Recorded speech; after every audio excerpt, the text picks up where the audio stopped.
whenever he can. He'll be all right.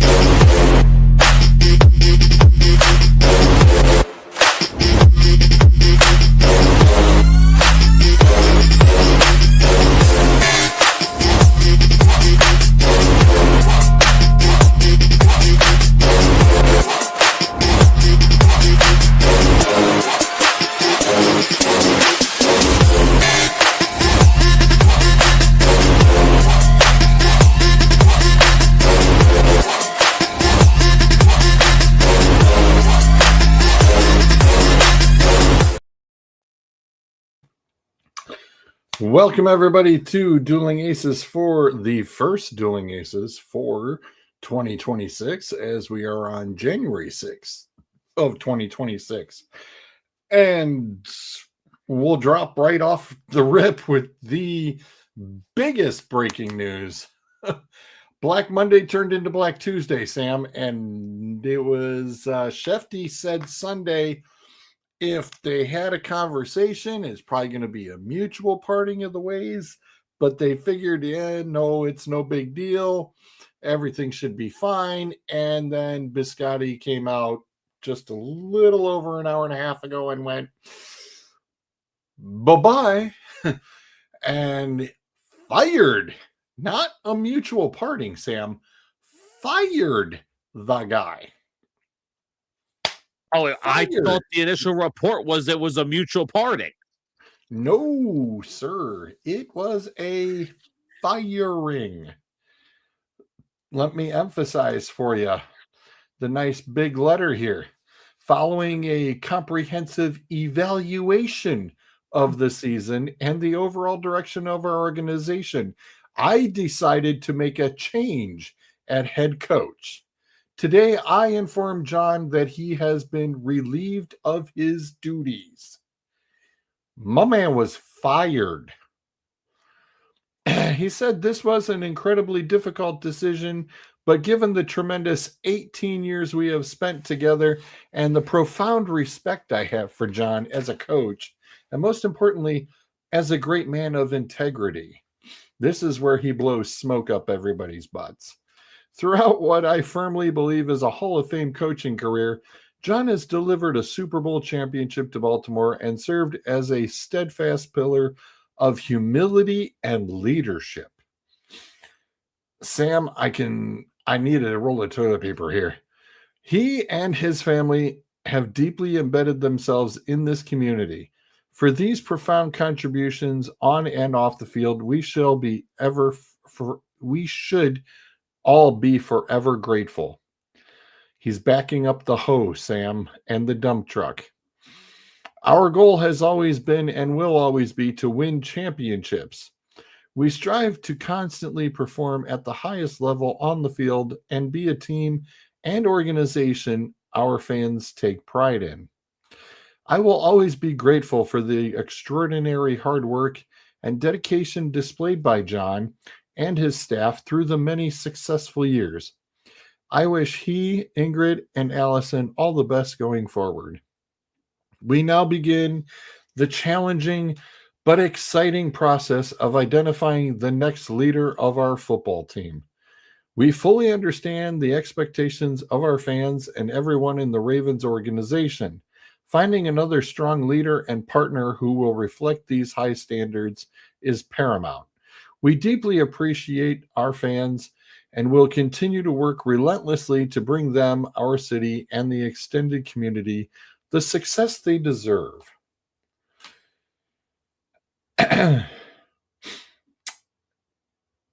Wow.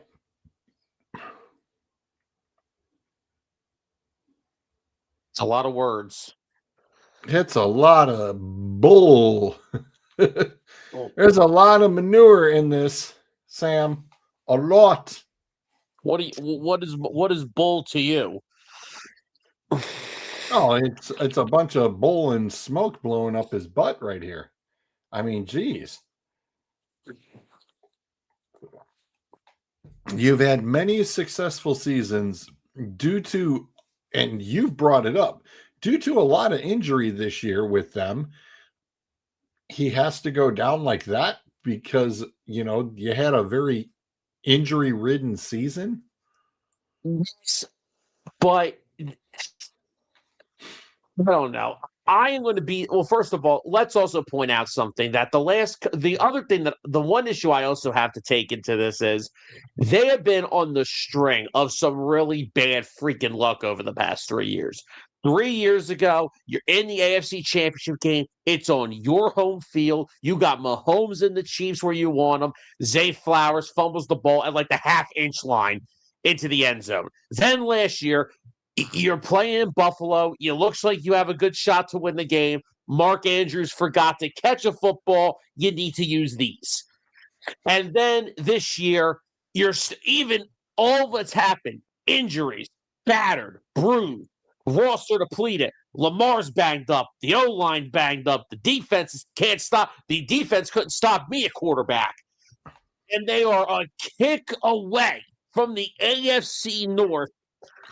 And the shit goes wide right. The Ravens over the past 3 years have been the victim of some of the worst luck I've ever seen. However,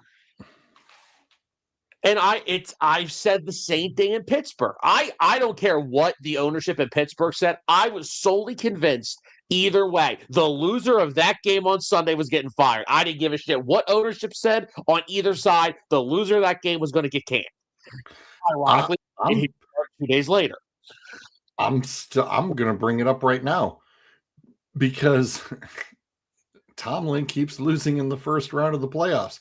You have the Houston Texans coming in on Monday night, and we're going to get into it a little bit later. But you've got Houston coming in. If you go one and done again, I don't think he's still safe either. I still don't think he's safe. I really don't. They are going to have a long sit down and say to him, look, this league has evolved since you came into it. You need to go and develop yourself a quarterback because we can't keep paying these 1 year, 2 year guys for you to just go out there and do what you do. You got to start putting a long-term stamp on this offense, which has stunk for years. Now, granted, with Aaron, it's been better. It has been a lot better with Aaron. Aaron's been fine this year. I think Aaron's actually played pretty well. I definitely saw some of the old Aaron on Sunday night because that fourth quarter, that was entertainment at its highest point in the NFL. Oh, we'll get into them, but like I said, I don't think he's out of the woods yet. No, I don't disagree.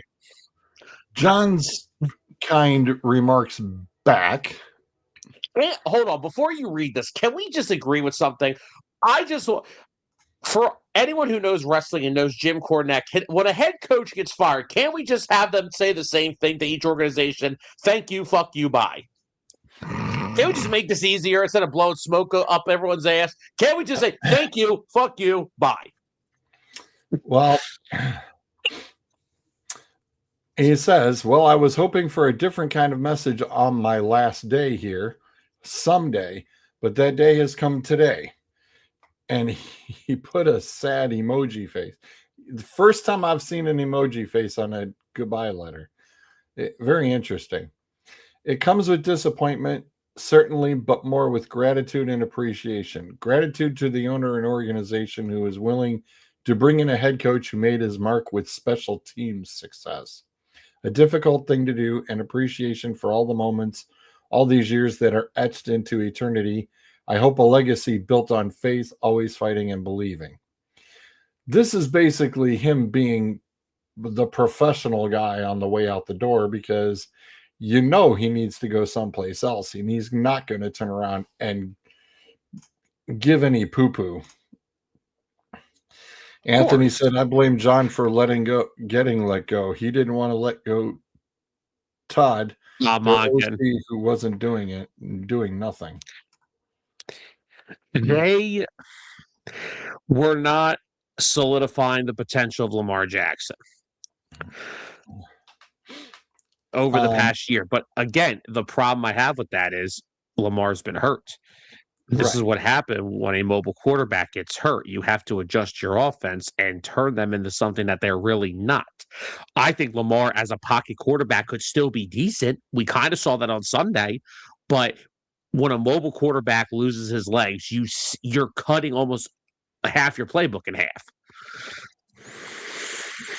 Basically, he doesn't give any much more into it. Values built into an organization through a team that are worthwhile, good, and lasting, and that are admired by fans and foes alike.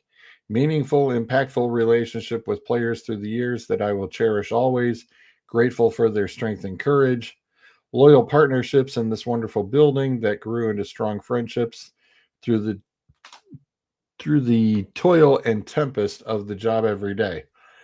Mostly to the treasured family, my Ingrid and my Allison, who are beyond compare in every way, and the loves of my life, and my close-knit family and good friends who stick with you no matter what.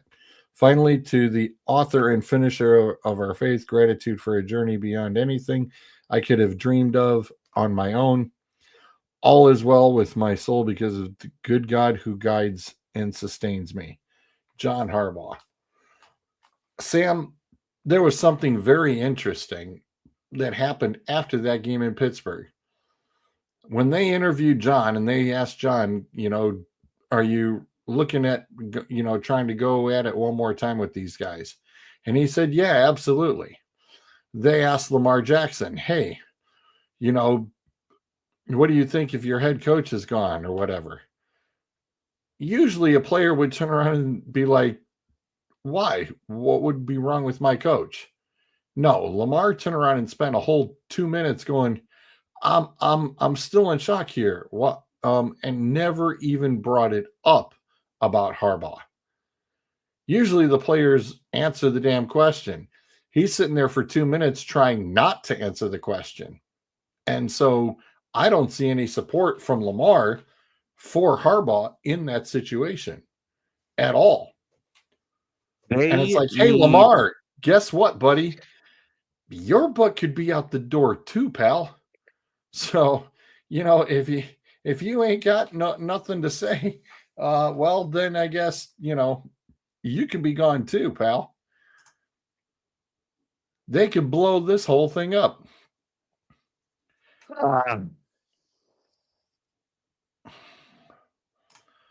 Anthony, if Lamar's going to be there. Oh, okay. Hold on. No, that is not a question anymore. Because the guy that they were going to have to pick between the one, they chose who they choose today. Harbaugh's gone. Lamar's still there. Okay. So, excuse me. So basically, you're saying they're choosing the quarterback. They're wanting to keep the QB. Anton, correct. They're choosing the QB, but the coach is the one who turned around and was working with the QB. Yeah, and honestly, it didn't. Well, first of all, here's the thing. John Harbaugh, everyone's sitting here talking about like, oh, what didn't work?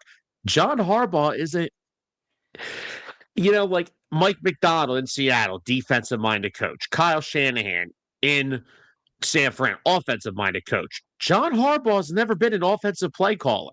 John Harbaugh's never really coached the defense. He is kind of in the same boat as what the Eagles, not different circumstances in some regards, but him and Nick Sirianni are they're the guys that they don't really call plays on either side of the ball. They're just the head coach.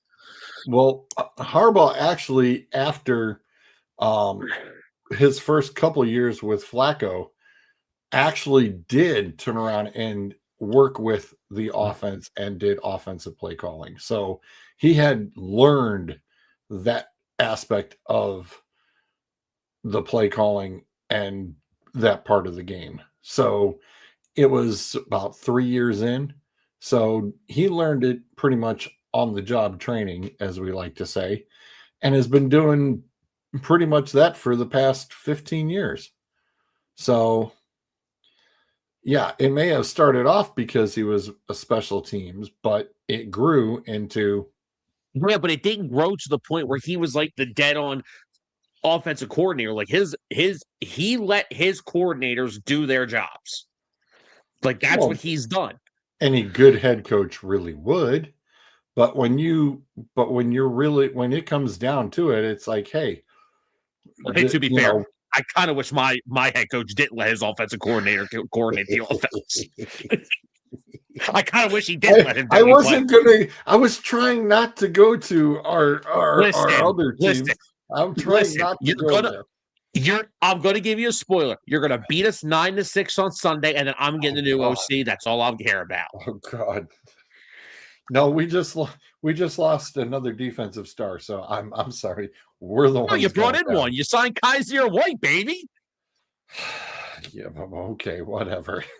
Former Eagle legend Believe from the me, 1 year he played with us. I'm already grabbing the Vaseline, buddy. I'm already getting the Vaseline ready.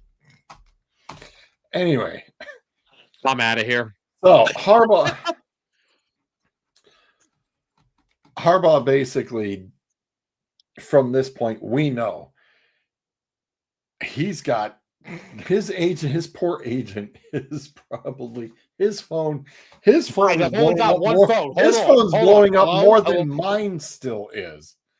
My phone is still blowing up with all my friends and everybody going, hey, did you hear about that? Yes. It's been 90 minutes or 2 hours. Yep. I'm definitely on it. Yes, this is, of course, the biggest news of the day so far. Now, of course, everybody's just like, well, let's see who's next. Well, yeah, Mike said the seven teams reached out to his agency immediately. I think he's going to sit down and process, okay, where would I go? But here's the funnier part, Sam. Even if, say, you've got somebody like Dallas, for example, you've got a Fire head coach. Schottenheimer tomorrow. I was just going to say, who who already has a head coach that you'd be like, bye, I got John. Who you Would you going? like me to give you a list of teams that Who? are still currently that have a coach that I think would do it? Anthony? No, I don't. He has too many pro teams that are gonna back up. There aren't enough Brinks trucks on the planet to turn around and back up to this man's house at this moment. I'm sure Jerry All right. Jones might even be on a plane already. It Would you, all won't right, take so long. It won't take long to get from Dallas to Baltimore. all It'd right, be a so quick flight. I'm gonna try to keep the teams that have fired their coaches out of this because those are easy. Easy, yeah. All right, so let's just go through. I'm just gonna go through each team that's still employing their coach. Carolina, no, I like Dave Canales. I'm not moving on from him. Tampa Bay.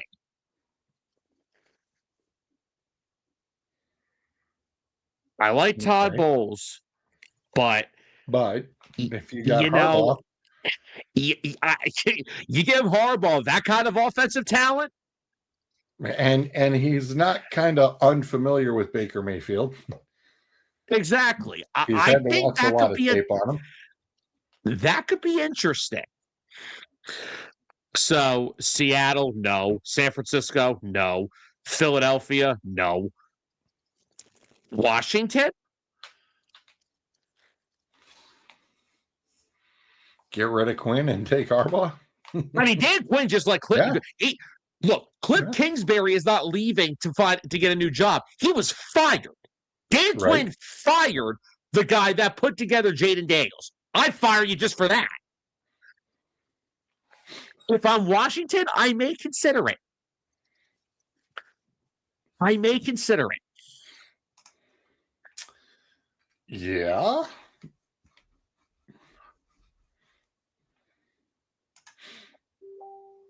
Who else you got? All right. Green Bay, no. They could possibly if LaFleur actually loses another playoff game, but right now, no. Minnesota, no, I'm not. Get O'Connell a quarterback and he's fine. Jacksonville, no. Colts, Colts I'm not doing either. I like Shane Steichen too much. Steichen was going to be a play. Well, did you see this morning's post from the owner herself? She's like, look, I told the both of them, you got one more year. That was GM and head coach. She said she's giving them both this year. And then if things haven't changed, bye-bye. Well, in defense, things were about to change until Daniel Jones went down. That was the straw that broke their back. They were fine till he got hurt. So I agree. And the Colts were truly in every single one of their last games, even with Phillip Rivers. It was super close. Literally, this is how much they fell from grace. We had them in our midseason power rankings. Me, Tyler, and Orlando, who did that show with us, we had them all at number 2 because for some reason we all had the Patriots at 1, which was hilarious. But, oh, God, maybe we're the problem. Maybe we did this. Whoopsie. Oh, boy. You were the jinx? Okay. Anyway, as of right now, the Colts are a no for me. The Texans, I am not getting rid of D'Amico for what he's been doing. Dallas, I'd fire Schottenheimer tomorrow. Cincinnati. Oh. Yeah, we're starting to get into the division again. Yep. Maybe, because the one thing, and the two teams that I immediately think of when it comes to Harbaugh, Cincy and the Giants, because these teams have not had a starting caliber NFL offensive line. The Bengals haven't had one since Joe Burrow's been there. The Giants haven't had a average offensive line since Eli was in there for the past 3 years. They need a coach that knows how to prioritize the offensive line. Harbaugh does that. And Mike, it's funny you mention that. It's like, would he go back? Well, got to bring up a little something about that because there was a time just a few weeks ago that Harbaugh told Stefanski, go ahead, screw that kid Sanders up. I'll take him. Well, Mr. Harbaugh, Stefanski ain't here, and the job's open, dude. You want your shot at wanting to work with them? Have at it. And honestly, I'll tell you one thing. If he goes to Cleveland, Andrew Berry will get him some talent. Because the one thing, and I understand a lot of Browns fans, I get the frustration with Andrew Berry at times. I get it. He also, you got to remember something. He also had Andrew Berry. Very good draft. The past. Exactly. Like, first off, where did he come from? What front office was he working in before he went to Cleveland? He was here. Yeah. In Philadelphia. He knows what a good front office looks like and what it takes to do. That's my point. Why would you fire a guy who just got you Mason Graham, who I think is going to be a really good defensive lineman, Carson Schlesinger, who is going to win Defensive Rookie of the Year, yep. Quinshawn Junkins, who is going to be an RB1, and honestly, I think Junkins is the perfect running back. He's the kind of running backs that Harbaugh loves. And the funny thing is I was not happy with Cleveland picking. I said, you heard me. I said the Browns picked the wrong Buckeye running back. But that young man had made me eat crow big time.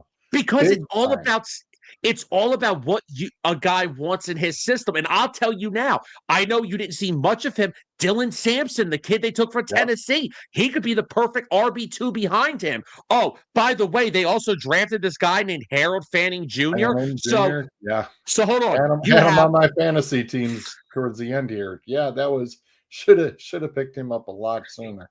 So you have a strong number. You have 2 solid tight ends. And Njoku's a better 2 than he is a 1. We can agree there. Yeah. So you've got 100%.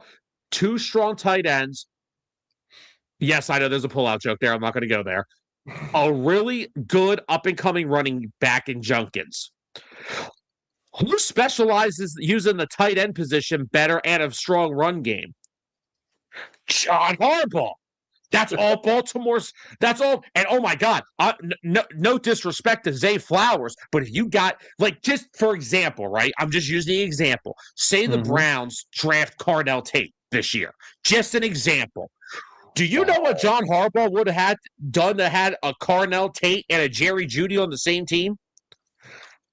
People need to understand something. Baltimore's offensive struggles don't always fall on him and his offensive coordinator. What's fallen on them is the lack of talent they added when they knew what they had. You know when Baltimore was at its best with John Harbaugh and Lamar Jackson? When they ran what Tyler loves to call, and if he does jump in later, I'm going to let him talk about this, the 3 tight end set from hell. Mark Andrews, Hayden Hurst, Nick Boyle. They ran those 3 on the field. Run blocking, pass catching. They beat you with their wide receivers sometimes, but then they had Gus Edwards and J.K. Dobbins and Lamar. They gashed teams in the run because they had 2 tight ends that would block their ass off. Then they would have Andrews kill you over the middle of the field.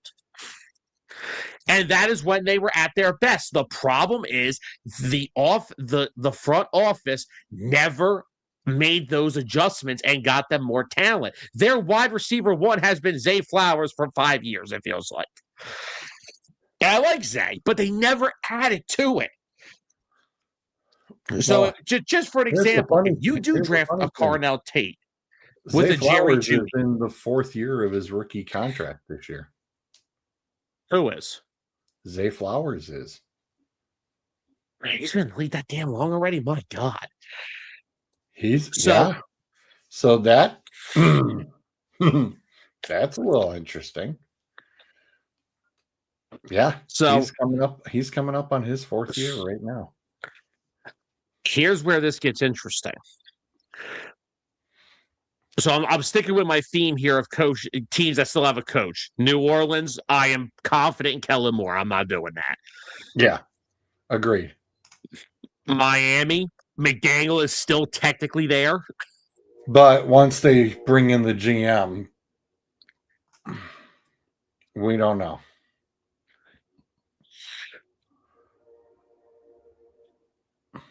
Anthony, you are talking as like DeAndre Hopkins is still in Houston. The dude's 34 and he has barely half his skill set left. Yeah, I was going to say, to talk about a fall from grace, it's like once he left Houston, holy crap, did he start falling apart? And Anthony, if they had another wide receiver to split out wide with Zay Flowers, it would open up lanes for Isaiah Likely and Mark Andrews and Derrick Henry. The Ravens' biggest issue with their offense over the past 3 years is they have not developed a wide receiver not named Zay Flowers. Because Rashad Bateman stinks. And they gave him a 3-year extension. How'd that work out? Yeah, not well. But all right, so let me move through the rest of these because I have some. There's some that come up in mind here that I kind of like. Okay. So Dolphins. If McDaniel gets fired, of course, why wouldn't they? New England, no. Rams, no. Lions, no. Bears, no. Jets. No, I like Harbaugh. Never mind. I was just gonna say, look at the ownership. He's not that stupid. He's not that stupid. Fuck that. Sam, no. Let's not. We're not doing it. Yeah. All right. Denver, no. Chargers, no. They already have a Harbaugh. I was gonna say that's a deadly thing. Is if he went to work with his brother. I got some scenarios here. The first one is a little out there. Show yourself on camera. Go ahead. The first one, this is a big what if, because I don't know if it's going to actually happen. Kansas City. What if Andy decided to retire? Yeah, what if Kansas City turned around and went, yo, Andy, If we can pull this off, what if?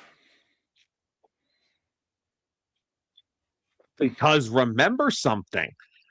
When Andy Reid was in Philadelphia, guess who was his special teams coordinator in the early years?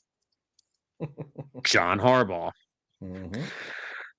Now, I got another one that I think this one makes a lot of sense. And I think Harbaugh may wait a little bit here.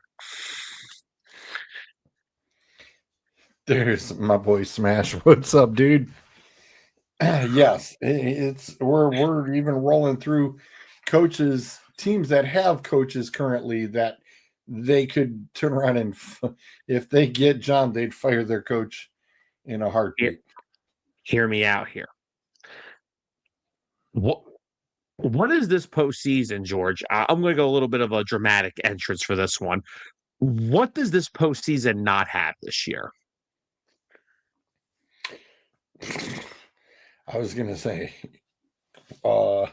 it has a lot, actually. There's no Patrick Mahomes. Oh. No, listen, hear me out here. There's no Joe Burrow, and there's no Lamar Jackson. Yeah, that's all AFC stuff. If Buffalo loses to Jacksonville this weekend, yeah, I would fire McDermott's ass before he even got back for the locker room speech. And bring in John Harbaugh. You're going into a new stadium next year, and I'm sorry, I love Lamar Jackson. If I'm John Harbaugh, I ain't hesitating to go coach Josh Allen. What about that one? I think I like that fit a lot. Smash is agreeing with you on the might retire thing. He likes that one.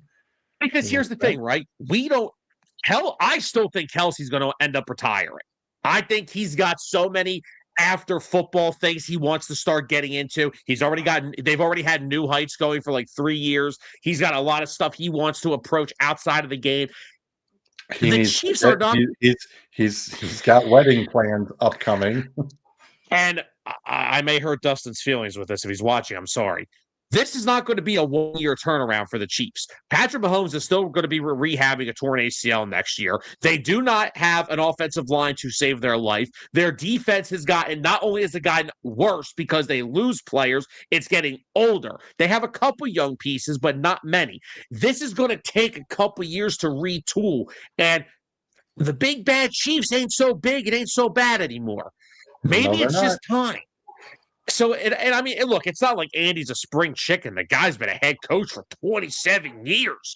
The guy's won 4 Super Bowls. So, like, if Andy decides to hang it up, going from Andy Reid to John Harbaugh ain't that bad. No, it's not.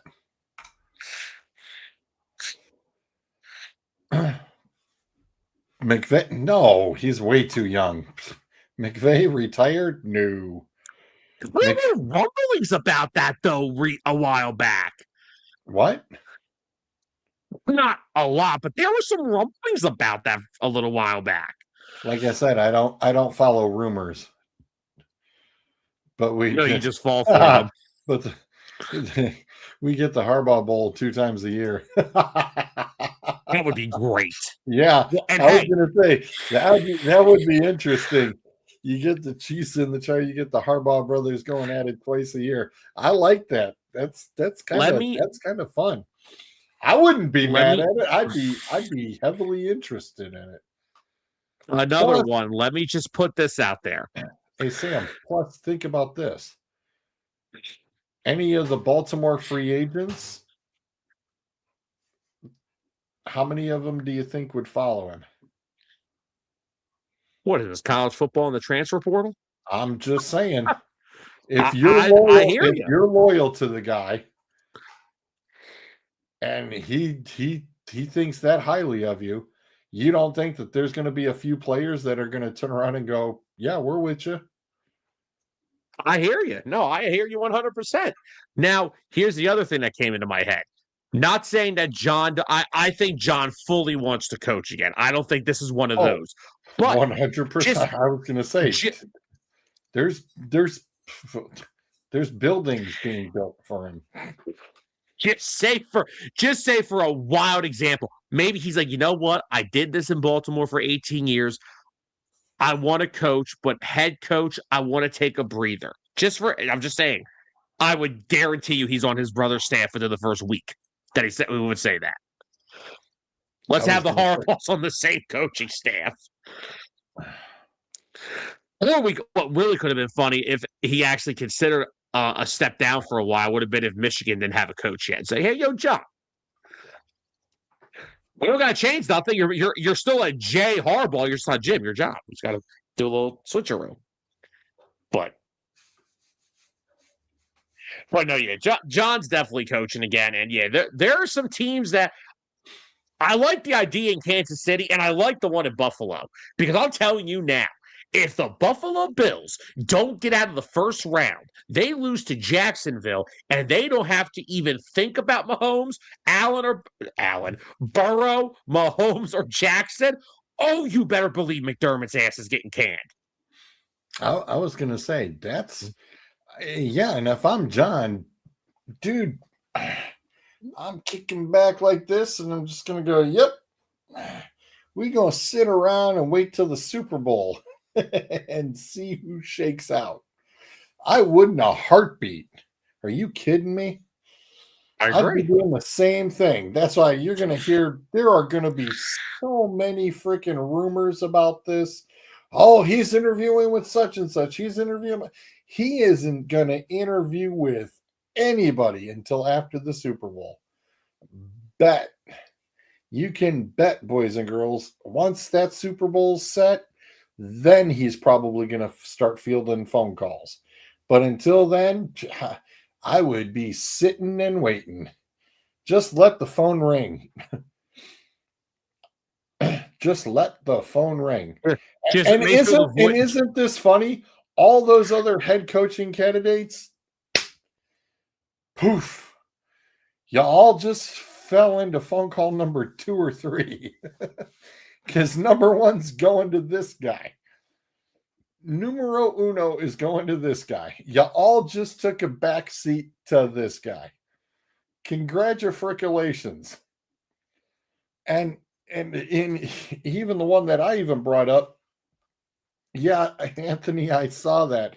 And that's another thing that I was very intrigued by because I was even going to bring it up. And when I saw it just a little bit ago, I was like, yep. I said, somebody beat me to the punch already. Jason Garrett has only been sitting on TV for just a little bit. And you know damn well that he's still available to be a coach. I was not. Hold on. No, stop for a damn second. In what damn universe is Jason Garrett getting an interview before Mike McCarthy? What the hell are we doing? Wow. Really? Mike McCarthy is so overrated at this point. It's pathetic.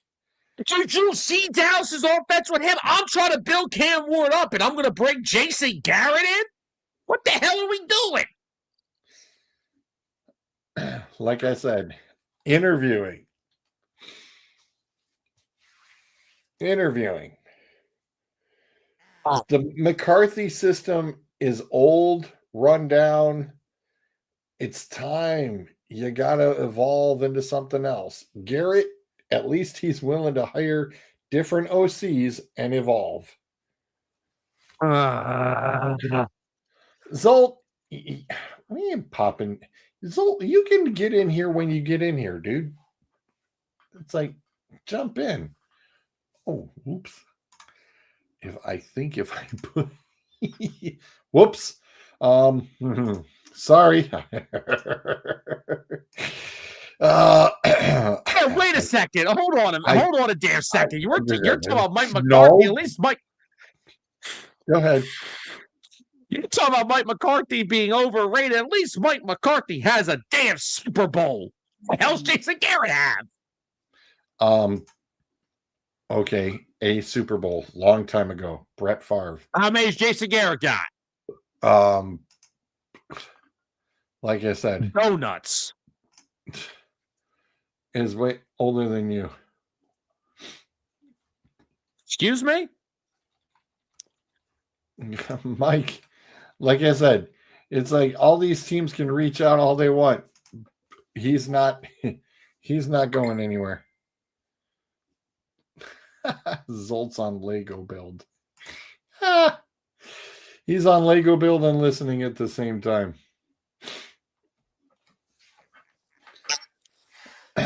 So, no, like I said, I don't think that. Oh, Jesus. Anthony, really? So Mike Tomlin is still a better coach than John Harbaugh. Well, no, Mike Tomlin no. just had a better Actually, no way. He did not have a better kicker on Sunday. Hold on. No. I was going to say no and no.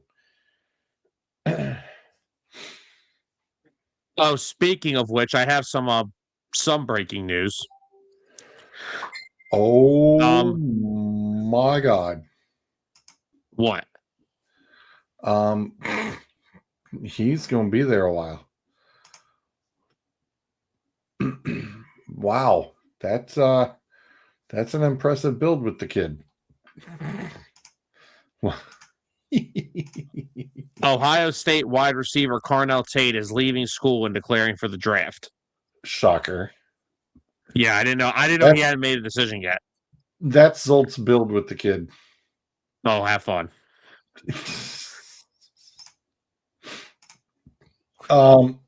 Yeah, that's no surprise. Really, dude? Whatever. Tipped. Dude, it was missed hard. It was missed super hard. He's just, Zolt says, it won't be finished tonight. No. And like you posted in the chats earlier, Tomlin fired or Harbaugh fired is the field goal. Somebody was getting fired after that game. I don't care what you say. Someone was getting their ass scanned. And I still think Tomlin. I still think if Tomlin gets blown out by Houston on Monday night, I still think he's gone too. George, there is not a single belief in my mind that either of those teams scores 24 points. Though I think the Texans defense alone could score 21. The offense doesn't need to do the work when the defense can. Aaron Rodgers is going to get hit so hard he's going to turn around and end up back in his dark place. Okay, and the Texans' offensive line, regardless of how great they've played, their O-line is still pedestrian as hell. And they're going up against T.J. Watt and Alex Highsmith and that defensive line in Pittsburgh, which is still pretty freaking good. This is going to be a very fun defensive battle. Oh, yeah. You still have to put that last Tomlin playoff win stat I sent you. Oh, God.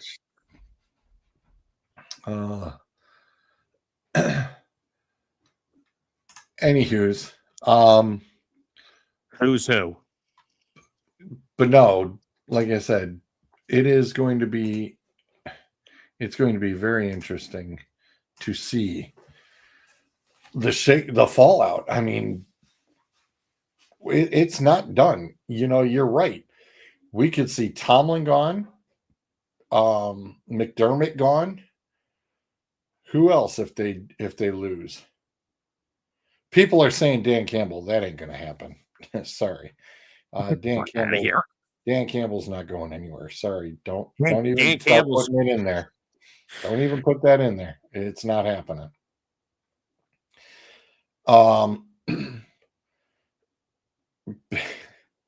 The Bengals have clearly stated they are not getting rid of anybody either. So, well, that's why they are what they are. Right. So outside of those two playoff squads, I mean, does Green Bay fire their guy? If they're one and done? If they're one and done again? That's tough. I mean, this is going to be another one and done for them. That'd be tough to bring them back, but I mean, they're so banged up that I mean, like they don't have really their best player on their defense. Tucker Kraft isn't playing. Devontae Wyatt's out. Like,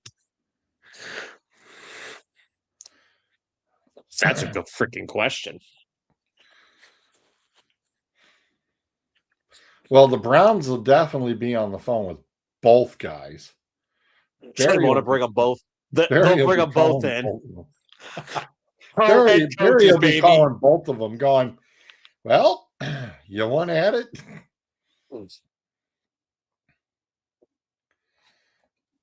Oh, gee. Zolt says, Green Bay loves their guy. He's a genius. Parsons will be the excuse for losing. That's not an excuse. It's just like, but they're so banged up. It's not just Parsons. Like Wyatt's out, Tucker Kraft is out. Like they've been so banged up all year. It's just like, yeah. Mike's trying to soften it up. Browns don't want mediocre, Mike. Believe me, right now they'll take. I'll say what? Are you kidding? If Mike's mediocre, then what the hell are the Browns? Yeah, I was gonna say, Jesus. Basically, Mike Tomlin would look like the second coming of Lombardi to the Browns right now. And Harbaugh and Tomlin both are still young enough, but Fox is ready to hand Tomlin a big damn contract. Fox wants Tomlin pretty damn bad on the set. They literally want the next Jimmy Johnson on the set. He's something different for Jimmy Johnson. That'd be entertaining as hell to watch. Yeah, well, and that's why I think that's why they want him. So that, like I said, he's got a big fat TV contract for once he's done. But that's just the question. When do you think he'd be done? You know? Oh, Mike, for sure. He says he is. But going back to that, if you've got your choice, who are you calling first? I mean, Anthony, I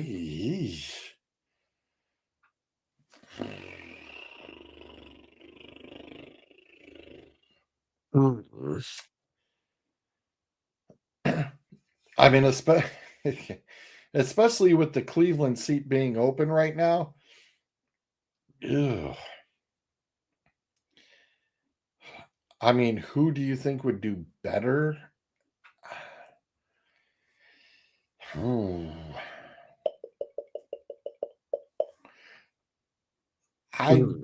was gonna say I'd probably say if so Sam, is Tate the first player to declare for the draft? I think he is. I think it is. I don't think I've seen anybody else. There may have been a select few, but as of right now, that floodgate hasn't opened. He's yet. Like the first major name, I believe. I think it's the first big name. I think he's the first. And we knew that was going to happen. And now we're in that boat of who do you think is the better wide receiver, Carnell Tate or Jordan Tyson? Because they're both going top 10. Yeah, we got plenty of time to get to them. Oh yeah, that's. I'm like 4 months away from that. Yeah, we got time yet. Well, it depends on who the OCs that both of these guys are bringing in. I would much rather trust Harbaugh with that because I freaking can't.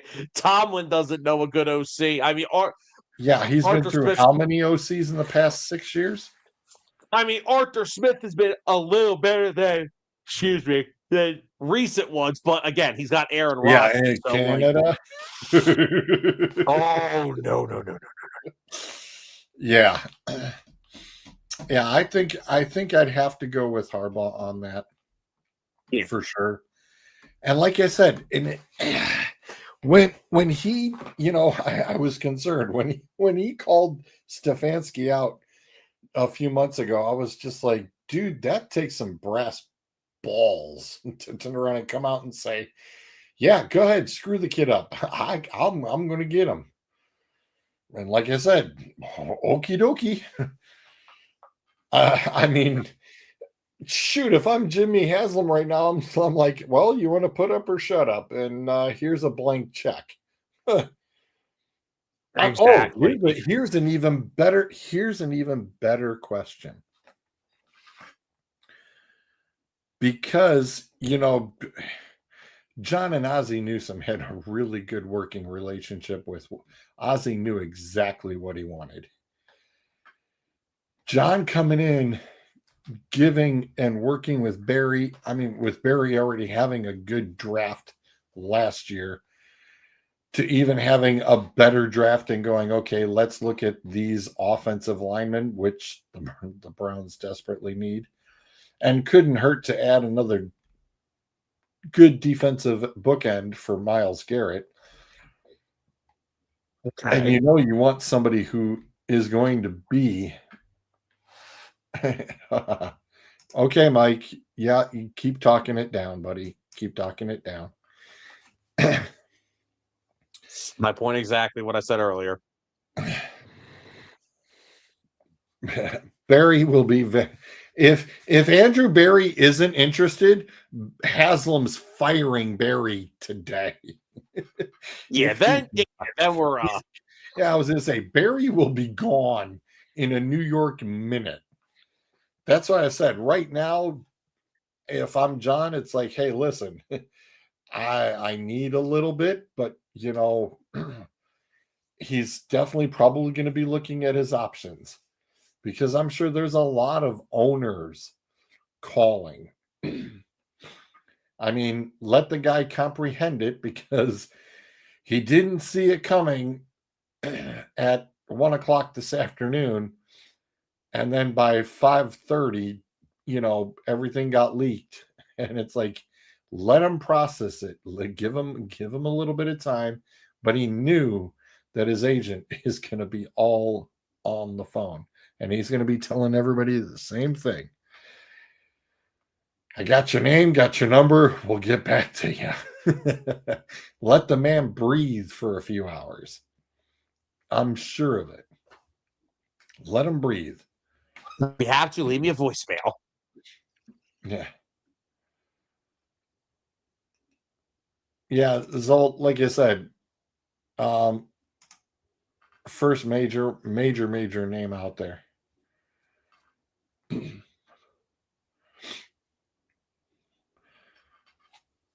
So that's where I believe that they're going to be sitting with right now. And like I said, it's not a bad situation when you are that coveted right now. And you may, sit there and go, well, we're going to take a week or so and let's see where the chips fall. let's see where they land. Give me a little bit. Exactly. Let me see what all my options are. Dude, that Kansas City thing, oh, man. Telling you. And how many more years does Andy really think he's going to coach for? And would you would he go to Kansas City and be on Andy's staff in knowing the anticipation of, hey, this guy is going to supersede me next year when I retire?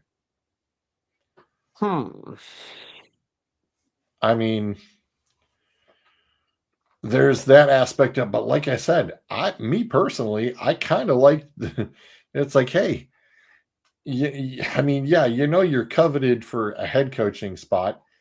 It'd be super dangerous if the brothers got together on one team. I think that would be so dangerous.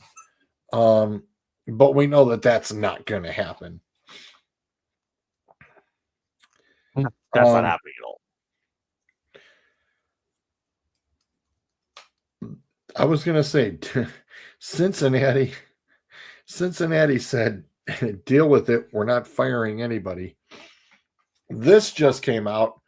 How badly do you think they're kicking themselves right now, going, damn, maybe we shouldn't have said anything? That's because They're It's stupid. like this is why you don't need to say anything on Black Monday. You don't need to say squat because you never know who's gonna be available. You just have no idea who's going to be there. No, you don't. You have to wait it. Honestly, like you need a week. Let's go through the open seats. Okay. The Giants, I don't feel he's going to that crap show. That's just about as bad as going to the Jets.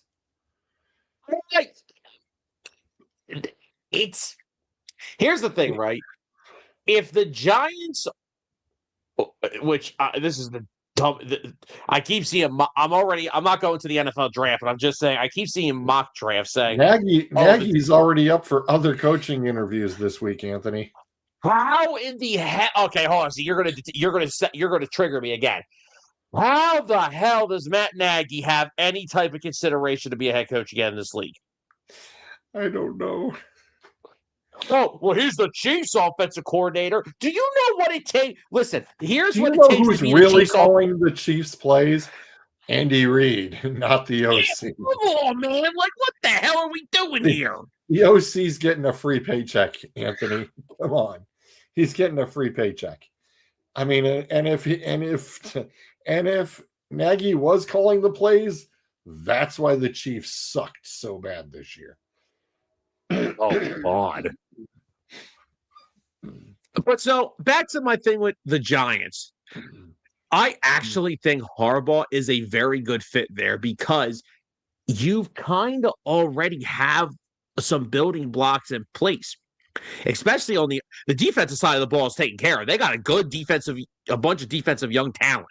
But on the offensive side of the football, you have Jackson Dart, you have Cam Scatterbo, you have Theo Johnson at tight end, you have Malik Neighbors. If they were to re-sign, stop talking to me, we could take Jordan Tyson at 9.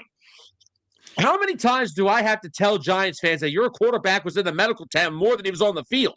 You do not need to be taking a wide receiver at 9. What you need to do is re-sign Wan'Dale Robinson, who without Malik Neighbors this year, and 3 different quarterbacks had a career season.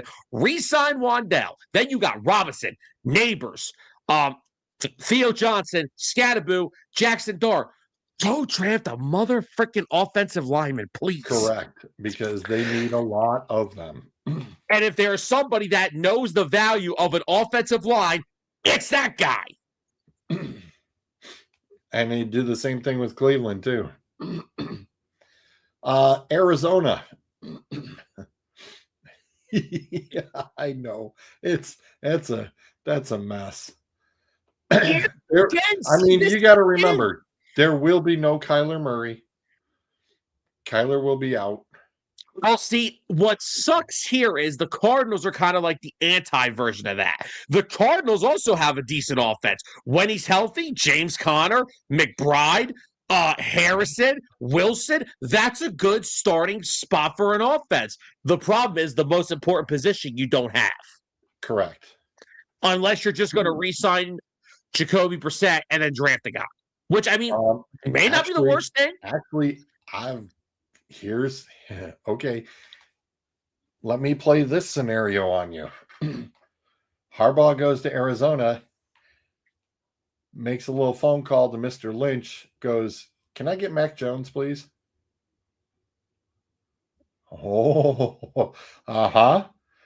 Mac Jones, James Conner, Harris. Oh, I'm sorry. Is that a real quarterback? Yeah, I know it's in division, but you know that as much as I love the fact, and everybody was even asking me, they're like, "Oh, you getting a washed up Mac Jones?" No, I'm not. I'm the guy who knew that Mac Jones was a very good, solid quarterback, and I still think New England kind of screwed up. But hey, you got Drake May, and he's doing just fine and dandy. I think Mac Jones was doing just fine and dandy. So, yes, I think Mac Jones definitely will get a starting job. He is 100% going to get it. Look, there are 2 guys I hang on one sec. Sure, go ahead. I know that it is always about a certain system. And yes, Mac Jones in the Shanahan system looked absolutely fantastic, but he was also fantastic with the Patriots. And because the Patriots decided to roll the dice and got lucky, hey, you just happened to move another good quarterback into the league. So yes, I think that would be very interesting if you saw Mac Jones with John Harbaugh in Arizona. That would be very interesting. There are 3 quarterbacks that are going to have a very interesting market this offseason. Mac Jones, Jacoby Brissett, and Malik Willis. They could all possibly be bridge-style quarterbacks. Not a guy that I'm going to say, oh, for the next 5 years, this is my guy. But a guy that could give you a solid 2 years until you start to figure out the long-term plan of quarterback. That's where I'm getting at here. I agree with you on Malik and Brissett on that, but as far as Mac Jones, I disagree. I think Mac Jones would be your franchise QB. Oh, I think he's got the higher ceiling of the 3. I agree with that. I'm just saying, like, again, and that's why I said it. They're going to have interesting. Oh, okay, now.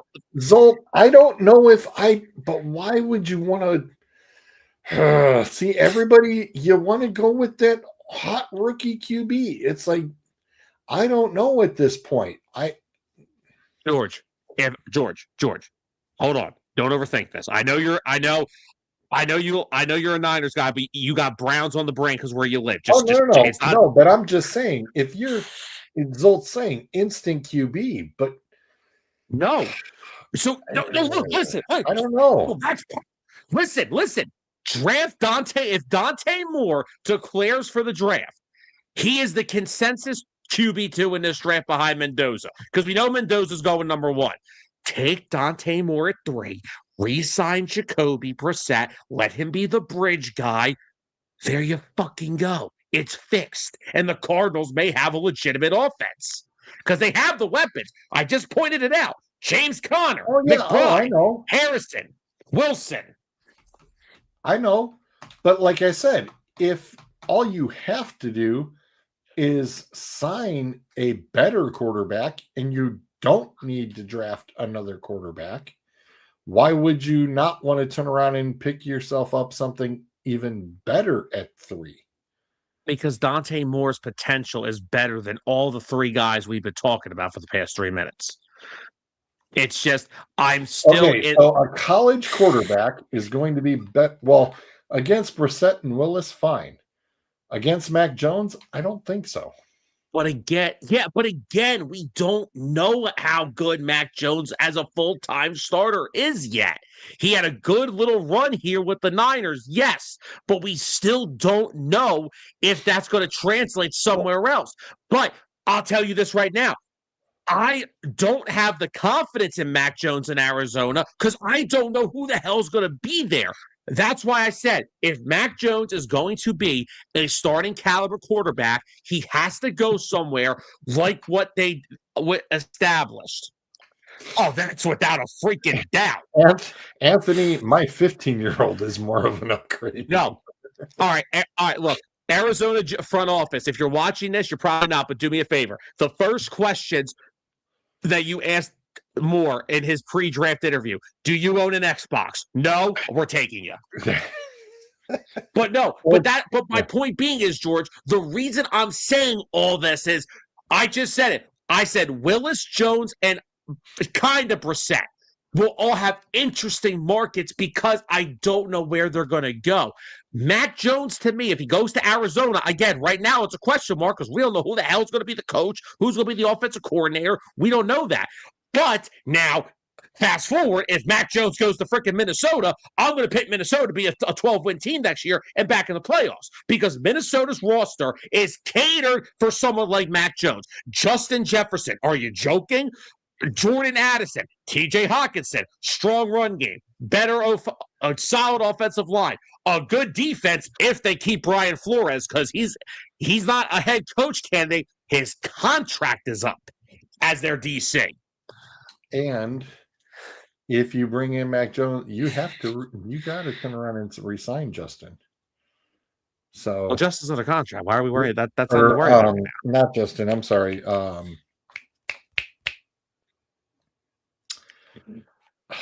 Wow, why did it just go brain dead? The other receiver, Jesus, Addison, thank you.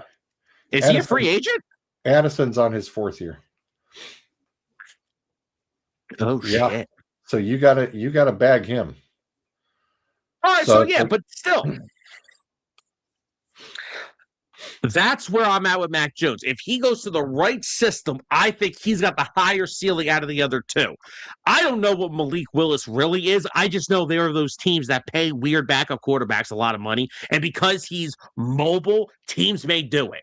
But if you go to Arizona, where Jacoby Brissett already has a chemistry with these guys, with Harrison, with Wilson, with McBride, you bring him back for no more than a 2-year deal.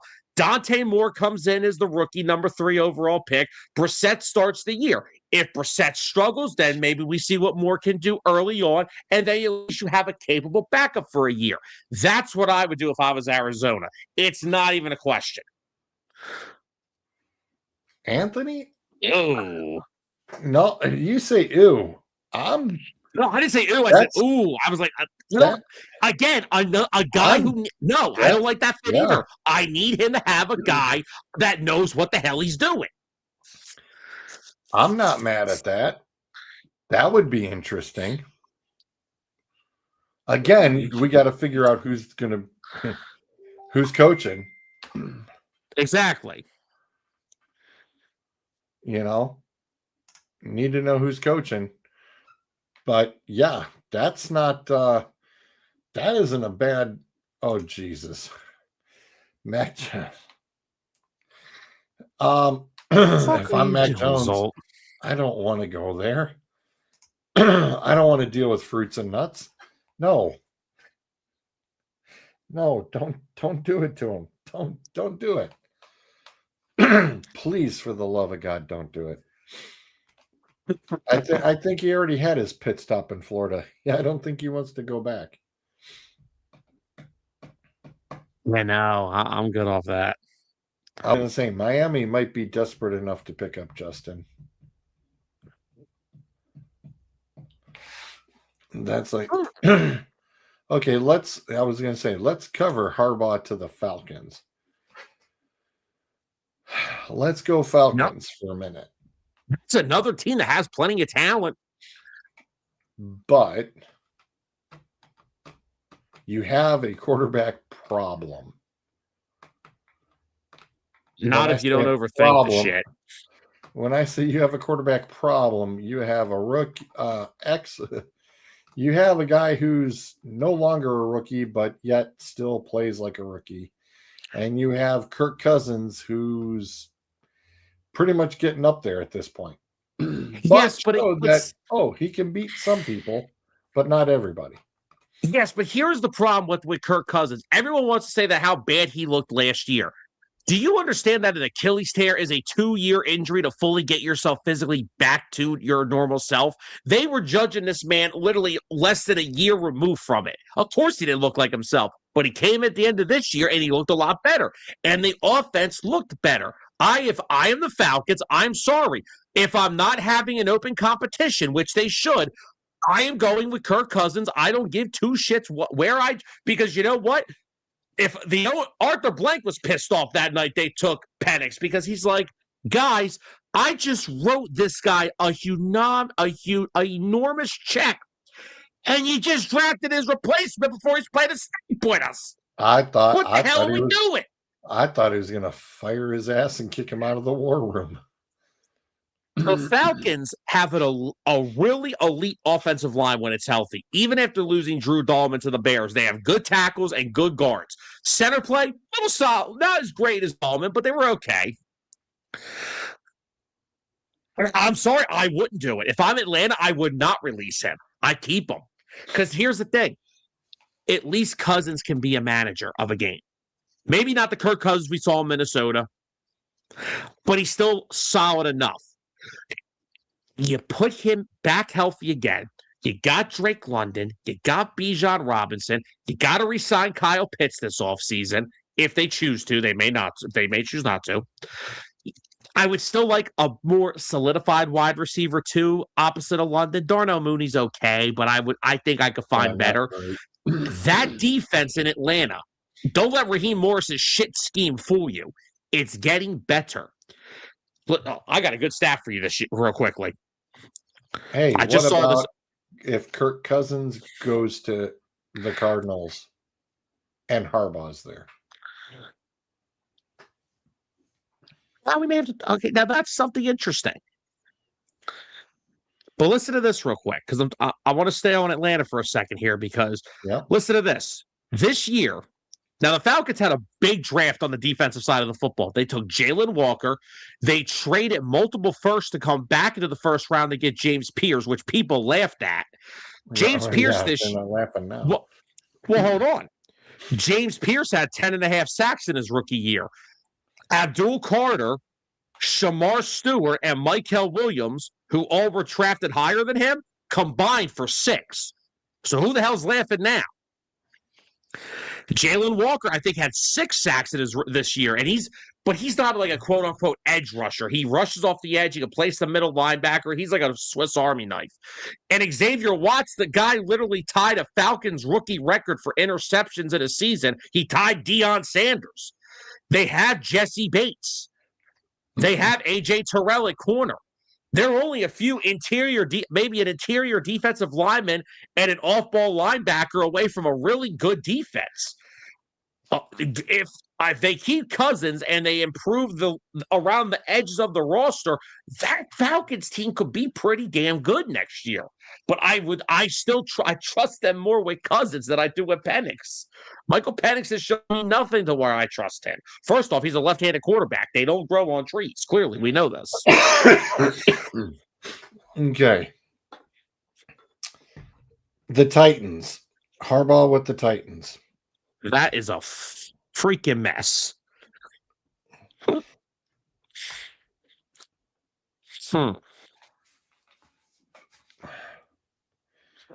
Not really a whole lot to work with there. Tennessee needs somebody that they can have there for like years and years to, like, I'm not saying Harbaugh couldn't. Harbaugh to me is more of the, can I fix this within the first 2 years, then get this thing into the postseason?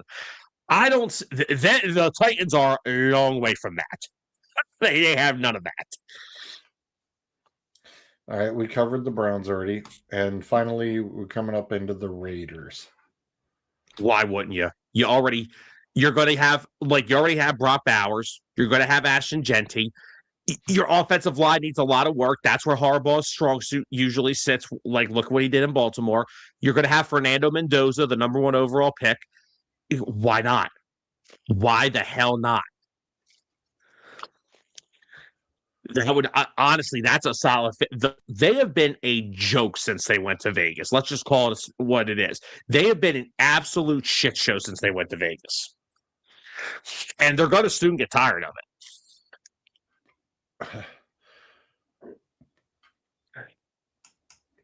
Anthony, does he really, though? I was going to say.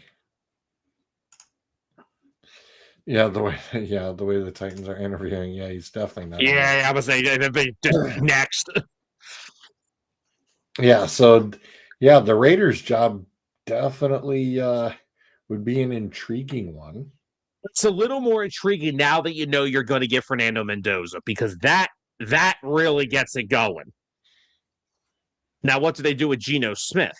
Do they just keep him as a high-priced backup, or do you think they try to move him? Well, that would be a question for Zolt, because don't know what the caps are and what the hits would be for that. I mean, they signed him to a 3-year deal. They got him on the final year of his deal and gave him a 2-year extension, I believe. So,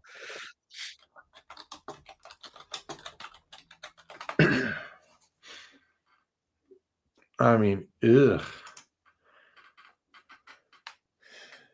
It is. Yeah.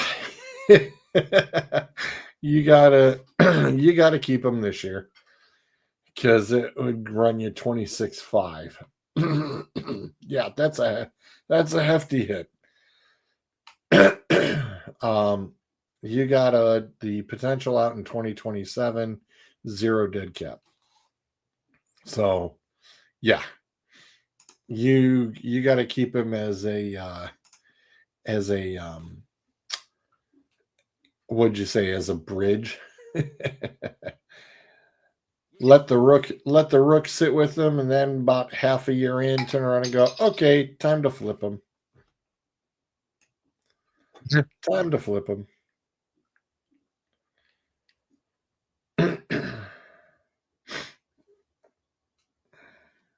You know, so I agree. Yeah.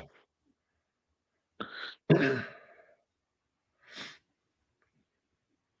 don't know who sent that, but it's like, whoopsie. Somebody sent me the. Okay, whatever.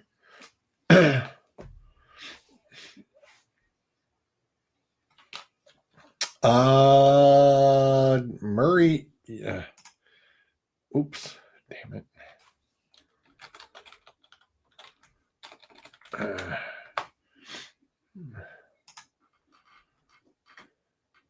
I was gonna say, I just looked that up. I don't think it's I don't think it's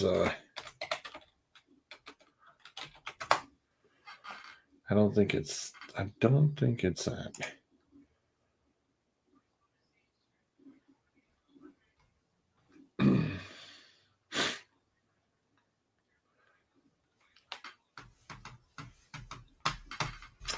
Ooh, they're actually screwed.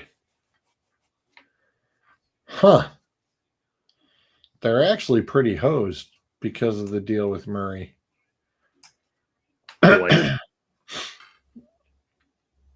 Yeah.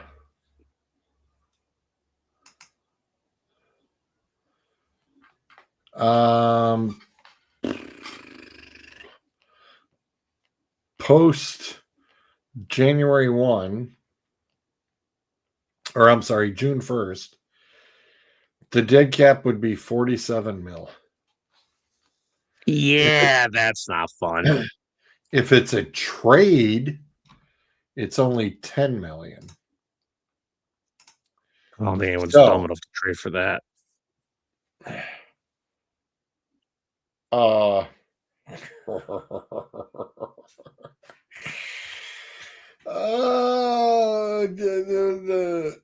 Just Oh God. I'm just saying, there are some ownerships that are that stupid. Clearly. You could see Kyler Murray getting traded to the Jets. Sure, why not?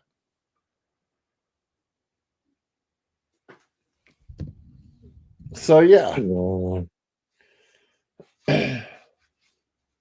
you gotta sit there and trade him. I mean, that's definitely, what is the pre-trade?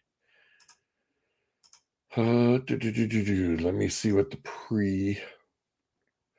even the pre-trade isn't bad. It's only 17 mil, almost 18.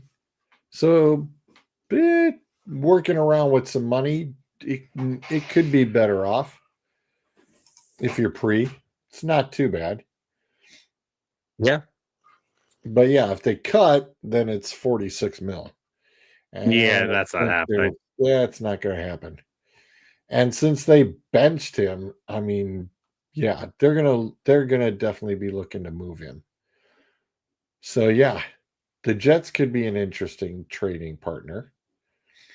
That screams Jets to me. Yes, it does.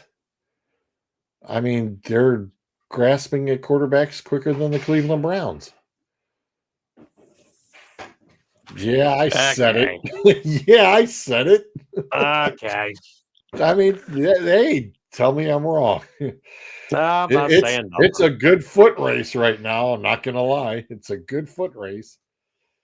go 3 QBs in a season. Sure, yeah. The Raiders aren't going to pony up squat. They don't need to. They don't. Yeah, They're getting Fernando Mendoza. Yeah, they got the numero uno pick. I don't think they're going to bother. I don't think they're going to bother. Not at all. It's.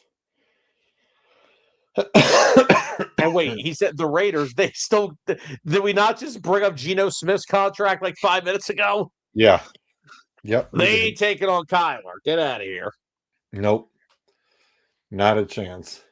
No. I think it's a consideration. So Harbaugh to the Raiders, and when you think about it, you still get a Harbaugh Bowl every once in a blue moon. Yeah, we would. Let's look at it twice a year. And could even turn around and end up seeing them in a playoff. Good luck. That division's a freaking bloodbath now.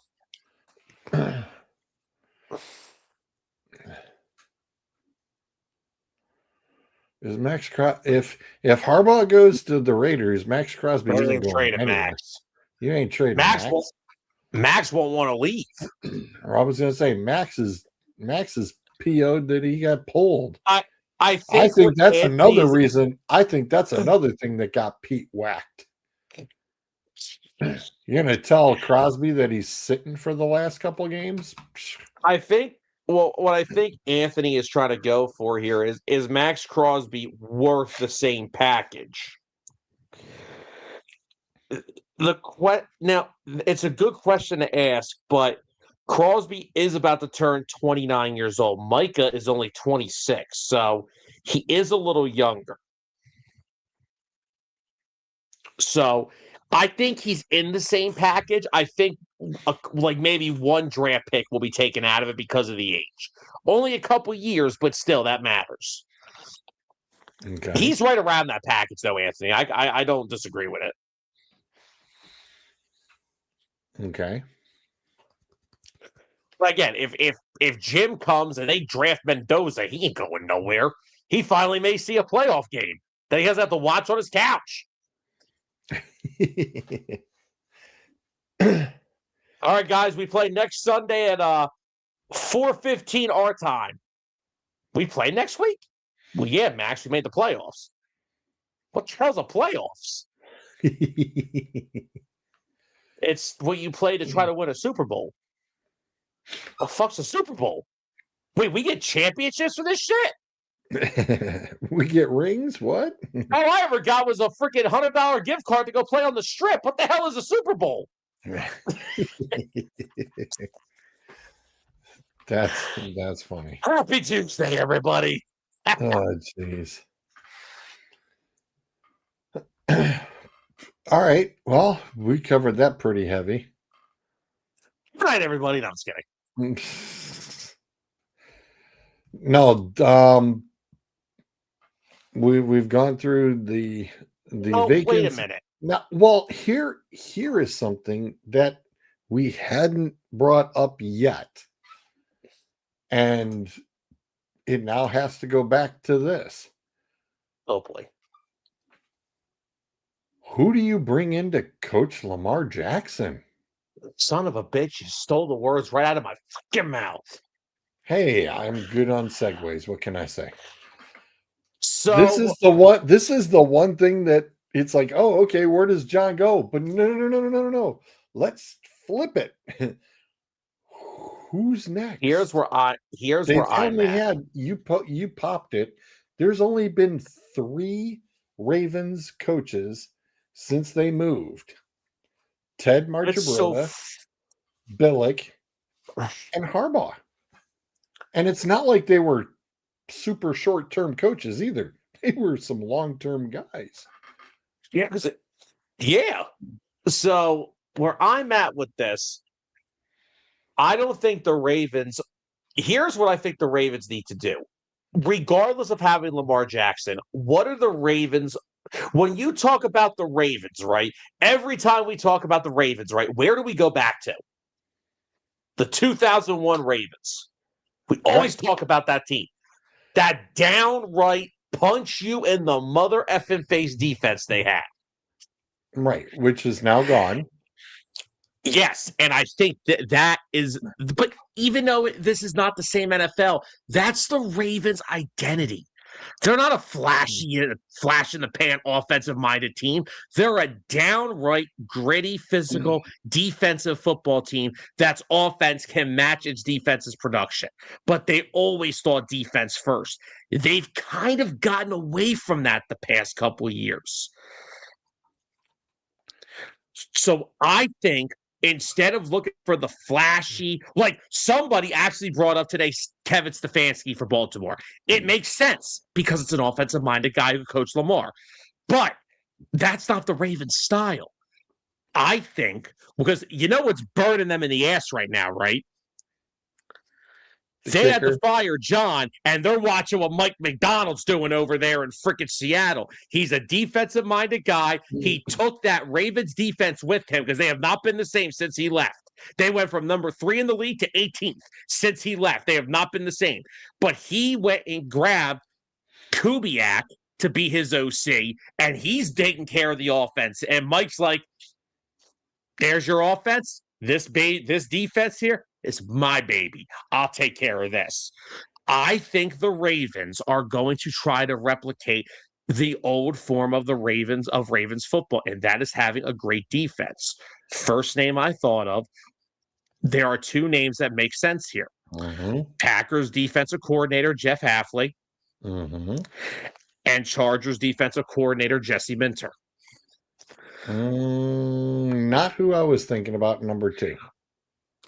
Minter's a little young. Hafley makes a lot of sense, but they have got to do what Mike McDonald did, and they have to absolutely hit a home run on the offensive coordinator hire. Agreed with that. But who do you have? Who was your number 2 you were thinking of? Defensively, Robert Saleh. Remember, he just turned around and got his new representation, and that dude is definitely back on the market. And I wouldn't put it past Biscotti for if he wants to go back to that style defense. Yeah, why not? I mean, shit, that's a really good one. Yeah. Okay, so there's 3. There's 3 options. Yeah. Yeah, just thought I'd throw that one out there because, yes, I was thinking the same thing. And, like you said, because Biscotti wasn't happy with the OC setup either. So the whole coaching staff is gone. This is going to be a full-on rebuild of a whole brand new coaching staff, whoever comes in here. Here, 49ers. I just saw this on freaking Twitter. 49ers nightmare. Robert Saleh to Baltimore, John Harbaugh to Arizona. Because then you got to deal with Harbaugh, then you got to deal with the freaking Rams, and you got to deal with Seattle. That's funny. I do like this because Saleh. There was a report came out today that the Cardinals have requested to interview him. And if I'm Robert Saleh, I'm saying, oh hell no. Yeah.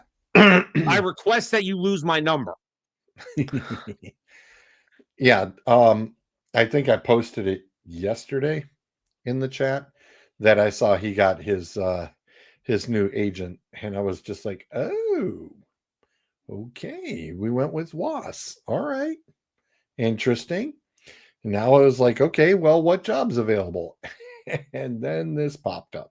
So yes, I've been waiting to do the flip side of this.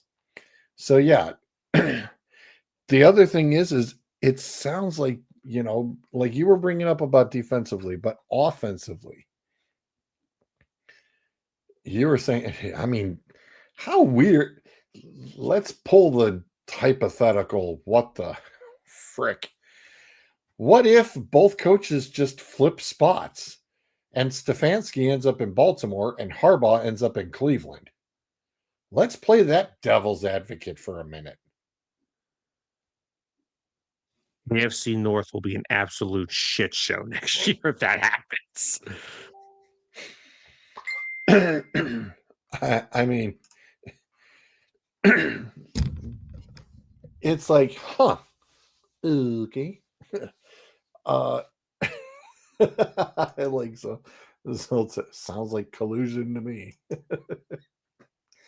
Yeah, that would be something that I would. That would be interesting. Let's just say that. That would be extremely interesting. Because you have Harbaugh in Cleveland, you'll have Stefanski in Baltimore, and then you'll have freaking Tomlin still in Pittsburgh, and then you got that yokel Zach Taylor still in the freaking. Yeah, if that happened, even Mike Tomlin would be giving the bird to both organizations, going screw you. So he's giving the birds a bird. the bird. The bird's the bird. Yeah. I mean, if the big if that had happened, I know it's just like Tomlin would just be like, Andrew Berry, you are the biggest idiot. It's like, yeah, go ahead, call him a big idiot, and Cleveland would still own you. It's just like, oh, and then on the flip side of things, Stefanski's coming after you with Baltimore and all of their weapons and changing the scheme. It would be very interesting. I'm very interested to see how this coaching carousel turns out. This is going to be a very interesting year of coaching. This is the biggest carousel, and Sam, it's on fire at the moment. It is burning down. No, I'm sweating for a reason. Jesus. Vance Joseph getting an HC job. He is getting some requests to be interviewed, but he's done a great job in Denver. That defense is legit, man. We know that. Yeah, well, like I said, it's kind of the thing of, oh, well, you always go through and get interviews, and giving. Here's kind of the funny thing. You're requested for interviews, okay, to make it look good, that, say you're a head coach and you know that your coordinators are good enough, but nobody's calling. So you make a phone call to so-and-so and say, hey, can you put him on your list, grant him an interview so he gets some experience in the interview process for that job. See, some of these guys who get named out, they get named out so that they can get the experience of the interviews. They may not even be on the top of the lists. They're always interviewing anywhere from freaking 3 to 4 different people as an average. Usually most teams are going through about 3 or 4 people. So it is interesting. Another reason why, we brought up a minute ago about the Raiders, the Harbaugh. You know what else why that makes a lot of sense? The Raiders are not going to fuck around with their coaching search, because remember, who was also a part of that coaching search? A guy who has a part taking ownership in that team. Yeah, that would be one Mr. Tom Brady. No, Tom. And if I was what the hell? It's Al Davis, right? Or is that? That's no, Mike Davis. Al's the one that paid. Okay, I got Al's dead. Okay, I always get them mixed up. But if I'm Mike Davis, I'm like, Tom, we're not calling Bill, so shut up. Tom, we're only calling Bill if you come out of retirement. Yeah, I was just gonna say. I don't think he's coming out of retirement twice. Nah. Yeah, no. Sounds like Bill's going to stick it out at UNC again for a year. Well, his girl hasn't graduated yet. I mean, his significant partner. Okay. Good night, everybody. I'm out of here. We know. We're just playing. No, Zoe, I'm kidding. He's kidding. Totally kidding. So it's always about to come in here and Yeah, no kidding. slander I me was when he going to gets in say here. he's going to give you a tongue lashing. Jesus. Jesus, kid. Just Relax. calm down. That's like saying that it's not like I said Dan Orlovsky's going to be the Lions new OC. Oh my God. Oh, yeah. I am. Since you brought up Dan. Honestly, real quickly though, if you actually listen to Dan Orlovsky talk sometimes, honestly, it may not be the worst thing. I think Dan could be a decent coach. As long as you're not near the end zone. Then he may step out of bounds by accident. I was just going to say, coach of what? Because listen, I don't know. It was a joke. When I hear Dan talking, all I hear is wah, wah, wah, wah, wah, wah, wah, wah, wah from Charlie Brown. Have you listened to Cam Newton talk? Oh, Jesus. Yeah, that's even worse. Can we, Tyler and I, can we agree? He's paid to say stupid shit. He has to be. He is not. No one is that dumb. He is trying too hard to be the next Stephen A. Smith. He needs to stop trying so hard. Well, he can't really be the next Stephen A. Smith because there's no one to do anything with Molly. I'm sorry. I didn't know if there was a bad Band-Aid to pull off there or not. But anyway. Yeah, that's what I said, Anthony. Yeah, his girl's got one more year. He's got one more year of eligibility until she hits the portal.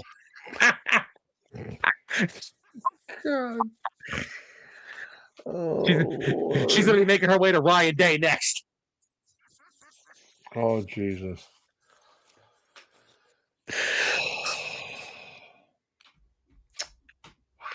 How have we never had any type of issues with what the stuff we say?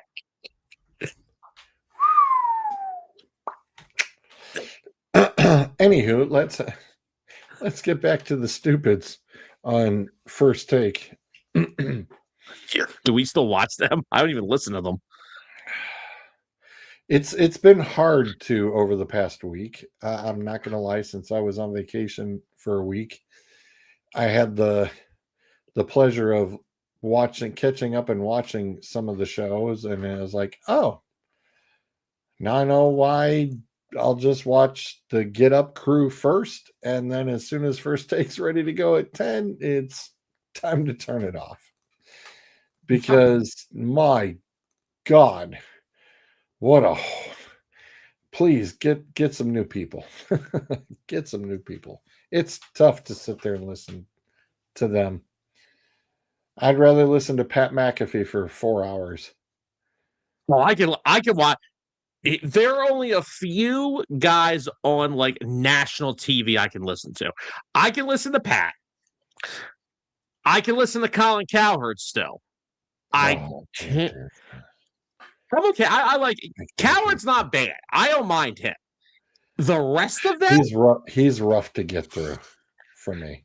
But I'm not saying he's not. But I can watch him more than I can watch anything on ESPN. Like ESPN, I said, the Get Up crew is fine. Greeny, I'm always at work. I'm always at work and not up early enough for my days off to watch them. Yeah, the Greeny and the crew are fine. I don't mind them at all.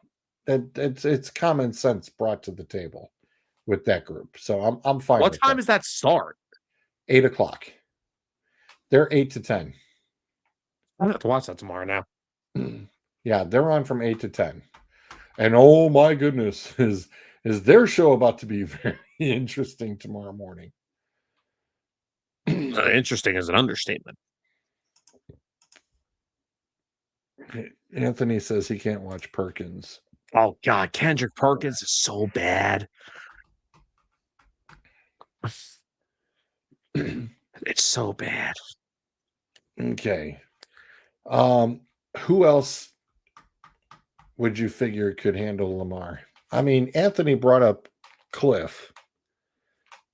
And I'm like, okay. Oh yeah, if you didn't notice, Washington Quinn ixnayed the OC and the DC today.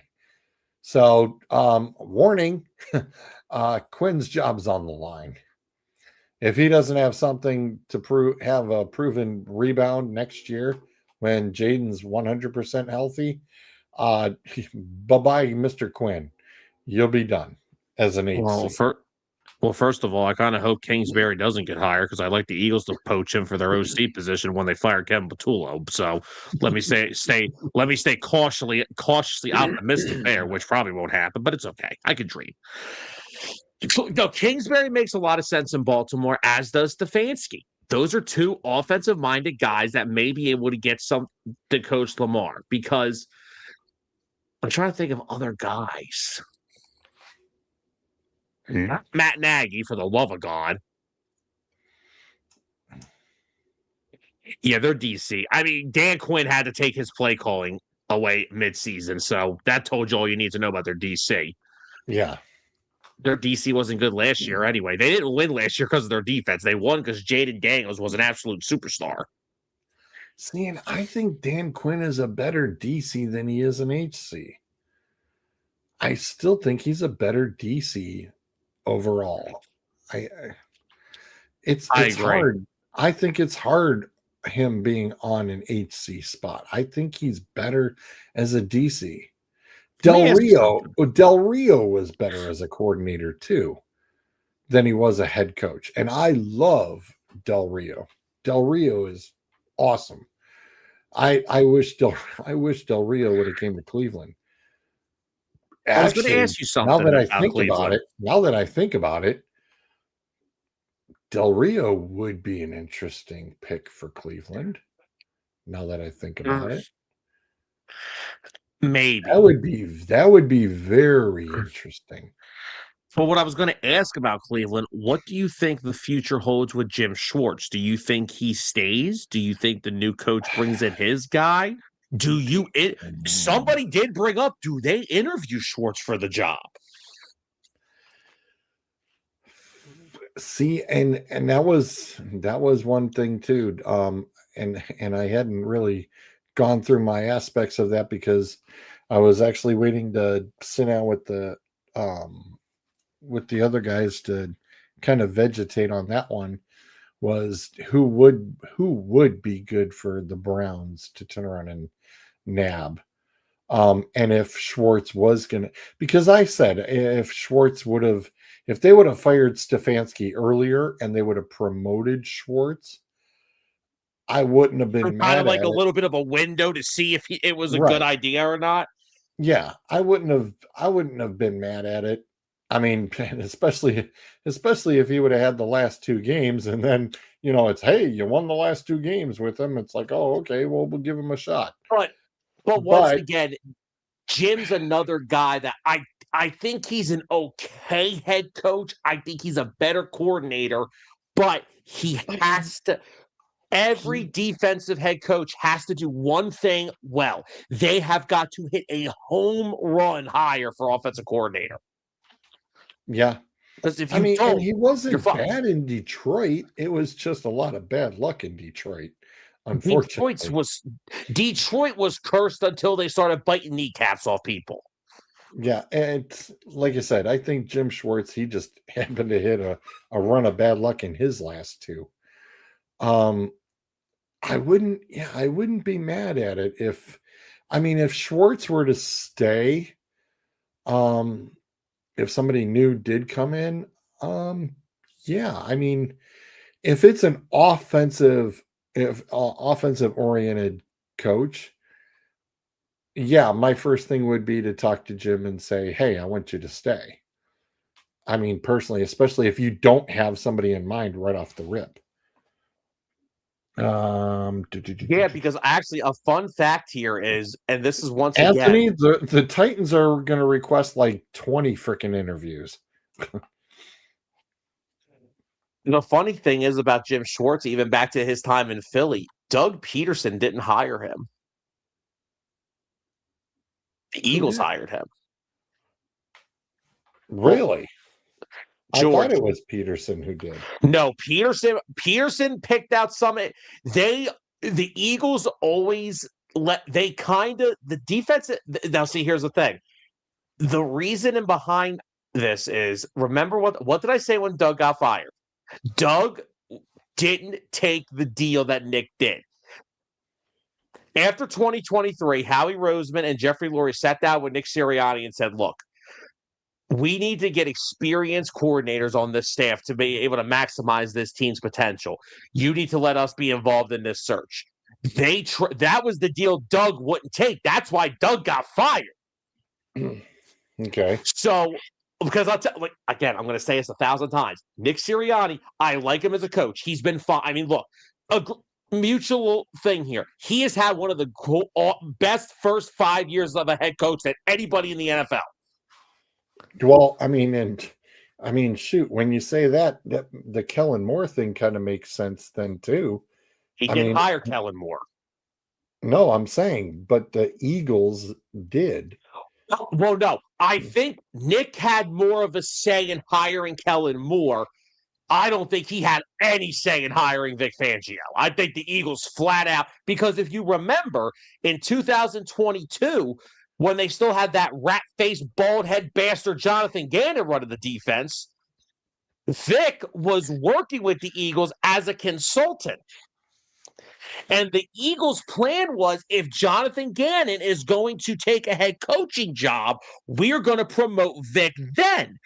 But that rat-faced, balding-ass jackass decides to say after the NFC title game, oh, I'm staying in Philly. I love it here. Then, meanwhile, after he tanked the Super Bowl, he decided to go on a fucking job interview with the Cardinals, and that's how I got stuck with Sean Desai, because by the time Gannon took his damn interview, the Dolphins already hired Vic Fangio as their DC. Now, look, am I upset with how it's gone, how it's happened since? No. Miami players didn't like Vic Fangio. They're freaking lost. They're a joke now.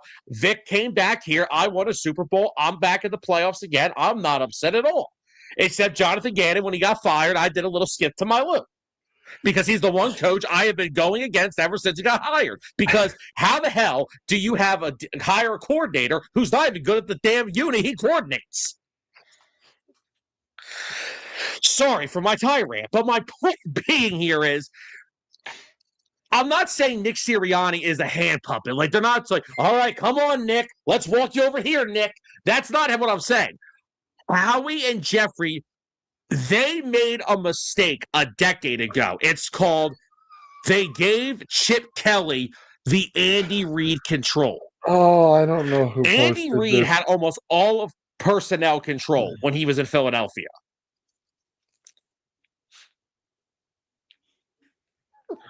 Oh, sweet Mary, Mother of God.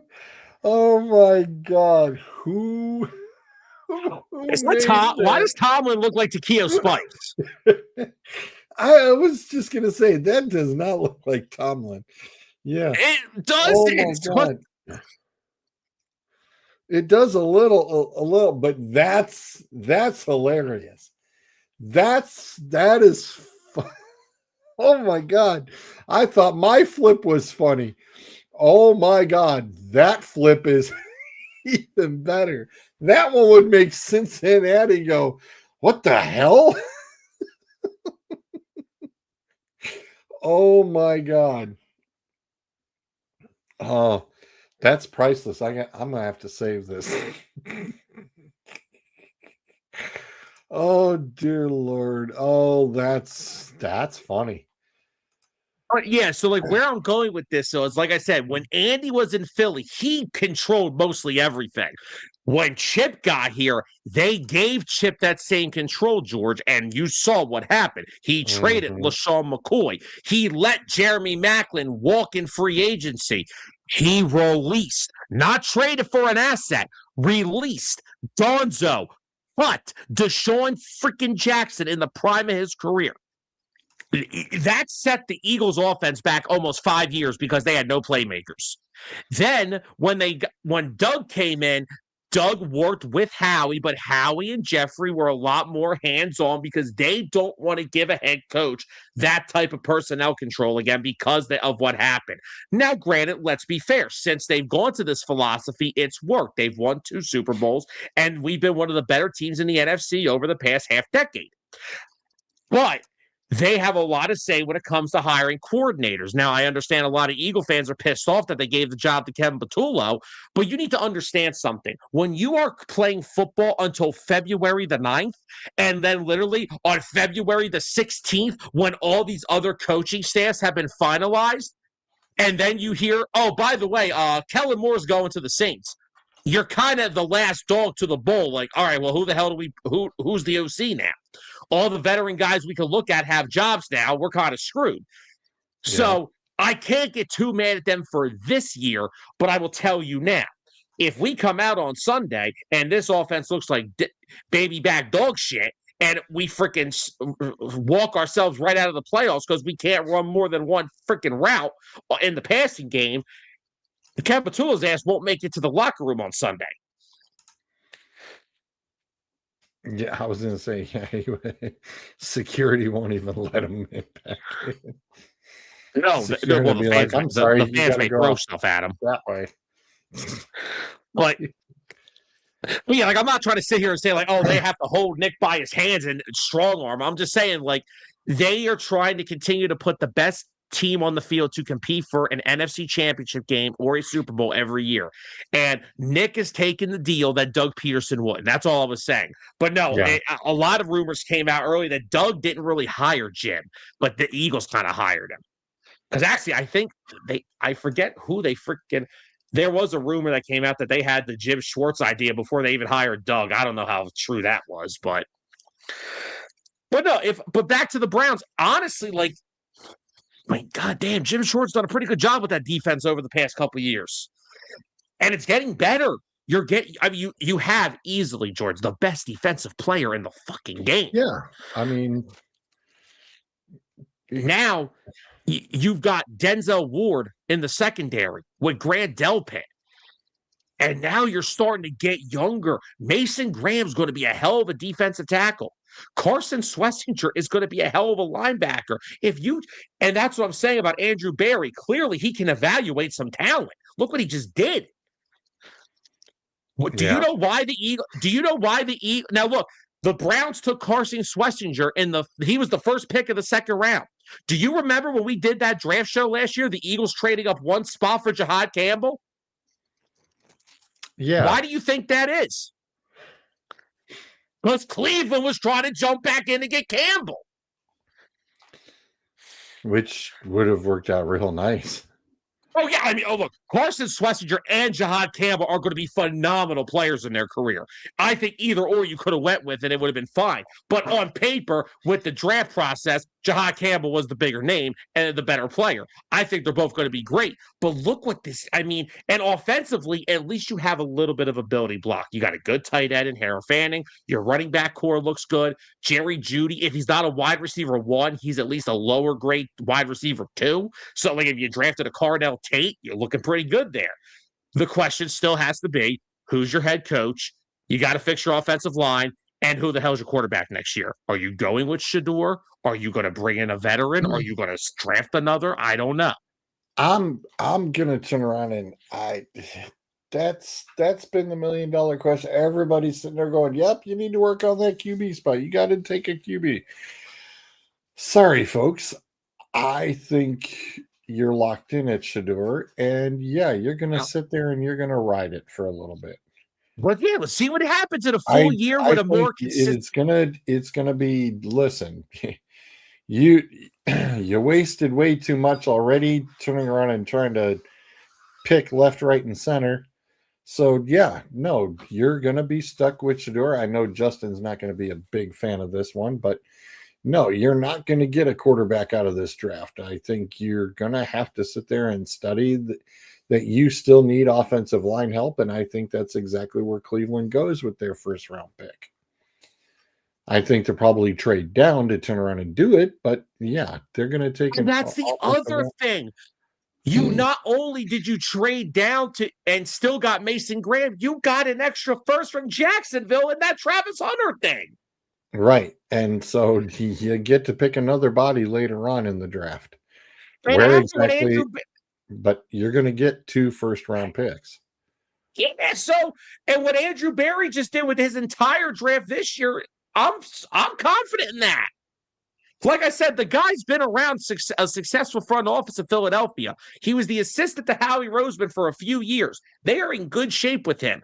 But nothing's going to matter more than who you hire. You got to hit on that head coaching hire. Yeah, for sure. For sure.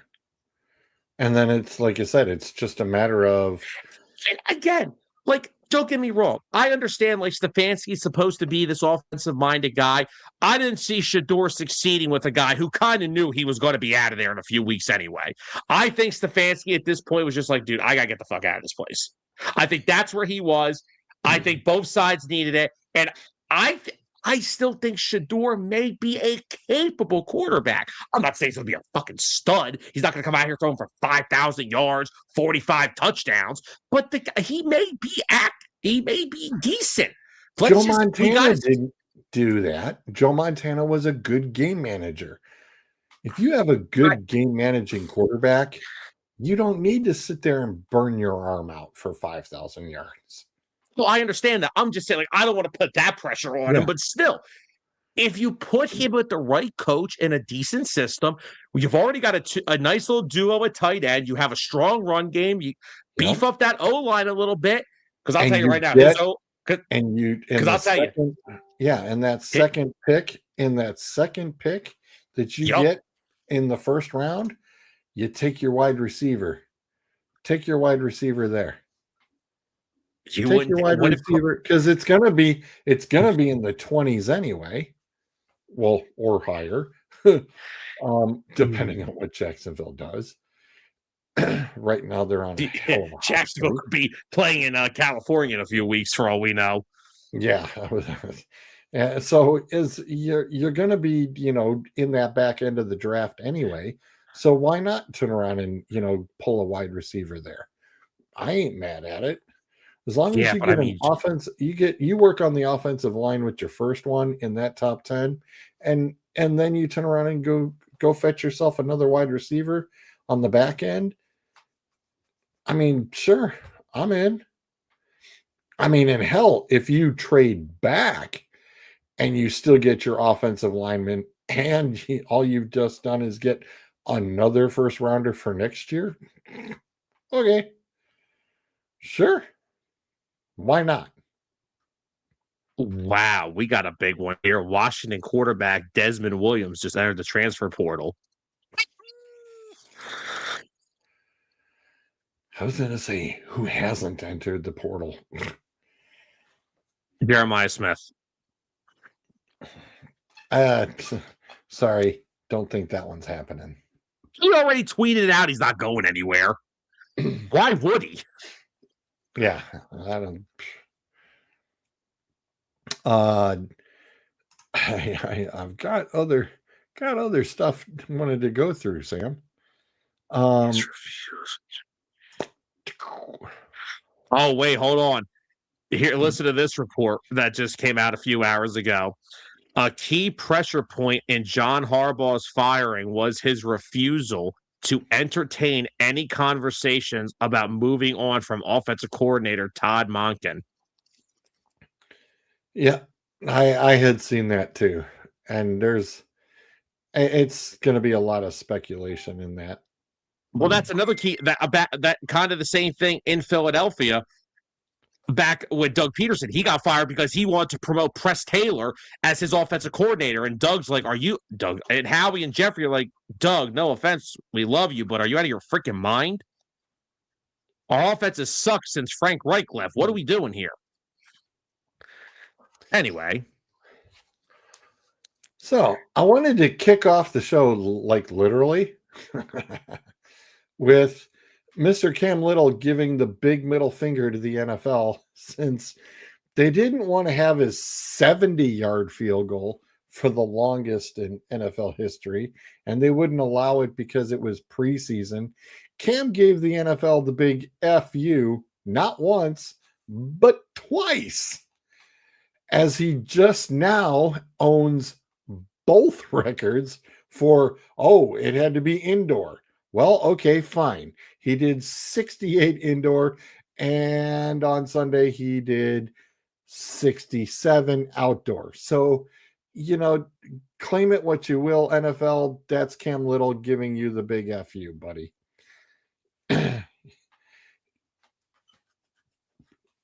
Sam, that's one hell of a kicker. And people out there saying kickers don't matter. Get the fuck out of here. I'm sorry, but that young man, yeah, the only thing that could make that even better is if he drills one of those long ones, if it happens to be in the Super Bowl, and he ends up with like the Super Bowl record for kicking a field goal in San Francisco with a nice breeze helping behind him. And it's like, oh yeah, let's just, hey, if we knock this off in the regular season, hey, what about the postseason? Well, okay, fine. So he's still got one more little thing to climb, little rung to climb. But yeah, I think the book's out. The kid's good, don't you think? Pretty freaking much. And it's not like he's missing a whole lot either, especially if you're drilling him. I mean, I'm watching, it's like, yeah, these things aren't like just barely getting over the bar, Sam.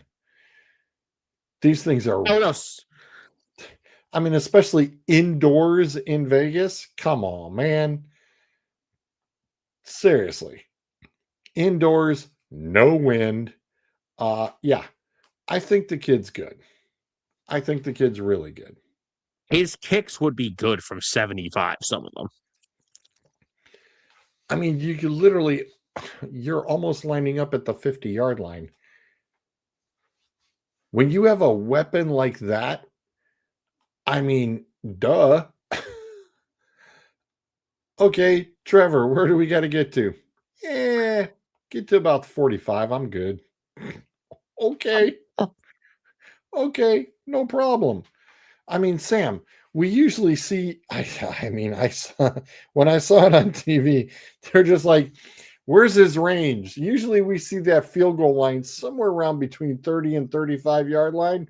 Oh, hell no. That thing was like at the 42. They had it on TV. They set him up at the 42 because they're like, oh, yeah, he could probably get away with booting it from here. It's Probably like, good. oh my God. Are you kidding me? It was insane. But I think it's fantastic. It's just like, hey, yeah, try it from here. Okay. You know, you remember what was it on here? I brought up something about like how we had the swing off in the All-Star game with baseball, but in football, instead of finishing in a tie, we have the best 2 out of 3 field goal kicks. I need that game to be between the Cowboys and Brandon Aubrey and Jacksonville. Yeah, Best 2 out of 3. yeah, Aubrey, I think, was next on the list at 66. Aubrey had that crazy stretch, like what, a year and a half, like a year ago, where he just couldn't miss a damn thing. And then, of course, Adam had to draft him and ruin him. Well, everything Adam touches gets ruined when it comes to football. We know that much. Surprised Bryce Underwood hasn't entered the portal yet. Oh, wow. Wow. No, honestly, in all honesty, Michigan is they're looking good for next year. Maybe they'll actually let Underwood throw the football. Also, side note, since bringing up kickers, Canada has literally had hell freeze over. Starting this upcoming season, the CFL has finally come to their senses, and the field goal post will no longer be in the end zone. It will now be set at NFL standards behind the end zone. Their field goal posts are in the end zone. What the hell is this? I take it you've never watched a CFL game. Hell no, I don't watch the CFL. Oh. Okay. Let me do a little rewind of CFL stuff. I'm about to look this up. Yes. The CFL also, you have to complete your first down, not in 4 downs, but 3 downs. The field is 55. In fact, I believe they may be cutting the field, if I thought correctly, as well. There are some other CFL changes, and unsure if they are changing the 55-yard line out and making it 50 again. But yes, their fields are wider and longer. Shit was And yes, they only go 3 downs. So if you can imagine only having first down and second down, and then you have to punt on third down.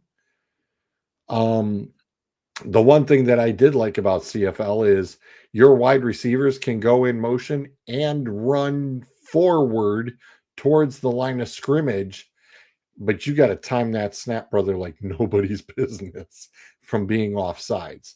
Yes, you can have a wide receiver go all the way around backwards and have a 10-yard full-on sprint head start coming against your defender. You really should watch Doug Flutie in a Toronto Argonauts game on YouTube sometime, especially when he had Pinball as his running back. Oh my God. There were a lot of fun Toronto Argonauts games to be watched. I'll be So, damned. These motherfuckers had their field goal post in the end zone. I've seen it all. Yeah, the NFL had that as well back in the day and changed it pretty quickly. See, Because, George, how would you know that? oh, shut up. Yeah, as you can imagine, the concussions that are to be had when you are running across the middle and bam, you have no idea whether or not it was the field goal post or the defender, and you don't know which one hit you or if you hit it. So yes, yeah, you really need to check out a CFL game sometime, my friend. That is some interesting football. Not gonna lie. Not gonna lie at all. It's actually a lot of fun to watch. I I may do. have to. I when I lived up in Detroit for several years, I got Channel 9 and I loved watching CBC. I loved watching some Canadian Football Leagues games. Loved it. Absolutely loved it. Excuse me. Oh dear God! Please don't look what Clint just put in the chat. Clint, if they had a quarterback who could throw the football, it'd be a different story. Well, the funny thing was, do you know Nick Bosa still finished 4th on the Niners team in sacks, and he only played like 2 weeks?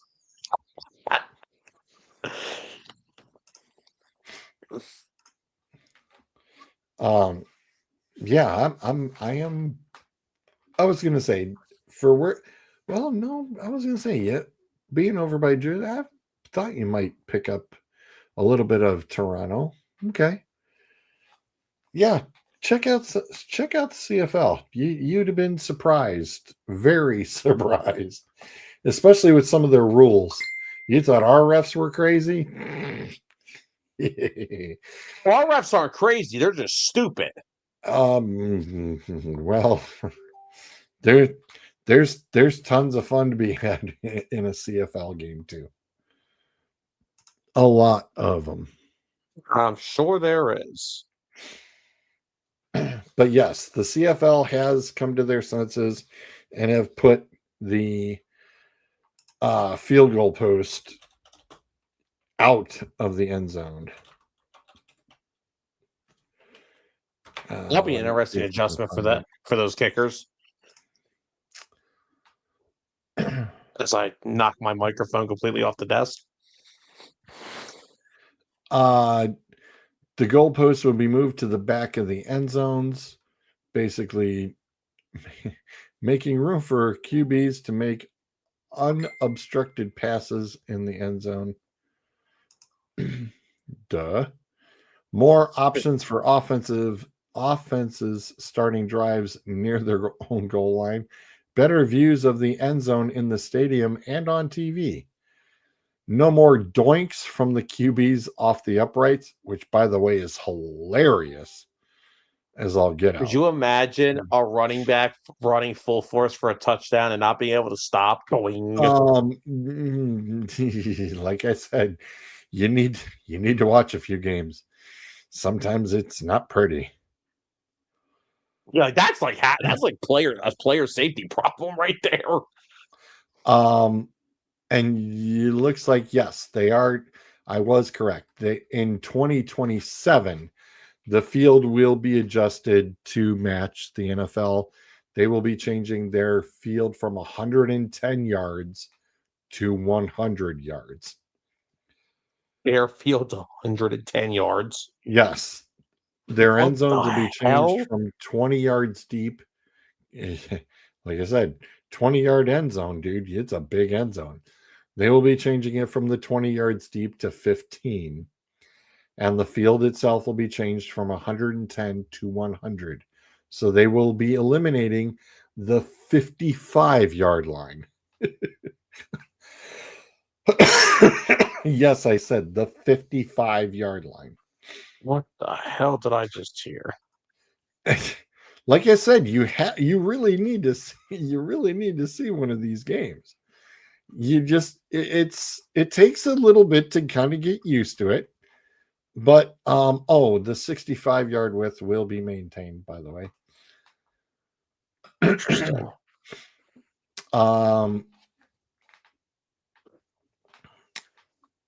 2026, the Rouge will be modified.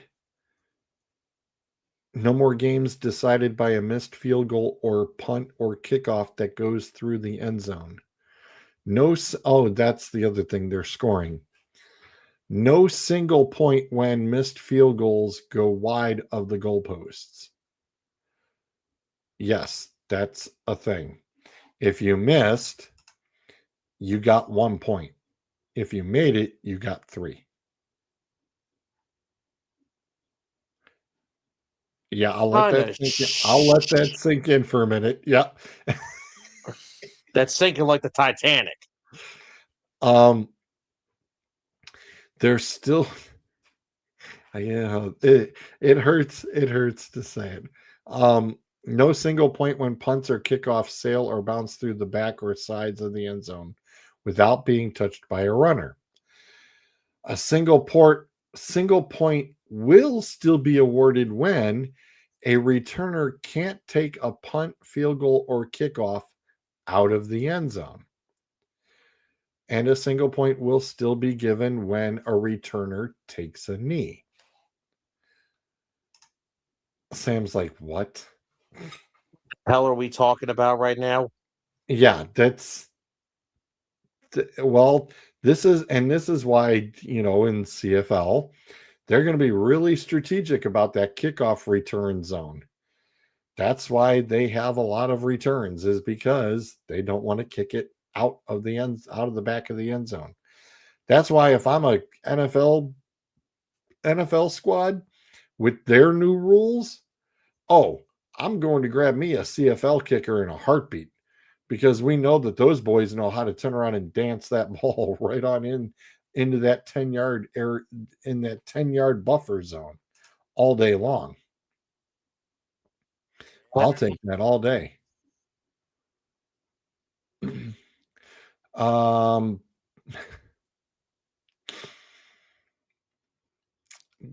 Number 4, game flow will be improved with the team benches moving to opposite sides of the field and an automatic 35-second play clock beginning as soon as the previous play is whistled dead.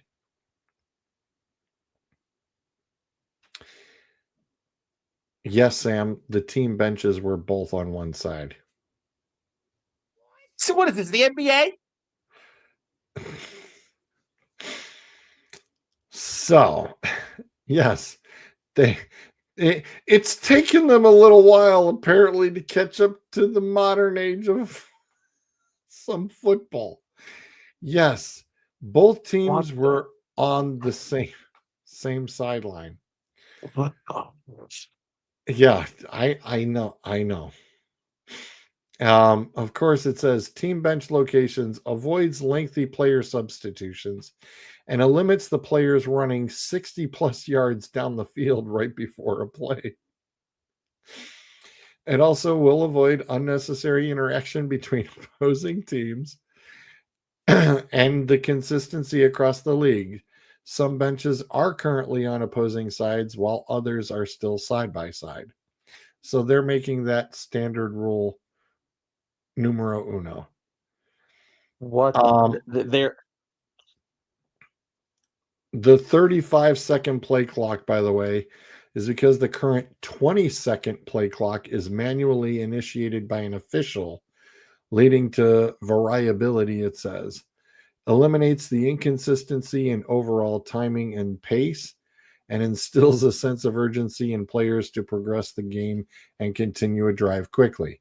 Well, now that they'll have the benches on opposite sides of the field, I would sure as heck hope so. yeah, you think? Just a hair. Just a hair. Just a hair on my chinny chin chin. They of course said, well, what's the main ideas behind the changes? Well, duh. More consistent game flow and less downtime. Hello. Oh yeah, more touchdowns. Yeah. Bolder play calls. Coaches can take more risks and be more aggressive. And a better game experience both in the stands and watching from home. So apparently, because with the goalpost being out of the field of play, you'll have more direct sight lines for the end zones. That's why. This is my favorite one. This is hilarious. Is the Canadian Football League becoming less Canadian? Is the Canadian Football League becoming less Canadian? Dude, it's a safety issue. Tyler saying it. He says, let's get Tyler. Oh my God. Hold on. That much screen real estate. Wow. Holy Toledo. That's right. Stay your ass in the comments. Stay off of here because I don't need to deal. First of all, I don't want to hear him talking with that freaking runway he calls a forehead. So I don't want to hear him start with me. Oh my gosh. I don't want to hear him start with me right now. Oh wow. Wow. It's awesome. Dude, that ain't right. That is wrong. Did you just read? Is the Canadian Football League becoming less Canadian? What does that even mean? I can't make that up. It's right here. Is the Canadian Football League becoming less Canadian? Yeah, I'm done. I'm done. I'm done. I'm done. Done. We're not doing this anymore. I just heard, is the Canadian Football League becoming less Canadian? I'm done. Of course, they did the same thing the NFL did. They're saying before 1929, throwing the ball forward was illegal. Could you imagine, the forward pass being illegal in today's game? We'd have a bunch of 3-0 games. What the hell are we doing here? No, we had scary games at that point. I mean, you're still putting up a point for a missed, the missed kickoff. You're still getting a point if the guy can't get it out of the end zone. Technically, yes, majority of their roster are washed-up NFL players or wannabes. Actually, no, Tyler. There are a lot of guys who are actually over from Europe, and they're not too bad. They're not too bad at all. In fact, some of them actually get poached from the NFL. So, ironically, some guys do very well in Canada and then get poached by the NFL. I mean, Doug Flutie had to go from the NFL to the CFL, was very successful, and then got repoached back by Belichick. So, I mean, it worked out for Flutie. There's no downside. Not that I can see. There. Now I give Sam even more space on the screen. How you like them apples? Every time I hear you say how you like them apples, I go back. I remember when I first started, like when we first met, I followed the Dueling Aces Facebook page, and like one of the pinned shows was like one of your first ones. And I just remember the beginning of the show where Zolt saying he hates the picture that you used for him. Yeah, definitely had to change that. And he said it looked like a thing from Match.com, which cracked me up every time I watched it.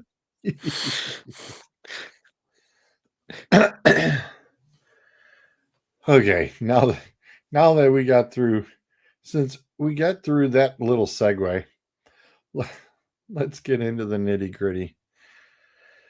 Saturday, who you thinking on this? I'm not a fan of that spread, and I might take that spread because scarily, that was almost the same spread it was last time. At 10 Which game are we talking about here? I'm sorry, the first one up, Rams at Carolina. Yes, but my phone just auto rotated because Sam's head got bigger. Anybody who's interested, I'm currently looking for a new co-host for Unbiased and all of 609 Sports Talk Radio. The last one got fired because he had a kind of a disease. It's called total jackassness. He knows I love him like a brother, but he's a jackass. Oh my gosh. Wow. So the last time I was just like, yeah, I thought that the Rams could totally do it, and the Rams ended up losing their minds. I don't care if you've got Devontae Adams back or not.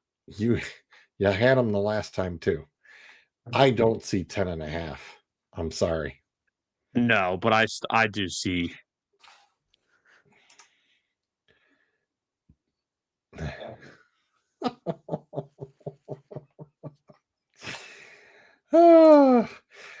That's your tag team partner. Gotta love him. Yeah, he is. Gotta love him. I know. He's the little brother I absolutely beg to never have. Sorry, but I'm here anyway. Oh, thank God. We're just enjoying the wonderful comments from Tyler right now. No, they're not. They're not wonderful for. Yeah, I'm not doing this. I'm not doing this. Always happy to see Tyler. Anywho, where were we? I was going to say, right now, if you look on this screen, there's a lot of big foreheads. So, what's the difference? Zolt's like, I don't know what you're talking about.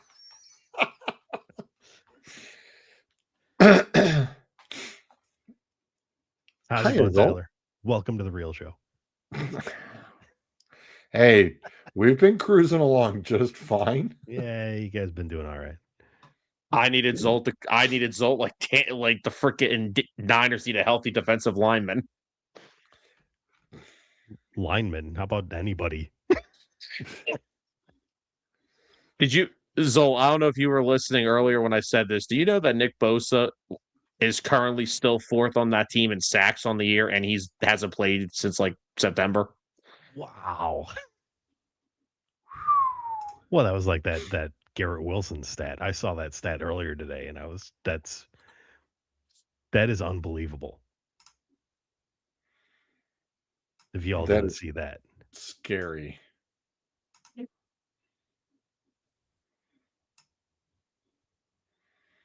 So what's new today? Anything happened today? I don't think anything happened today. It's been a pretty boring day, don't you think? Pretty much. We've been on here for 2.5 hours. We barely talked about shit.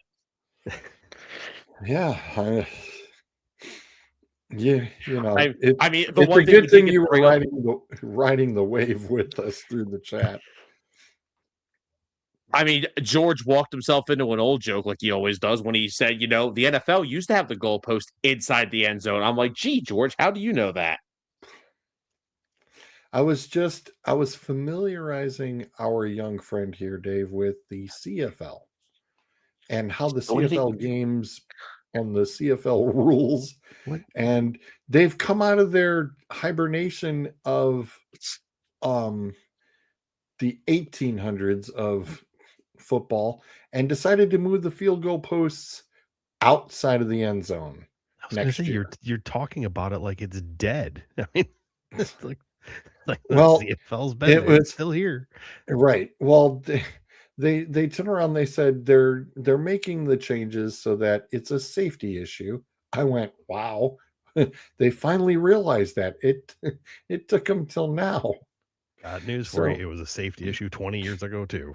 yeah, they're also shortening the end zones to 15 yards and taking away the 55-yard line, and they will be shrinking it to 100 yards, making the 50-yard line.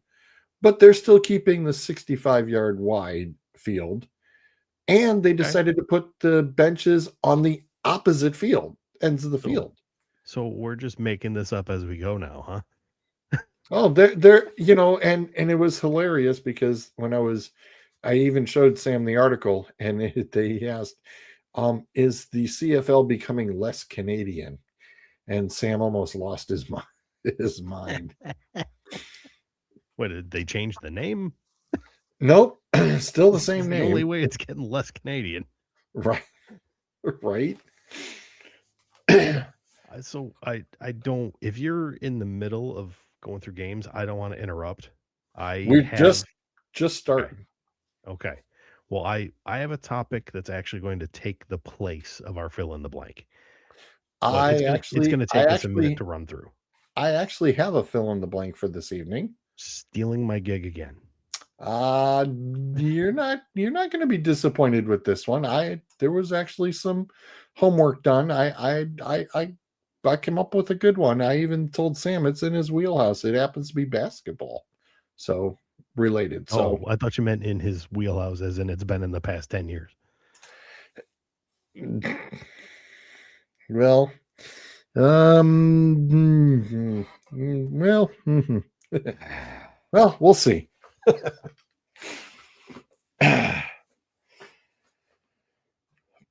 But no, what you got? Oh, like I said, it's going to monopolize a lot of the show. So if you want to go through games, that's fine. We can go through games. We'll get to my thing. Okay. Well, like I said, we're just kicking off with this. At the moment, I don't see the Rams doing 10.5 because that was the line the last time. And they had everybody. And yeah, I don't see it happening twice. I mean, and frankly, they're not exactly playing their best football right now. Mm-mm. Nope. Again, Yeah, the you biggest. blew out the Cardinals. So what? Right. Not only that, it's like the one thing Tyler and I have brought this up about the Rams for the past 2 years. That defensive line is lethal. They can get after the quarterback. The problem is, for some odd reason, they cannot stop the run for shit. And what's Carolina's strong suit? Running the football with Chuba and Rico. Which, by the way, can you come up with a better two names for running backs? Rico and Chuba? Can you Chuba and ever Rico. come up with that again? That is a remake of Hawaii 5-0 if I've ever heard of one. Right. Pretty much. But so I agree. I still think the Rams are going to win. I mean, McVay, Stafford, been there, done that, been through this before. Panthers have been a nice story. They're back in the playoffs. They have the Falcons to thank for that. But, maybe they could have helped out the Falcons pay some of Kirk's contract. I don't know. Maybe a little thank you in there, but whatever. But I don't think that the spread's too high. There's no way. I don't think this is going to be 10.5. I think it's going to be about a 7 to 8 point game. I am picking the Rams. But if Carolina can run that football, anything's possible because the Rams do struggle with stopping the run. And then once that run really gets established, that little bit of play action to that nice hot rookie wide receiver doesn't hurt. Oh, that doesn't hurt at all. Doesn't hurt at all. I'm leaning that way as well. I'm thinking it's only a 4 or 5 point win myself. but I was also choosing the Rams as well. I'll split the difference and go 6 points between the two of you, but it's a not in doubt 6 points. Like, you get to like the fourth quarter and Carolina cannot get anything going, and the Rams just basically possess the ball to end the game. Yeah, fair enough.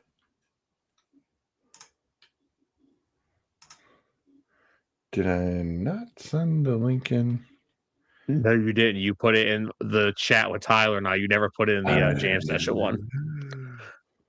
So how did I? You got it to you. You sent it to me when I messaged you a Lego. Oh, oops. Whoopsie. But yeah, I'm going. The Rams are just, like I said, been there, done that before. It won't be a 10.5 spread, but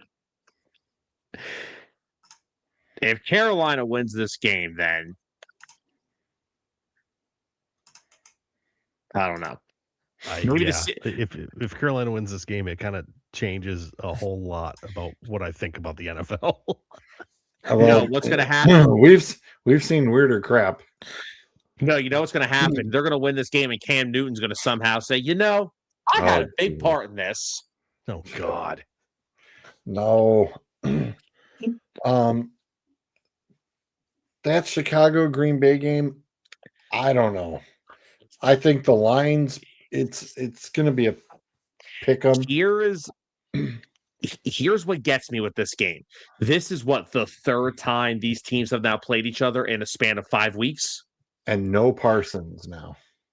I understand that, but still, it's a division game, and you're still. And they didn't have Parsons the last time they played him either.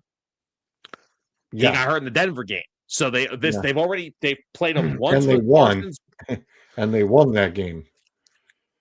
So this is going to be a very interesting how this goes, because now, again, this is still. I know Jordan Love hasn't had a lot of playoff success, but he's been there a few times now. This is the first time we're seeing Caleb Williams in the playoffs. Does the stage get a little too big for him? Well, does he make some of those Caleb mistakes, like the overthrows or the throws that when he doesn't have to throw a 100-mile-an-hour fastball, he still does? Do some of those things come into effect? If the Bears' run game doesn't get going completely, does it hurt them?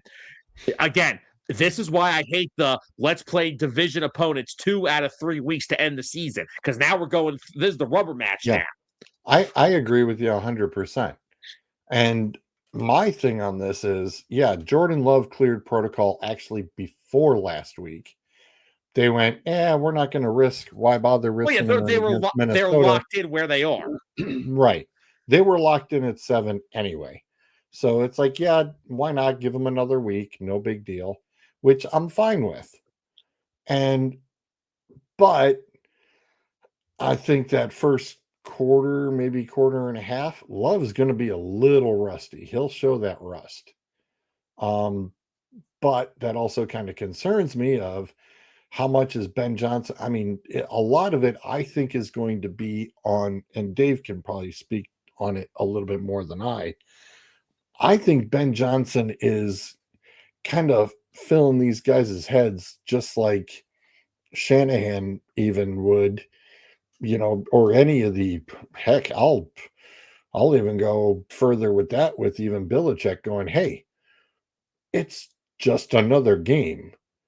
Just set up, line up, and go play by play. You don't have to sit there and go, oh, it's the playoff. It's like, well, yeah, you want to, fine. But it's one game at a time, one play at a time. And I believe Ben Johnson has got that attitude and bringing that from Dan Campbell, and has literally instilled that into the Bears. Would I be mistaken on that, Zolt, or not? I think that's going to be the game plan going in.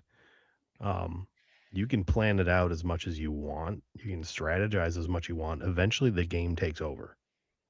And regardless of what your plan is, you're out there playing football.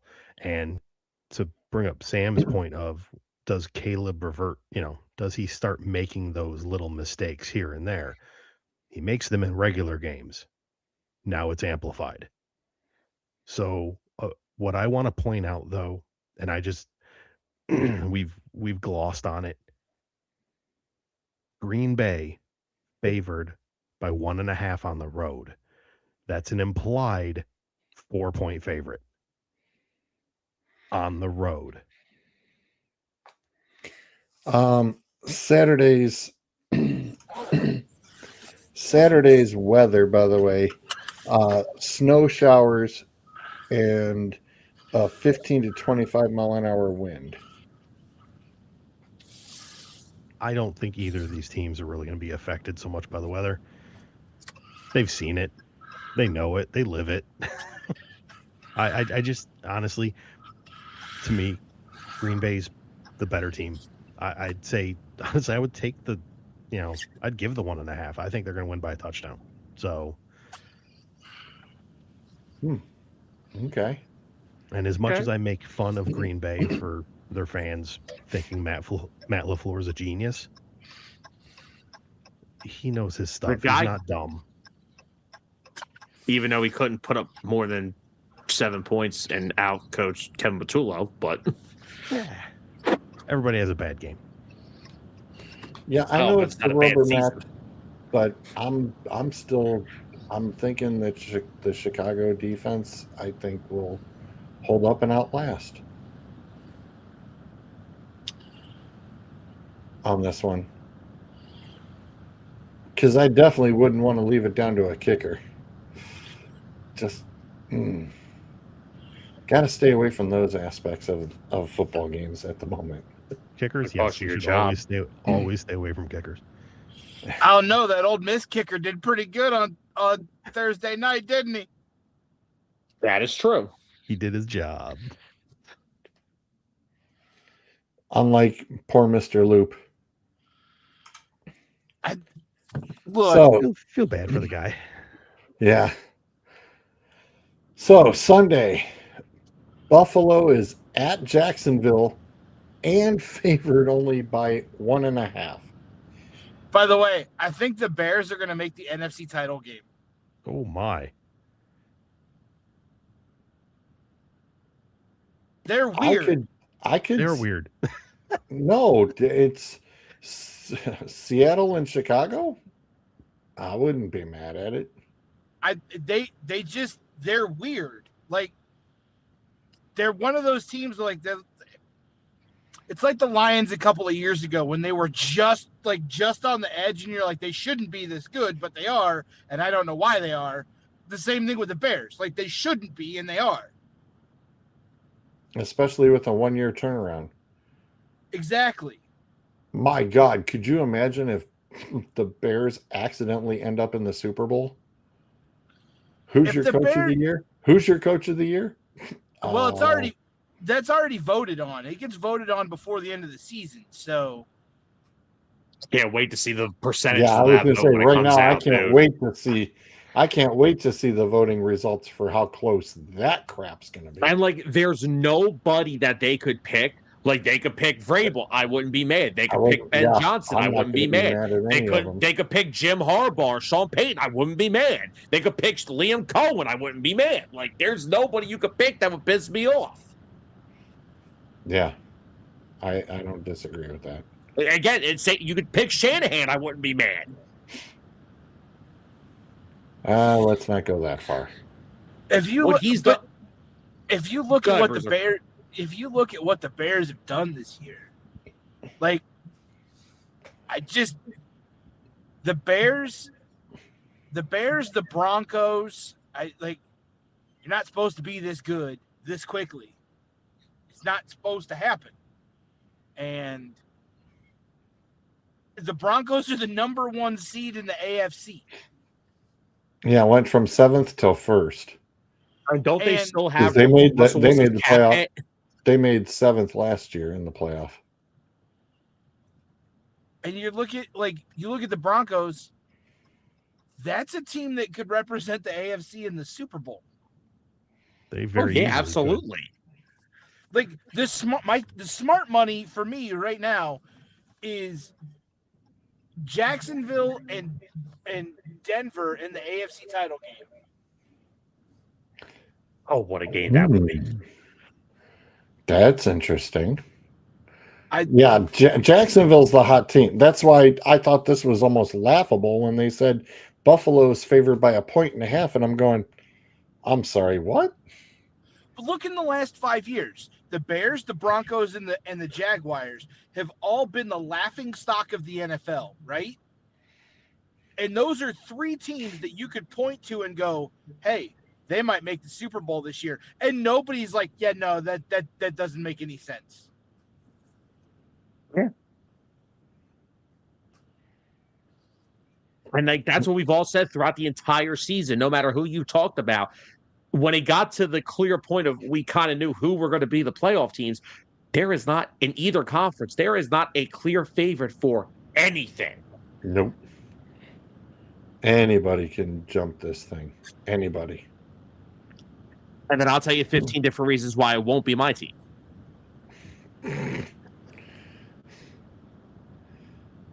So, yeah, I was definitely taking Jacksonville over Buffalo. The Jags, the only advantage that the Bills may have is James Cook. The problem with that, the Jags haven't allowed one time this year a 75-yard rusher. I know, which scares the hell out of So me. the one advantage Buffalo would have, the Jags are good at stopping. And once again, can you imagine what's going to happen next week on my show, on this show, and on every show around the freaking country if Josh Allen gets to a postseason, has to deal with no Mahomes, no Lamar, no Burrow, and loses to Trevor Lawrence in the first round? Oh, and the head coach gets fired? Well, McDermott's ass is done. Oh my gosh. It's like, well, enjoy. So let's bump up to, well, I never touched him. He was in the car. I know he's in the car. He's probably going from the car to the house. Next up is the 49ers at Philly. And the 49ers just lost another key person on defense, and that's why I think Saquon George, have you Barkley, watched my offense this year? You could beat my frick. You could. This is what concerns me. Saquon can have a field day here because there is nothing that can stop. There isn't a wet paper towel. Sir, this is 2025. Saquon has no field days. Oh, he will this week. So somehow Saquon Barkley, with given everything that's happened this year, finished the year top 10 in the league in rushing. Somehow. Don't ask me how, but this game is going to come down to one matchup. It is not a position group.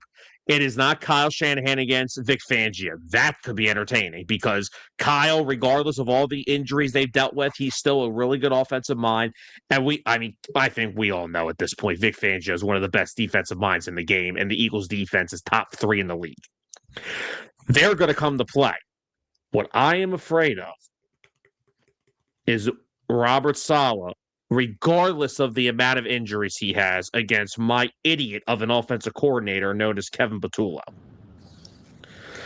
Also, not to mention, my offensive line has not been healthy at all this season. Even though they're basically all going to play, I mean, we still have to see Lane Johnson's availability because he has to practice this week still. Because once again, guys, has anyone ever heard of an offensive lineman coming back in season from a Lisfranc injury in their foot? Well, no. So that he's still iffy for this game. So, but either way, Kevin Patullo can single-handedly lose us this football game. So that 4.5 points spread, freaking ha. There ain't no way. There's your wild card in the whole thing. They have to score to win the game. Cooper can pick off Purdy and basically and just easily as he does that, Kevin Patullo could call 4 plays that gets them knocked out of whatever scoring range they're in because he's a brain-dead idiot. Oh, Cooper only needs to pull off pick sixes. Are you kidding? That's What? what maybe the only way we can score. Who are the Eagles playing? I'm driving. I can't look at my phone. Yeah, sorry, bud. 49ers. 49ers are at Philadelphia. Philly's favored by 4.5.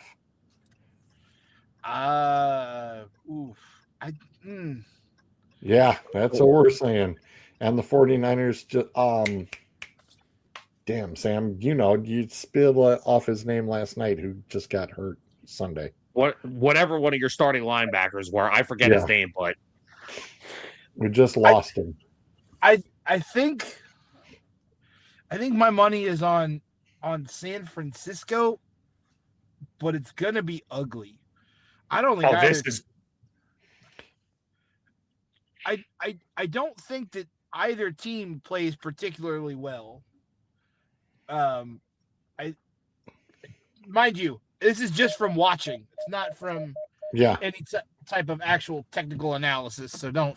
Yeah, we got you. Anything that you say, George and I will tell you if you're right on it. I'm already telling you you're right. Yeah, no, it's both. San Francisco's been ugly. Both teams have played ugly, and that game's was it Sunday, Saturday, or Sunday? Sunday. We're on the Sunday side. It's Sunday afternoon. No. The 49ers and Seahawks from this past weekend. I can't remember if it was Saturday or Saturday. Sunday. That was Saturday night.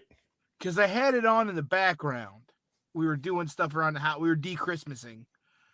And some of the stuff that I watched, I was amazed at how bad the 49ers played. Like they just they made fundamental errors that you just don't make. And especially not at that level.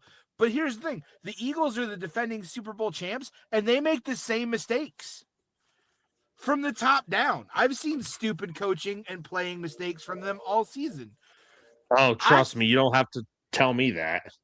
I think the 49ers can win. I think it'll be really ugly, though. It's not going to be a pretty game. I think this is the ugliest game of the whole weekend, to tell you the truth. This is probably one of the worst games that will be up there.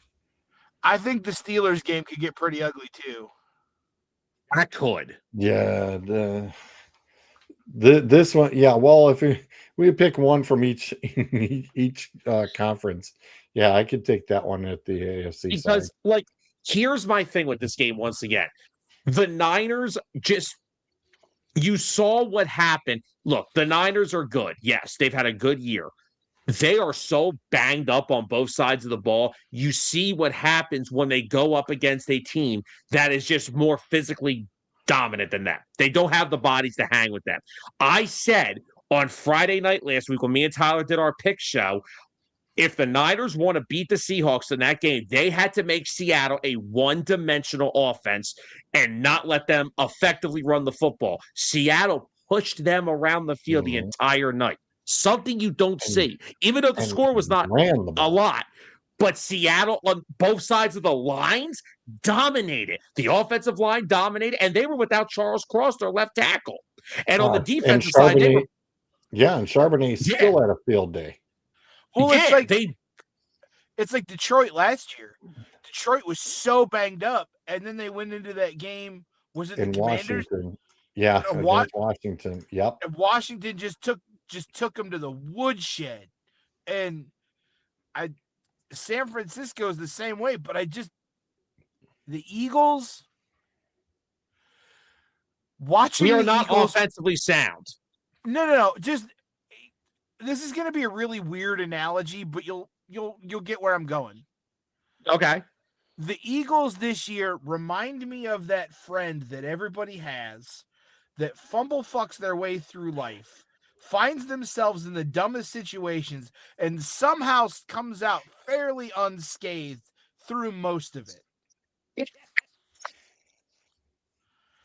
I have gotten there. And the only way, like I said, I am not worried about, I'm not, George, to not insult Kyle Shanahan and that team.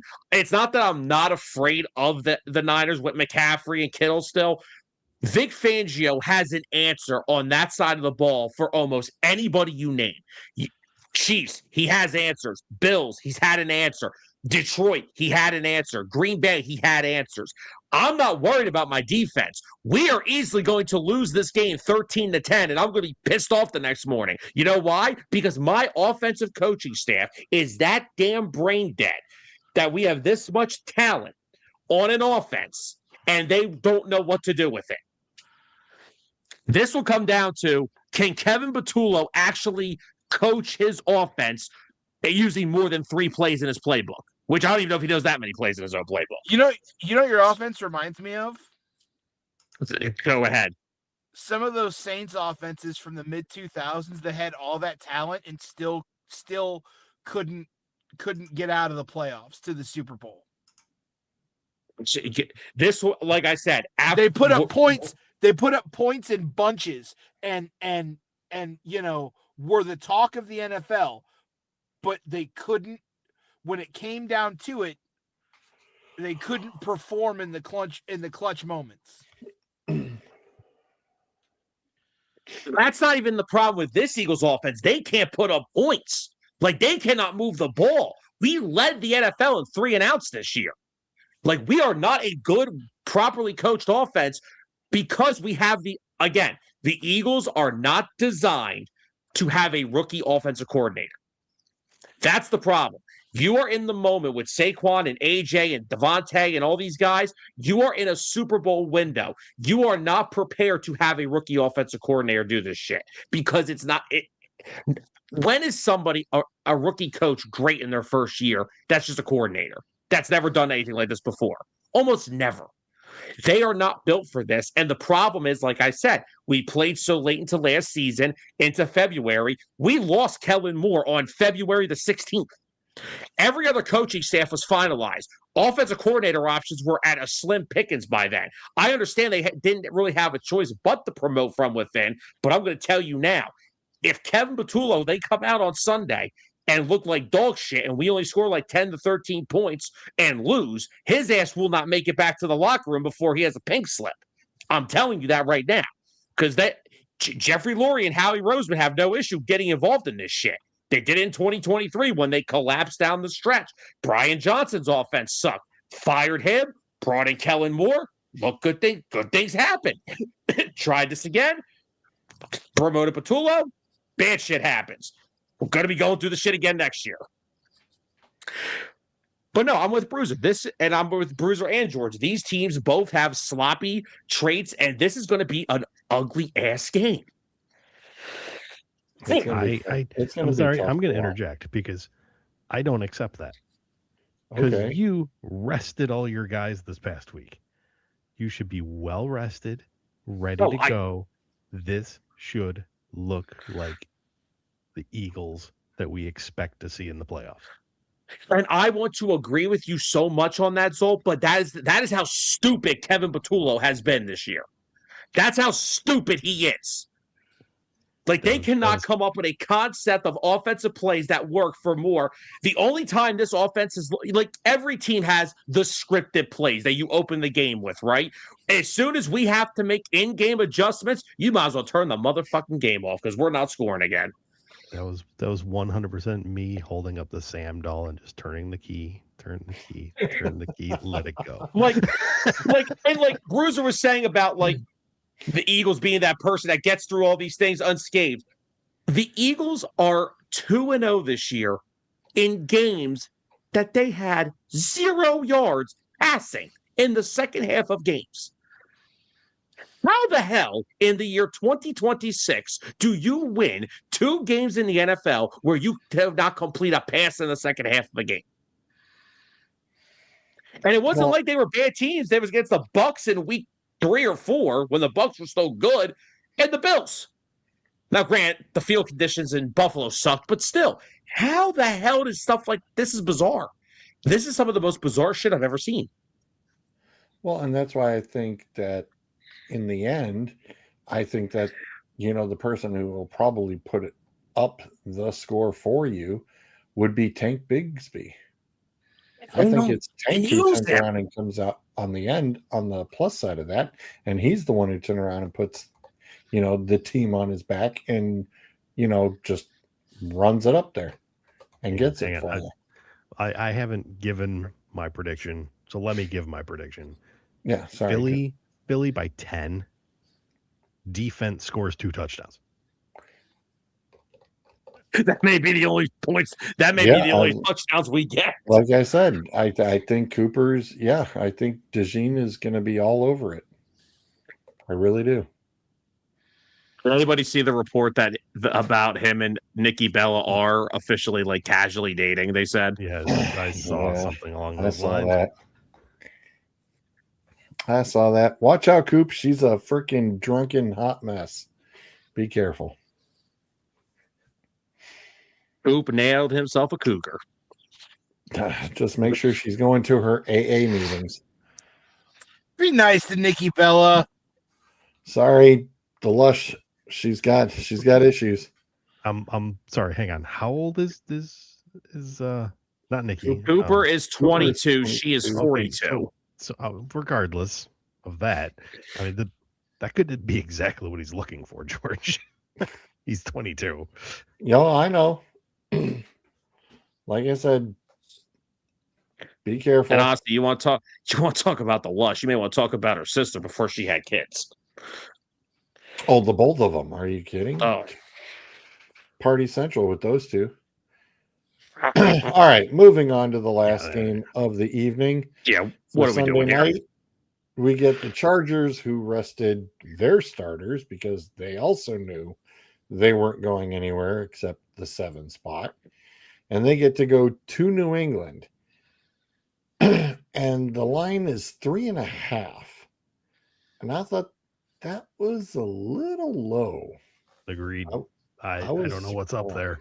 I don't know what is up with that line. I do not trust it. I don't trust it either. I'm like, Vegas, what are you trying? Give me the Patriots by more than a touchdown. Right. Yeah. That's what I was thinking too. That's why when it said 3.5, and I'm sitting here going, that can't be right. The Chargers offensive line is just too banged up to keep Justin Herbert upright in this game. And the Patriots, they're getting healthier. Will Campbell came back this past week. Milton Williams is back on the defensive line. They have Harold Landry. The Chargers offensive line has been a freaking mess all year. They don't have the bodies to compete with New England. No.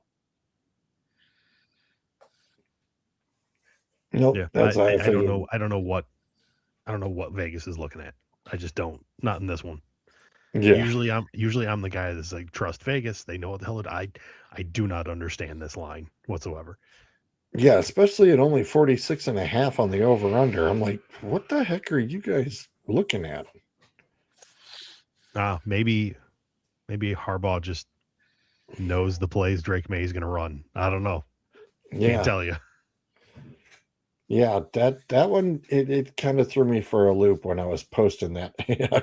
At first, I'm sitting there going, that can't be right. And I went back and looked at a couple other spots, and I'm going, huh, okay, Vegas, whatever.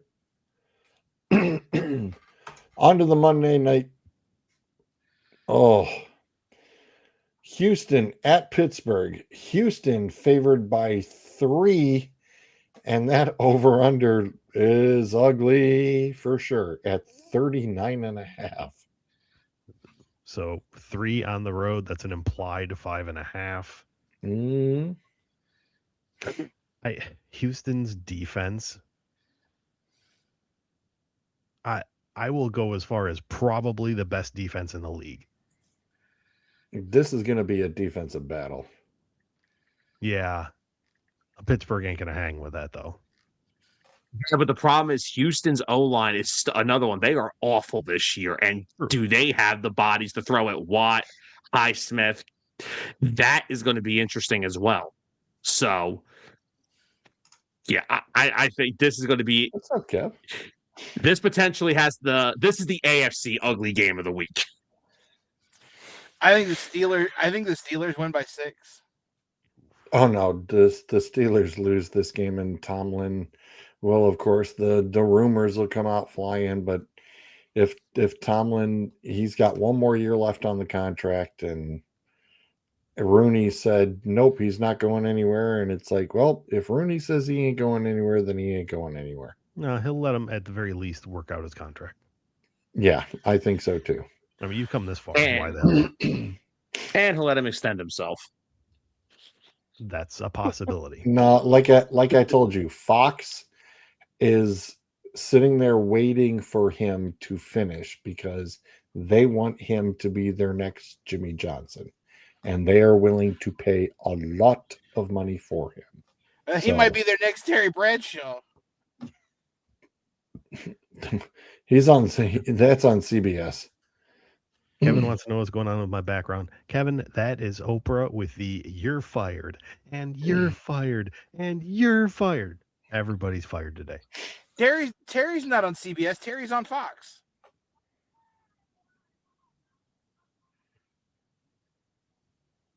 Oh no, that's right. Why am I thinking it's You're thinking of Bill Cowher. Yeah. Cowher's on CBS. Cowher's on CBS. No, yeah. Terry Bradshaw's on Fox. Terry's on Fox. And Terry's got to go.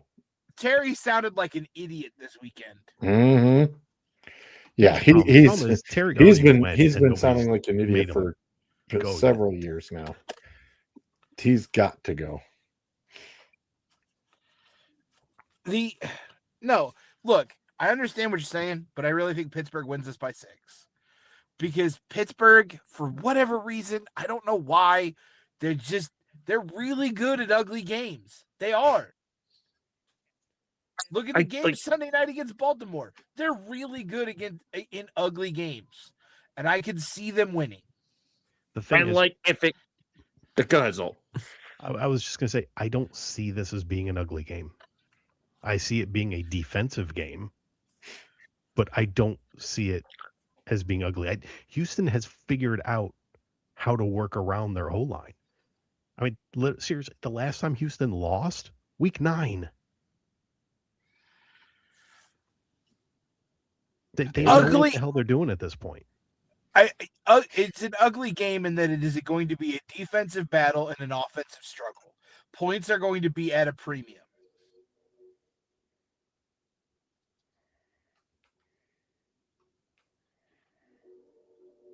Yeah, and so what that means is that big time plays are going to be limited. And who would you think if there are 2 to 3 big plays to be made in this game? I'm gonna probably lean my way toward Rodgers more than CJ Stroud. And I like CJ Stroud. I like the Texans a lot, but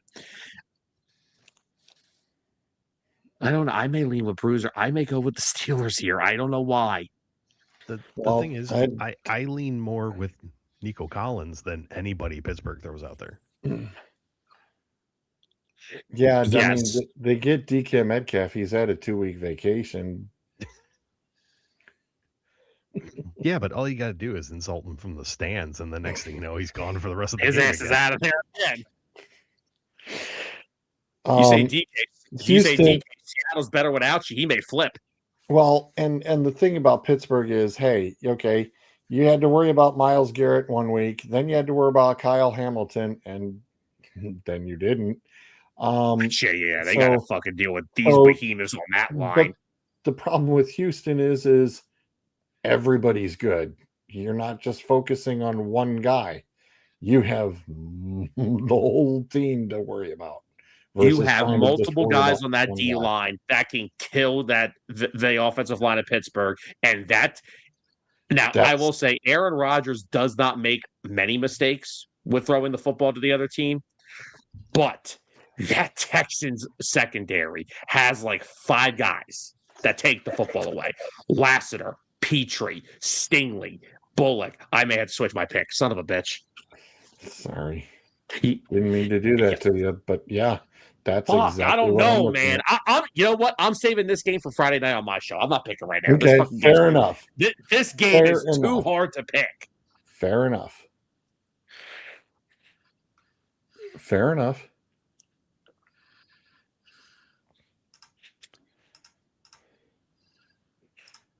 Where is it? There it is. What the frick is this? 13 NBA teams never to have moved.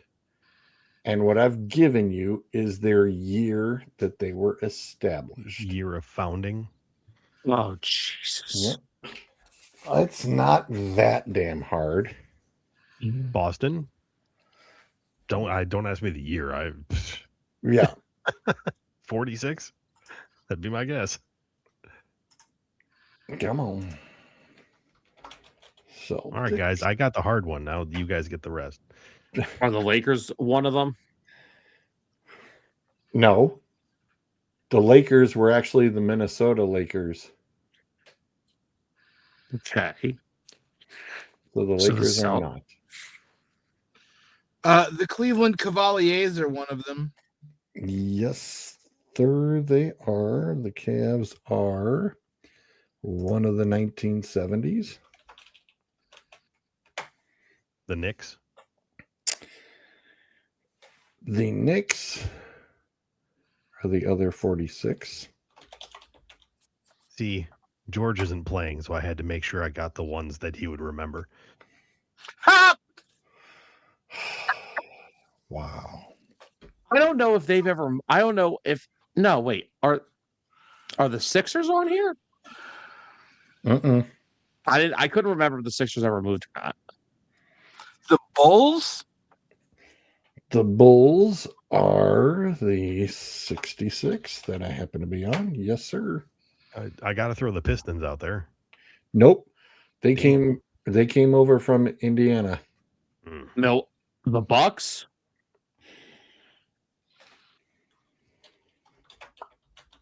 There we go. The Sacramento Kings? Good guess. Nope.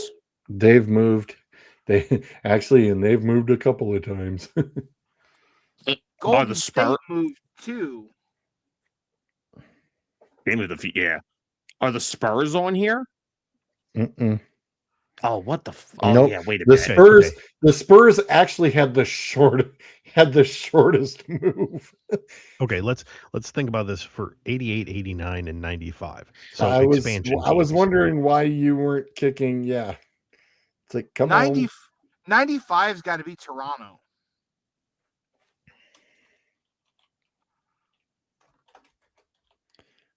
Yes, Bruiser. Yeah. I'm trying to think who the expansion teams were. Is 88 or 89 the Miami Heat? Very good, Bruiser. The 88 was the Miami Heat. Is the Magic? Yeah. Okay. I can't look. I don't know what years are left. One more 89, an 80, a 76, a 70, and a 68. So you still have an 89.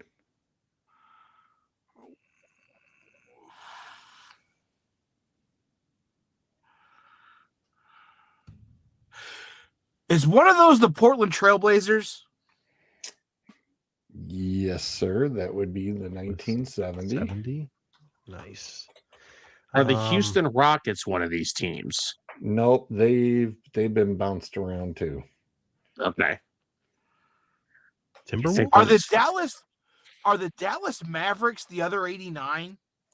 No, but they are your 1980. I knew one of these Texas teams had to be on there, and I picked the two of the wrong ones.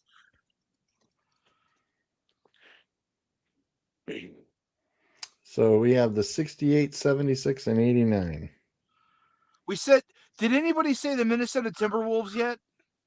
That's the other 89. I was going to say, I said it, but three people, we all talked at the same time. So I'm sorry, Kevin. You're good. You guys are good. Kevin brought it up in chat too. So, and Kevin also threw out there the Hornets.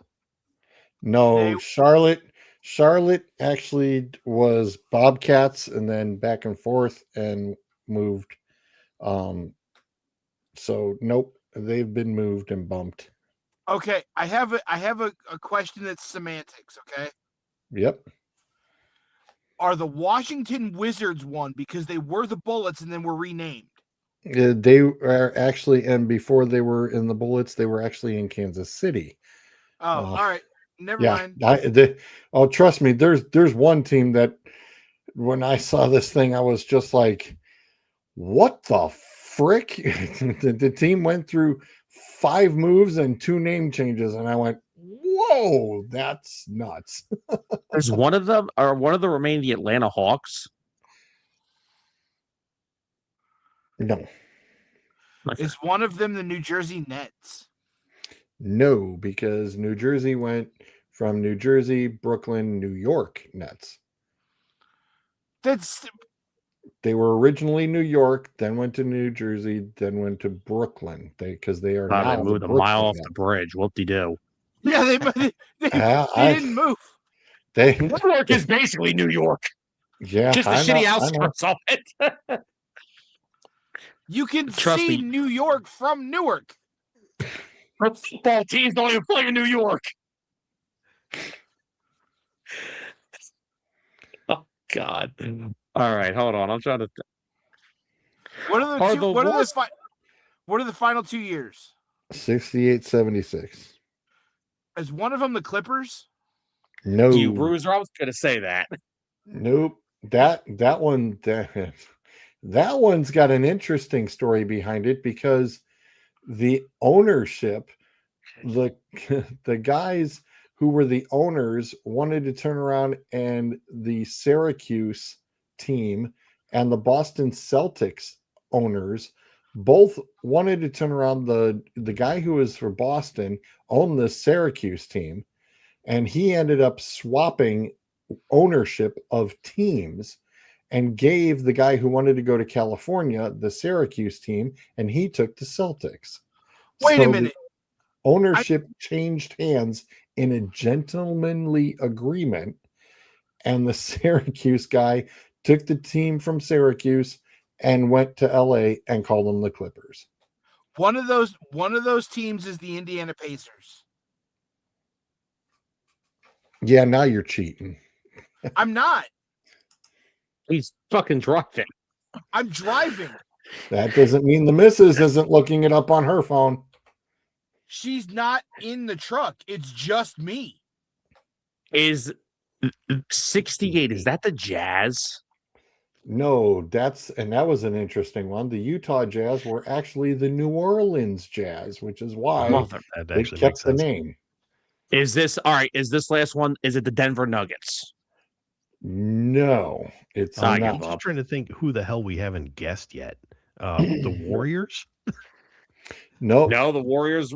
They moved. God damn! Who the hell have we not guessed? The Warriors actually moved 4 times. Can we? All right. Can we? Is it a Western Conference team or an Eastern Conference team? Give you a little hint. They have won a championship in the last 5 years. Okay, why did I stop watching basketball? I don't know. That's your department, Sam. That's your department, dude. I said it's in your wheelhouse, man. I'm like, come on. 1968 is not my wheelhouse, old timer. Yeah, but the last 5 years is. I'm trying to. The NBA's become unwatchable. Shut up. We've guessed the Celtics, the Knicks. Yep.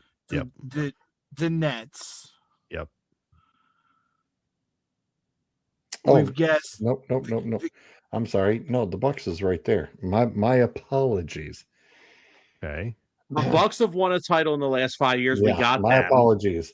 Okay. No, I thought I was looking at my list is a little off, but I was looking at the Bucks name, and we've got the Bucks already there. This is the other squad that is in the Western Conference. Oh, okay. I'll give you that much. But it's not Western the Denver Conference. Nuggets. Nope. Okay. So hang on, hold up. Question, George. Does this team currently exist? Yes. Okay. Yes, they have to. I didn't go with any of those defunct. Who the hell wins a title in the last 5 years? the Phoenix Suns. There it is. Yes, good guess. And Kevin just guessed Yep, it Kevin too. just threw that out there too. Kevin Well, just now threw I it know up there. why I didn't get it right. You said won a championship in the last 5 years. They didn't win one. No, I said it was a Western Conference team, and I said the Bucks were the ones who I was thinking of, but we already had them on the list. George, I know more basketball hey, teams than I it's- thought I did. Yes, you do. sometimes I appreciate the effort, but maybe leave the fill in the blank to the professional. Hey, that really wasn't a bad fill in the blank. No, it was. And That was actually a really good list. That was a It was good one. good. I just botched the last one. It So had my to be bad. done. That was fun. I had to sit there because I'm really good at geography. Right? Yep. So like I'm going through my brain and I'm like, Western Conference team, who didn't we pick yet? And I was like, there's not a Vegas team yet. And then I was like, oh, Arizona. Who's in Arizona? Phoenix. Yep. You would have said the Arizona Suns, I would have laughed my ass off. Kevin, we're not ignoring. We try not to look into the chat Into the because chat. we're trying to guess it ourselves. Yeah, we don't want the help, so we're trying to figure it out. I was going to say that's kind of Zolt's rule is we do not acknowledge the chat at the moment through these because We'll acknowledge it after the guess if they have it and we guess it. Or typically what I'll do is I'll see it in chat and then I will just mention it's like, okay, chat's got it. yeah. Yeah. And we try not to look at the chat because we want to try to guess it ourselves. I don't look at the chat anyway, but like I feel offended that you thought I was cheating. I really wasn't. I have been driving. I know, and I know you are driving. I'm just playing with you. I'm just really fucking good at geography. It's one of his traits, man. He's just really good at it. I am. That my wife hates it. She hates it because like she's a landmark driver, and I'm very much like, hey, turn left here, go right here, go do this, do that. And she doesn't. She doesn't understand how I can just remember places. Yeah, the little snippet that I watched earlier today, and I saw that, I was like, wow, I was like, this is a good one. And then to see on some of the teams and the moves that were made, I was like, what? The one that blew my mind was the Clippers Celtics handshake deal between owners. Because the one guy wanted to stay on the East Coast and the other guy wanted to go to California, and they just swapped teams. I want to know like, whose name changed 5 times before when they moved. I'll have to go back to that one. Was insane because it was like somebody went from Kansas City, then over to Oklahoma, and this was pre Pelicans and all that, and then went south and went back to Kansas City, and then looped over to I want to say it was, I think that's the one that was the Spurs. No, the Spurs one was like the closest one because they were in some no-name town originally, and then they just went whoop, right down. Weren't they in Antonio. Amarillo? No, the city began with an O. I'd have to go back to look at it again.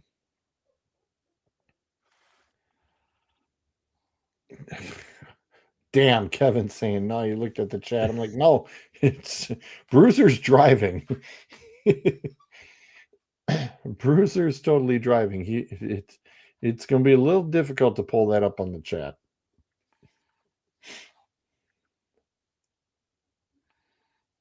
All right. Ready for my thing. I'm not even going to put it up on the screen. But going back to the NFL, but we're looking at the other side of the NFL. We're not looking at the playoff teams. Okay. I'm going to go down the Odessa. Odessa. Odessa. Yep, that was it. Going to go down the list, and we're going to throw a team into one of 3 categories. Moving up, took a step back, just a piece or 2 missing, complete rebuild. Basically, taking the last season and how we're approaching this off season. So we're going to start. Wait, hold on. What are the 3 categories again? Okay. Basically took a step forward. Like we're moving up. The trajectory is going the right direction, whether we make moves or not. Okay. Took a step back and need a couple pieces to try to reopen the window. Okay.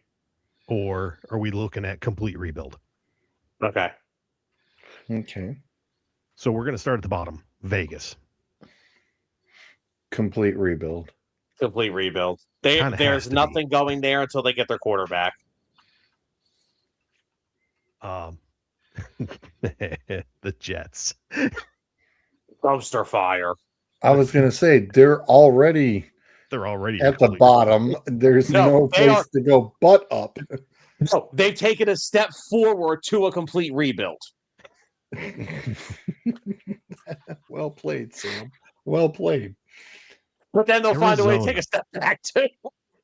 I don't know if there is a step back from where they are. Where they are. Can we trade them for the best CFL team and call it a fucking day? Sure. Relegate them. We're gonna relegate them to the CFL. Yeah, it's ridiculous. Hey, it's a short trip. It's a short trip just across the falls. Where's the World League when you need them? The UFL. Okay, Arizona. Sam and I talked about that earlier, knowing that they are just the quarterback away. That's just it. You're missing a few pieces. The problem is, it's kind of an important piece. Right. I'm going to say step back for right now because of them still need a quarterback. But, if you look at them on the surface, McBride, Wilson, Marvin Harrison Jr., and James Conner when healthy, that's not a bad start to an offense. That's a pretty decent offense with the right quarterback. In terms of the defense, there's some pieces. I mean, Josh Sweat, they just signed him in free agency, had a good year. Walter Nolan's going to be a really good defensive tackle. Will Johnson's a great corner. Zolt will know this if he's freaking healthy. So they've got pieces, and they still have Budda Baker at safety. So I'm going to say step back because they have to get the most important position right. I think the Browns are a complete rebuild. We'll get there. We'll get there. Calm down. I thought we were just guessing team names. No. Zolt's got an order. We're going up a list. Basically, it's the draft order. Tennessee. That's a rebuild. Complete rebuild. Yeah. They might have their quarterback. Maybe. Well, they hire Matt Nagy. They just got him killed. They just got him killed on Sunday. So that's the thing. They need the right guy with that quarterback. Not Matt Nagy. They certainly don't seem to be interviewing the right guys. Otherwise, you're right. Okay, the Giants. I want to say step forward. I don't think they're that far off from being contenders in the playoffs, but I think they're a long ways away from the Super Bowl. Right. Oh, I agree with that. But here's where I'm at. Jackson Dart has proven he can play. They have Malik Neighbors. They have Cam Scatterbo. They have Theo Johnson. If they re-sign Wan'Dale Robinson, because all these idiots are out here saying, oh, well, they're going to draft Jordan Tyson or Carnell Tate at 9. What's the point of that when Jackson Dart is going to have 8 concussions because you guys can't protect him? Yeah. Andrew Thomas is at left tackle. That's a good one. The other 4 spots on that line need a complete overhaul.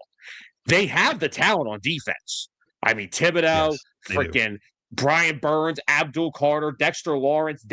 Even their secondary has some pieces, and their linebackers. They've got a solid defense with the right coordinator. I'm going to say a step forward. If they re-sign Wan'Dale Robinson, that offense is set. The first 3 draft picks in your draft this year need to be offensive freaking linemen. They didn't. Did the Giants fire their coach? Yes. Yes. Midway through the season, they exed him. They were actually front runners to go after Kevin Stefanski until Harbaugh got fired. Look, one of those two is going to end up with that job, and then that team is going to be better off for it. Oh, I agree. I think, Yeah. and honestly, I think it's not that I think I would take Harbaugh over Stefanski, but because Harbaugh was just at an organization for 18 years that prioritized the offensive line. They need that in New York so bad. The Giants offensive line has been awful since the final years of Eli because he had to throw 100 slants a game just so he didn't get pelted in the back by some defensive lineman. That is how bad the Giants offensive line has been. The Giants have had a terrible offensive line, but also the thing with if Harbaugh gets that job, not only is he going to rebuild the O-line, he's going to rebuild the running game into something dominant that can carry that offense and then build the passing game off of it. Here's the thing, though. And they have the pieces to do it. Whether it's 100%. Whether it's Harbaugh, Stefanski, whoever, you have to put up with that GM.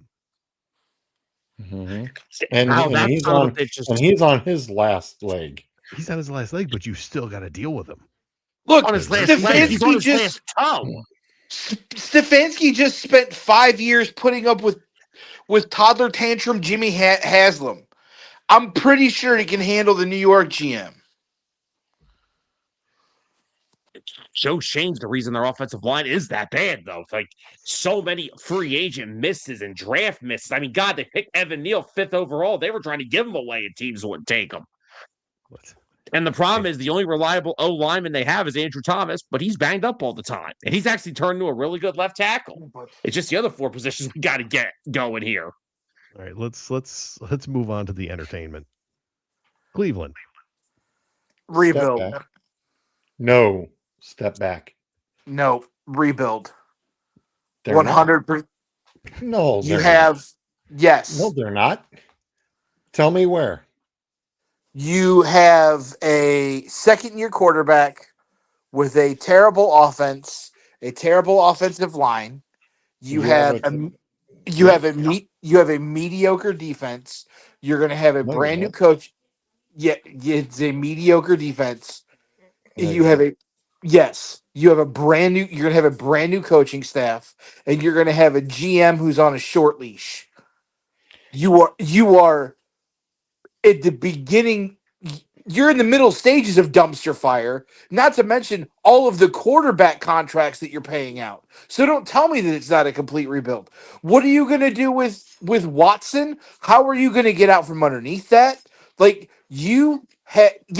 not step back, rebuild, because you have to clear away all of the stupid garbage and stupid decisions that you've saddled yourself with over the last 4 years before you even begin to rebuild the foundation. Oh, I'm sorry, but no, you just had a great draft and you're going to have to deal with it. You will have Shedeur Sanders as your quarterback. There's nothing wrong with Shedeur Sanders as the quarterback, but he's a second-year quarterback. Right. And we already covered. You've got 2 good running backs. You've got 2 tight ends. You need 1 more wide receiver as a number 1. That's what you're really missing. You've got a tight end and a half. And one of them. I'm sorry. No, the defense is solid. It's not solid. And you've got a guy who's going to be the defensive rookie of the year on the damn team. Hold on. Look, just hold on 1 second. Let me get this off before I'm going to send one of you into a tirade. Browns this year, 6th in yards allowed per game, 3rd in passing yards allowed per game, 16th in rushing yards, 14th in points, tied for 7th in third down percentage. That is not a mediocre defense. That's a solid defense, led by the best defensive player in the whole fucking world. And they got plenty of talent on it. How many games did the defense win them? I think it's fucking most of their games that they've won.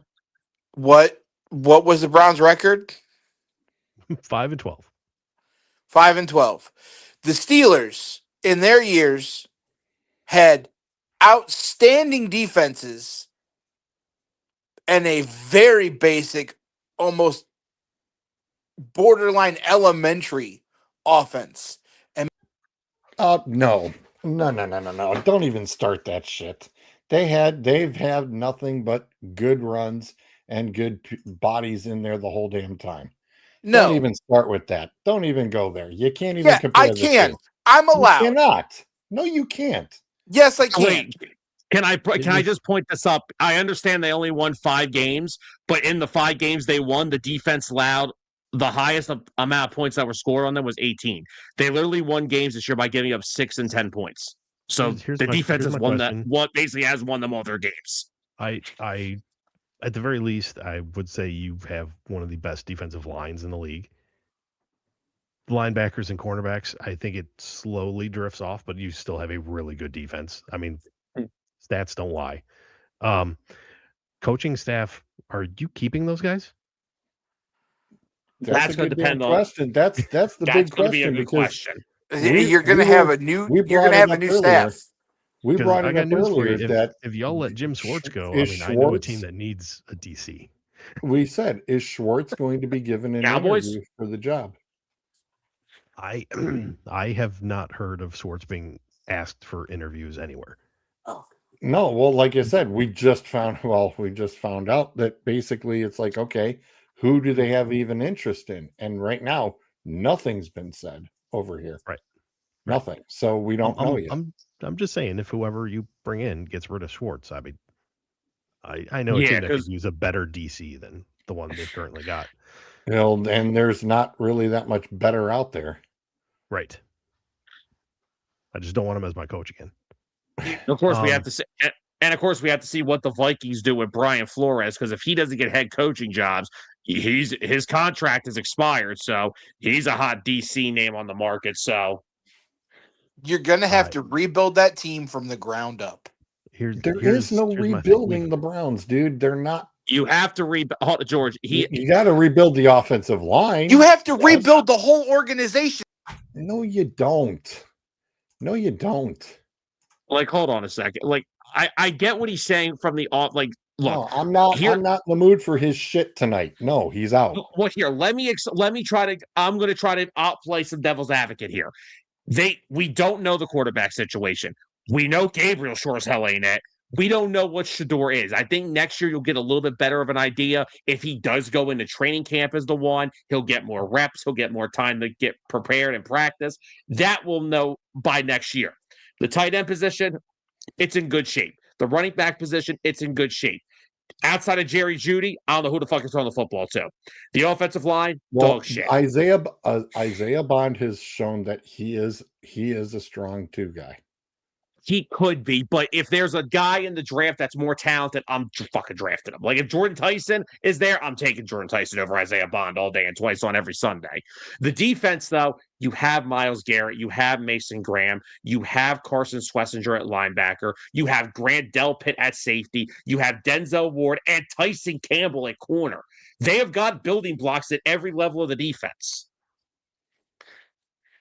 There's a few finishing touches, like maybe who's that second defensive end opposite of Myles?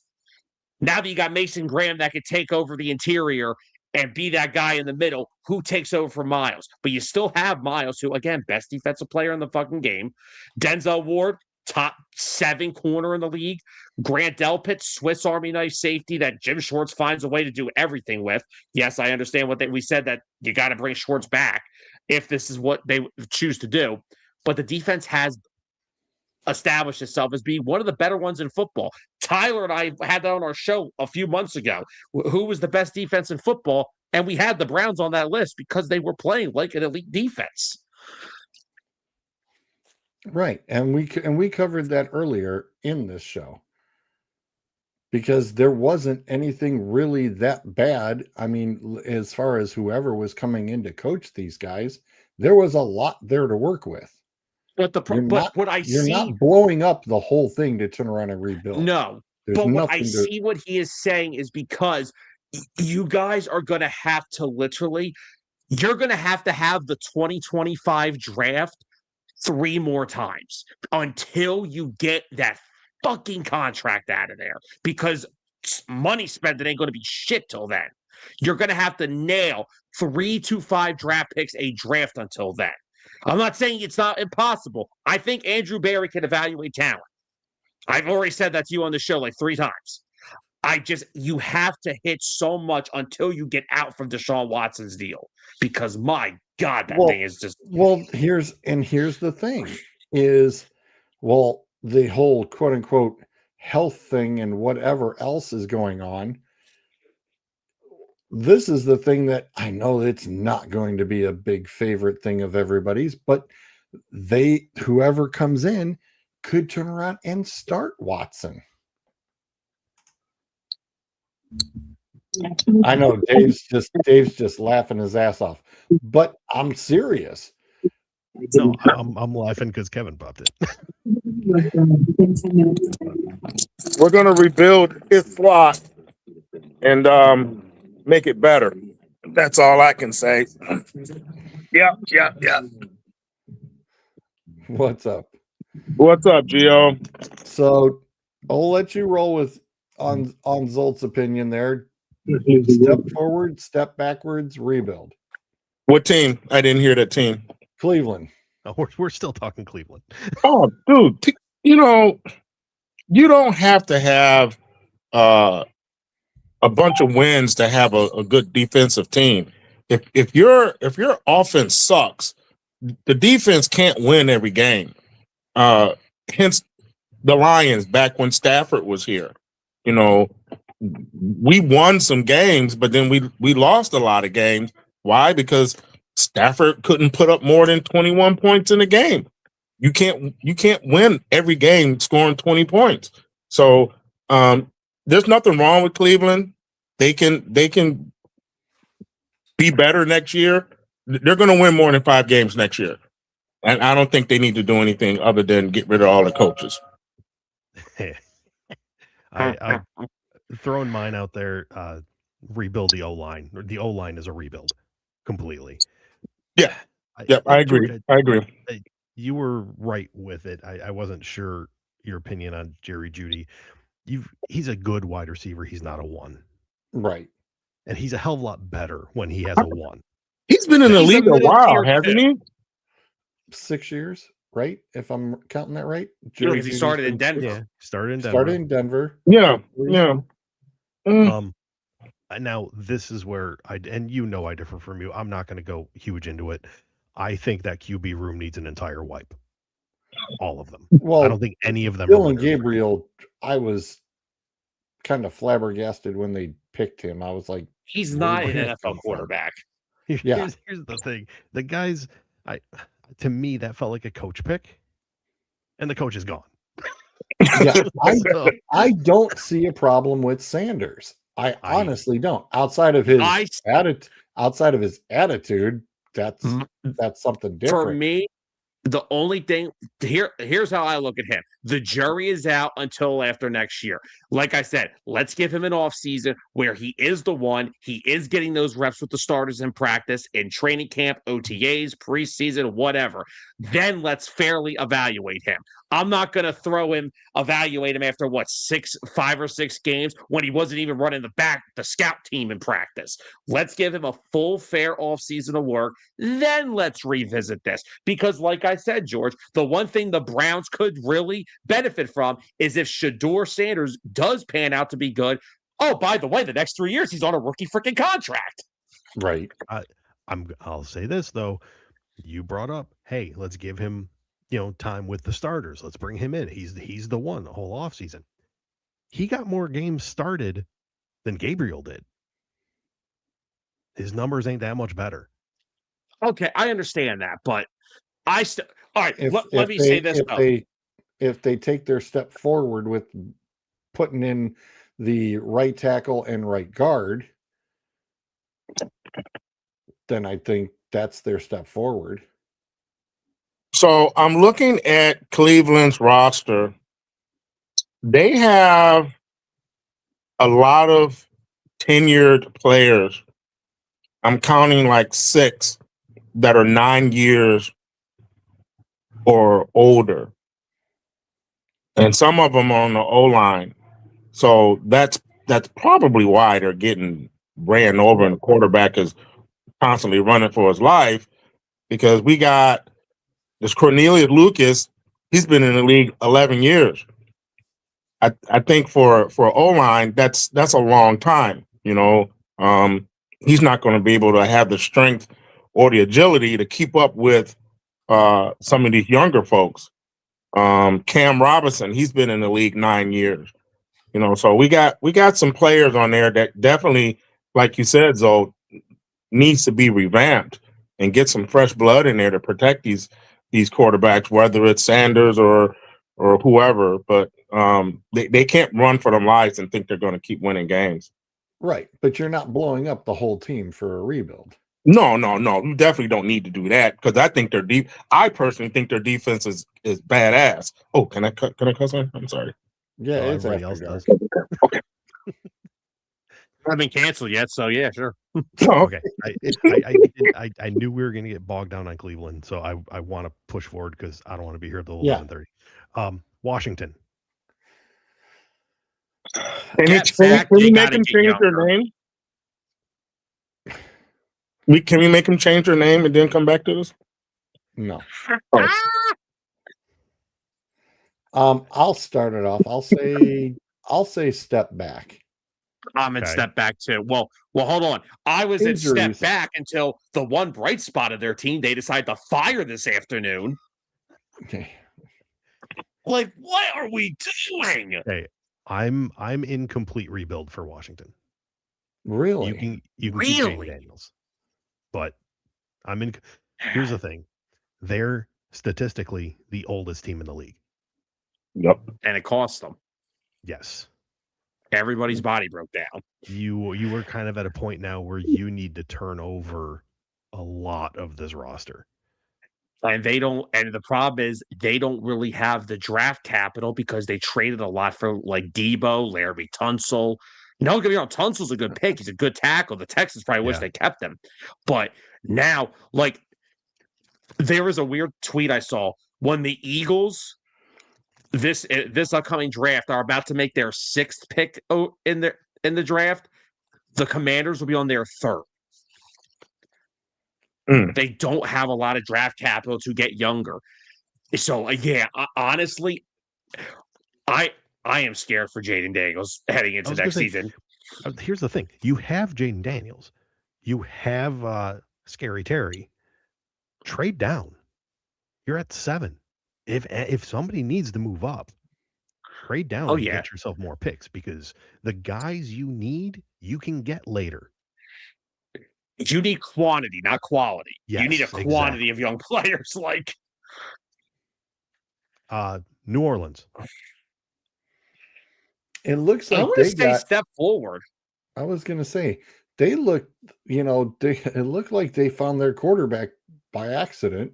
I mean, let's be honest. Going into the season, what we thought 2 wins. If that. And I mean, again, they're in salary cap hell because of so many older players, but Tyler Shuck looked pretty good for when he played. Yeah, Chris Olave healthy. Up until this Olave. week. Well, yes, but that's a freak health issue. It's not like he got injured in a game. But he had statistically career highs in almost everything. Catches, yards, touchdowns. Jawan Johnson, 77 receptions for almost 900 yards as a tight end. They are a few pieces. They're starting to get the O-line fixed up. They got Tylisi Fuaga, I think that's how you pronounce his name, at left tackle. Yep. You've got the kid from Texas, Banks, who they took last year. Kellen Moore did a pretty good job in his first year. I think they're going in the right direction. Yeah, I'm going to say step forward as well. They're probably going to be looking at, I think, at 8 right there. I think they're looking at running back. I think that's where they're headed. I think that's where they're headed. Jeremiah Love? Oh, shit. I think Or do you that's where stock they're up and get your wide receiver 2 opposite of Olave? Yeah, well, they need healthier legs in that backfield.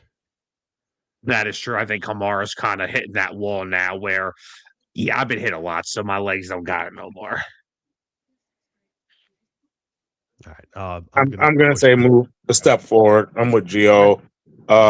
It looks like the running is their downfall.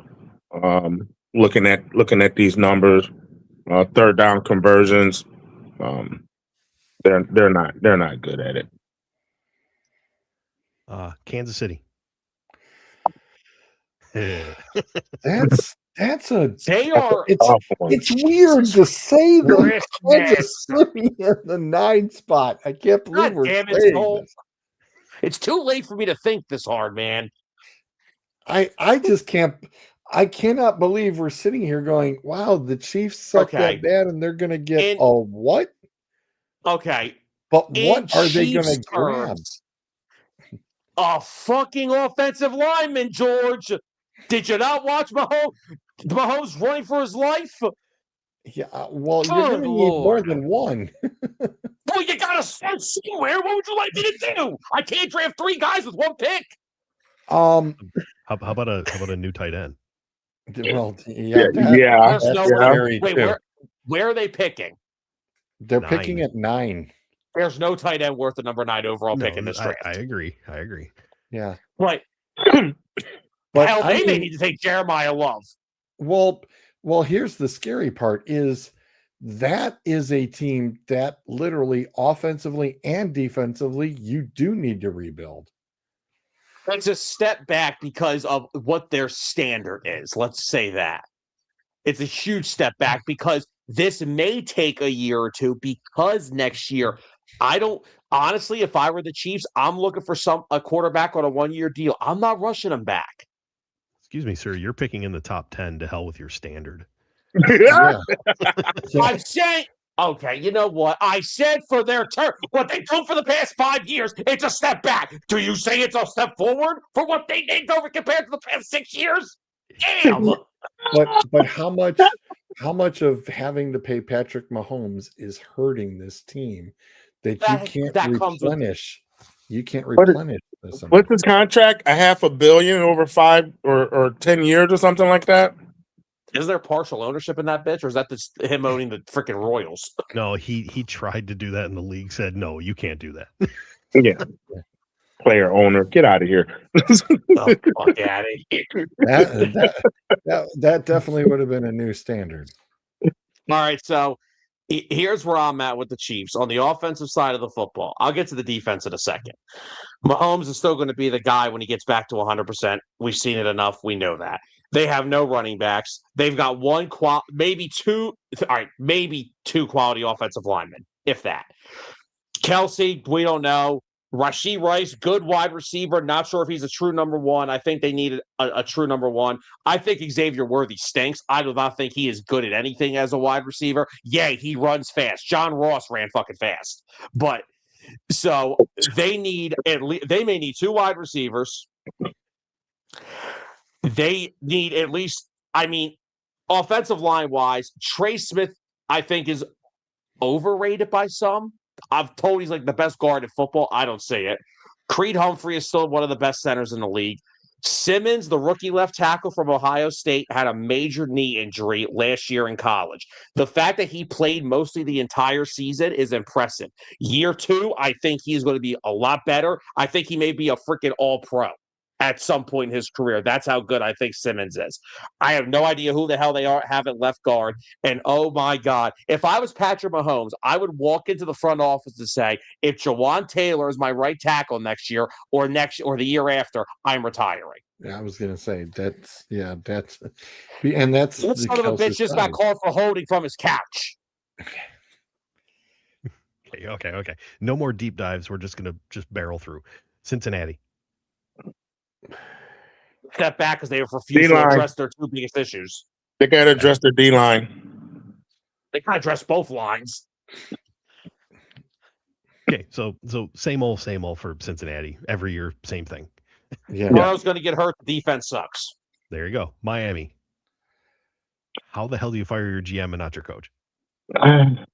They need a quarterback. Well, they're waiting. Yeah, They're yeah. waiting for the new GM to fire him. Malik Willis is going on free agents. Maybe they can pick him up from Green Bay. As I said earlier, I like that idea. Actually, prime property for Mac Jones. Yep. Honestly, if they're looking for a quarterback, and they're in a complete rebuild. Fuck it, they are in a rebuild. I don't disagree. It's a mess down there.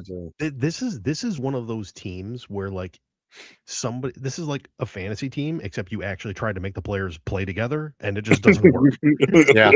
Yeah, that's a great analogy. That is. It's like the Lakers. It's what was it? The 04 Lakers. They tried that and it didn't work. Where they had Malone, Gary Payton. There was one more. Shaq and Kobe. No, there was one more. There was 5. Oh, was it? It was Karl Malone, Gary Payton. The whole starting 5 were Hall of Famers. I can look it up. What was that? What year was that? The 03-04 Lakers. The team that lost to the Pistons. There's too many guys that didn't know what to do when they didn't have the ball. Exactly. Kobe was pretty much. I'm on it. Hold on. Okay. Moving on. Dallas Cowboys. Step forward. I'm going to say we'll go step forward, and I hate saying that. Right. I mean, adding Pickens, which we thought at the beginning of the season, we thought that was just going to be laughable, and it turns out, oh my God, the guy can play. Well, let's look at Javonte Williams. Talk about another addition where it was like, wow. I was shocked that Denver let him go. I picked him up in fantasy going, oh, okay. You put a good running back in Dallas. Can we say Schottenheimer did pretty well with that offense this year? I mean, they all were playing well this year. To be fair, though, you're also coming back from an absolutely horrific year the year before. Yeah. Their defense is probably their downfall. I think they're going to take a step forward because they actually didn't lose any momentum when they lost Micah Parsons. But it seemed like near the end of the season, like the last 6 games, they were just struggling because it almost they were mailing it in. They just knew. That's I think at 12, I think they're probably going to look for a new pass rusher. Yeah, they're going to have to. They got to look for just a defensive player. Except it's Jerry, and he likes shiny. Jerry's going to take a freaking wide receiver. Watch, he's going to pick. He's not going to pay Pickens. He's going to draft a new wide receiver. Oh no, he'll take a tight end there. Watch. Just paid Ferguson all that money. What the hell are they doing here? All right, Atlanta, who by the way does not have their first round pick. Yeah, I was going to say it shows that the Rams. The Rams have it. Yes. The Rams. Oh my God. That was the trade for James Pierce last year, like I said. But if you go look at this, James Pierce had 10.5 sacks this year, and Shamar Stewart, Abdul Carter, and I forget another defensive rookie combined for 6 on the year. So was it that bad of a trade? I'm going to say. Now, this depends on a lot. I can't go off much because they don't have a coach or a fucking GM at the point. I'm going to say they are kind of in like a step forward. I really like their roster. Offensively, Bijan, London. You got to do something with Pitts. Are you bringing them back or not? I think they have a top 5 O-line when they're all healthy. And the defense, Walker, Pierce, Bates, Terrell, Watts. I mean, there's a lot of talent there. Yeah, the Rams are a problem, no matter what position you look at. No, Atlanta. Oh, Atlanta? Atlanta. No, don't go off the draft list because the Rams are on the list. But no, he's talking Atlanta. Atlanta. All right. Atlanta. I'd almost say that Atlanta's kind of like I know it's not one of your options, but I think they're plateaued. I think they're just like still in the same spot. Yeah, I They're always not. wanted to say that. They're stagnant. I like that, George. They're stagnant. They're not going to get any better. it's I don't not think like they're going to get any I worse. don't think they went the step forward yet. I don't think they took the step back. I think they're locked in Yeah. between. I think they Yeah. just If they win 9 games next year, it's no different than winning 8. They're not getting in the playoffs. So Hold on, in that division they may. I was going to say that is The Panthers won 8 games and insane. they're in the playoffs. Hold on now. Yeah, that was totally insane. Yeah, I know. Like I said, I hate to pull that one on you, Zolt, but I think they just stayed. Okay. I think they stayed. Baltimore.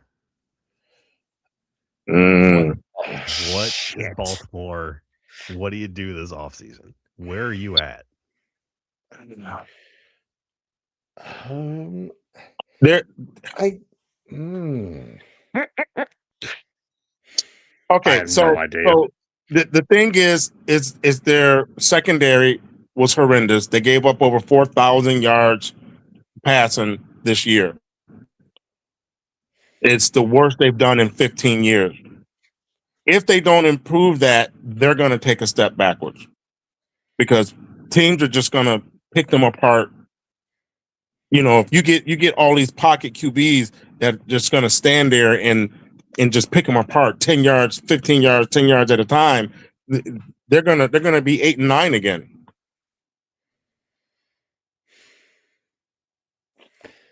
I mean, we know that with the Lamar being injured, we know that hurts right off the rip. I'm kind of agreeing with Kevin. I think the step back, because, and Sam and I brought it up earlier. We were talking about whoever came in, if you're gonna work with the defense, if you're getting a defensive oriented guy to turn around and put Baltimore back on the map for being that smash mouth defense, there's a few pieces that you need.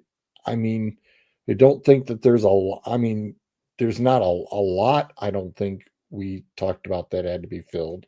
Just a couple of pieces, and then just focus primarily on that offense and making that offense just go. We know that they've got the pieces. I mean, you've got 2 tight ends who can still play. You've got Derrick Henry. I mean, you've got Jackson. You got Zay Flower. I mean, I watched Baltimore's offense literally once Lamar got some time.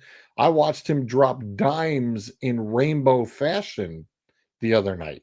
I was like, hello. And then 10 seconds later, they let Aaron pass for 1,000 yards in 10 seconds. It's like, what's going on? You know, they're not going to win games, and they proved it this past weekend because their secondary is just horrendous. Yeah, that's why I'm saying a step back, because they need to work on definitely. Yeah, all right, I agree with that. Not a rebuild, but there's some definite holes they need to plug. Sam, I'm agreeing. I'm going step down. Tampa Bay. Ooh, Tampa Bay, world beaters, first part of the season. You know, me and George were bringing up earlier about teams that if they had a current head coach, I would fire right now for John Harbaugh. This is one of the teams I would do it in a heartbeat because, I just don't know if Todd Bowles is going to ever coach that team to be anything to what Bruce Arians did. I mean, granted, Bruce Arians had Tom fucking Brady. I understand that, but still. But it's like they just collapsed down the stretch. Well, it's not just that they collapsed. You know, their edge rushers didn't help them. You know, they were supposed to be like the dynamic 1-2 punch, and they didn't do anything. And now they're losing. What's his name? Evans. He's retiring, right? No, but he is entering free agency. No, I have not heard either way. So, you know, but if he's there, they're still good on wide receivers. Do you think they got 6 of them? Yeah, they would. Evans went out. They weren't hurting. Even if he left, they got Godwin, Ibuka, McMillan, Tez Johnson. Yep, they were not hurting. I still say a step back. It was a I say nice they're going to take problem a to step back. have wide receiver depth. That is Don't one go team. I think that's the strongest team with wide receiver depth. In all Agreed. honesty. The Ravens are jealous. So I mean, they're hurting in the running game because once Bucky was out, it was kind of like, okay, that's it. Yeah, I mean, Which, Rashad by the White way, did a I good promised job, but not to draft Bucky Irving next year, just just to let Are Bucky we know. looking at? My Are we bad. looking at like step forward? Like they are going to take a step forward just naturally, regardless of what they do this offseason? Agreed. they got one of the better rosters to do that. I agree with that. Indy, who also does not have their first round pick. Oh, that damn Sauce Gardner trade now looks terrible. Again, I think another one of these When- teams that was. I Took want a to say step forward because when Yeah. they had a quarterback, you saw what they could do. So here's what I'm going to do. If I'm the Colts, I am re-signing him. I don't care about the injury. I am re-signing him. And honestly, what I saw on Sunday from Riley Leonard against the best freaking defense that we think is in the NFL, I'd start just grooming him until Daniel Jones is ready. Agreed. I think he proved he could play. Yeah, I think they're going to take a step forward. They're going to take a step forward because, you start the season. What did they start? 8-2? Yes. I was going to say they ended Was it 7-2? Was it 7-2? They- So I mean, Yeah. I know it's hard to repeat that. Go ahead, Gio. No, I'm sorry. Yeah, it went ugly fast. Yeah. and the owner can't. The owner did come out this afternoon and said that she is giving both the GM and the head coach this season. So it's kind of like, hey, you've been warned. You've got this season to make sure your stuff gets put together because guess what? She had a headset on. She's learned a lot. And it looks like it fell apart at the end. And it's like, yeah, that's not what you wanted to have done. Now, granted, I think she's seen all that she wanted to see, but I don't know if that's a wise move of trying to call out your GM and your head coach and going, yeah, this is your 2-minute warning. No, I don't think she has. I don't think they have 2 minutes. Around as owner. I don't think they have 2 minutes. I don't think they're going to get the whole year. Typically, they don't even tell you that they're going to fire you. They just do it. Just like they did the Atlanta coach today. He was in the press conference. They showed him hugging the owner, hugging everybody, and then 2 hours later, he was gone. So I think the Atlanta guy was gone on Sunday. Was that Sunday when that happened? Yeah, he was gone immediately. Like so. I don't even think they give him 30 minutes after the game. So I think by her saying that she's new taking over the team this year because her dad was. So like I said, I think by her saying that protocol, I don't think she knows the protocol. No, that's what I was going. I think by she saying that she had no idea what the good old boys do. And how it's done, she just figured, oh, I'm just gonna kind of give them a warning. No, I'm going to say game 6, he's gonna be gone. The coach is gonna be gone by game 6. I don't think so. I think that she literally immersed herself in the whole thing of learning, the ins and outs of play calling and how the philosophies get applied, how strategies get applied. So I mean, she's learned a lot, but as far as I think still needs to know of a lot more of the different styles that she wants to basically imply. I mean, if that's not the right word, Zolt, of what she's looking for. I mean, I want her to be very careful and not kind of pull it of going, well, this is what I want from her being the fan point of view versus she looks like she has done a lot of more business side of things and trying to understand it, as we talked about earlier in the She season. looks like HR. She looks like she's the head of HR, not a football team. I will say this. After losing your last 7 games, and I think it was almost a week ago now, when she said her philosophy was, most people fear change. I don't. I embrace it. I'm at the very least having a was so realtor HR. on standby. I have a realtor in my phone just in case. Find me a house or not find me a house. Right. Find me a house. I just don't know what city right now. Okay, only 2 to go. Detroit. Where do I start? Hang on. I want to hear the outside opinions first. Okay, sounds good.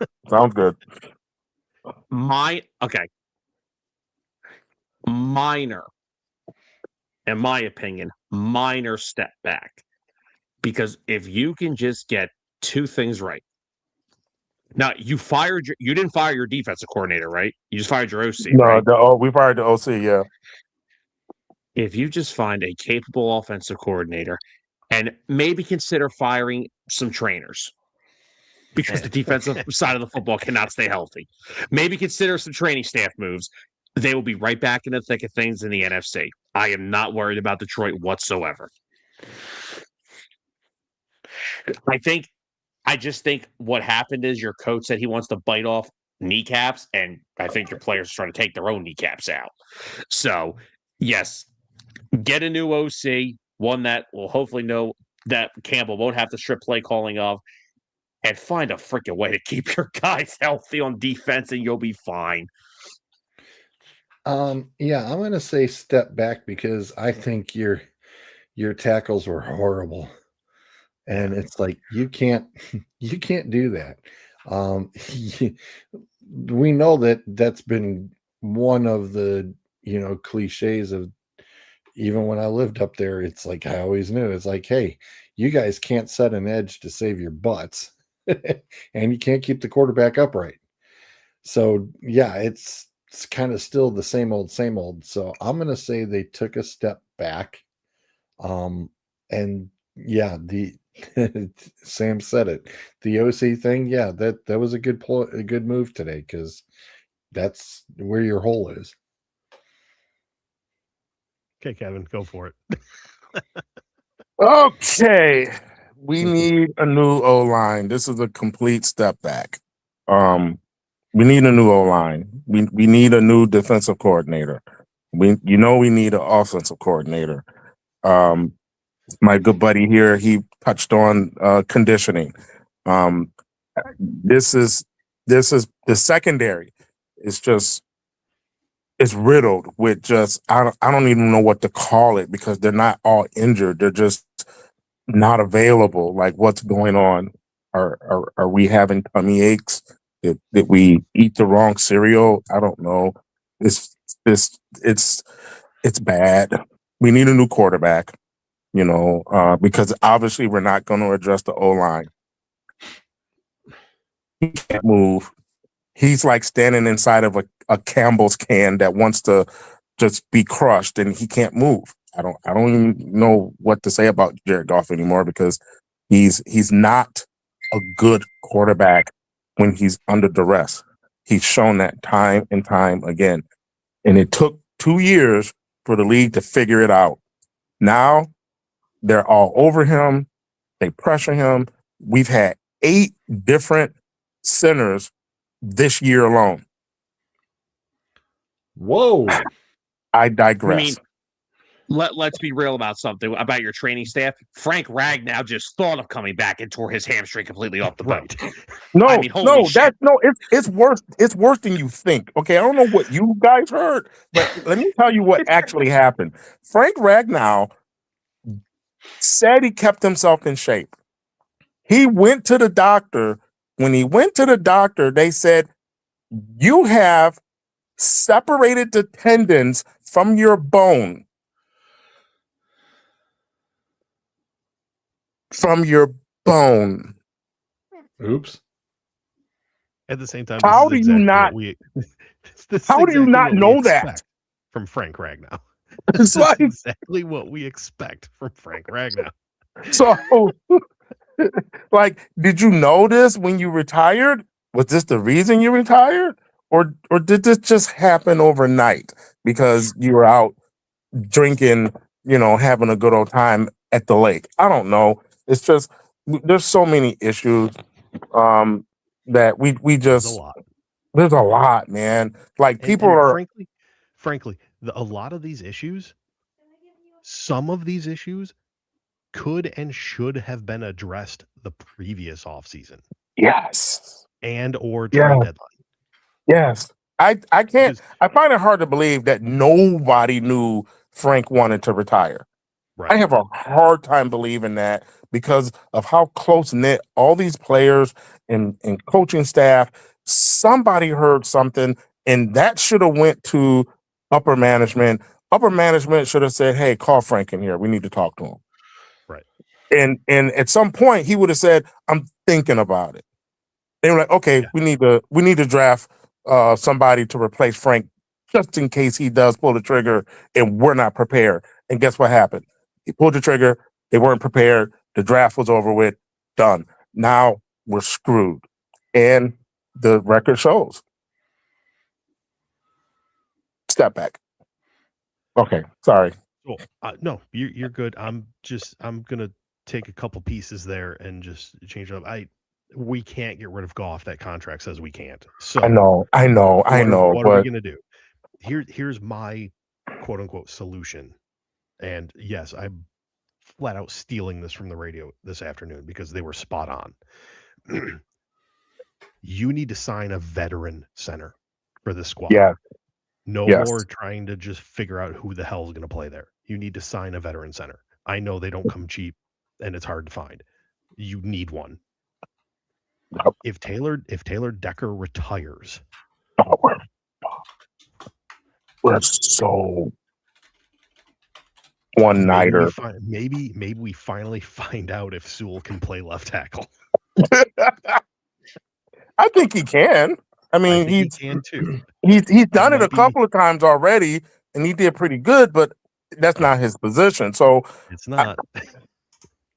But I mean, yeah, we might not have an option at that point, right? Because it's easier to find a right tackle than it is a left.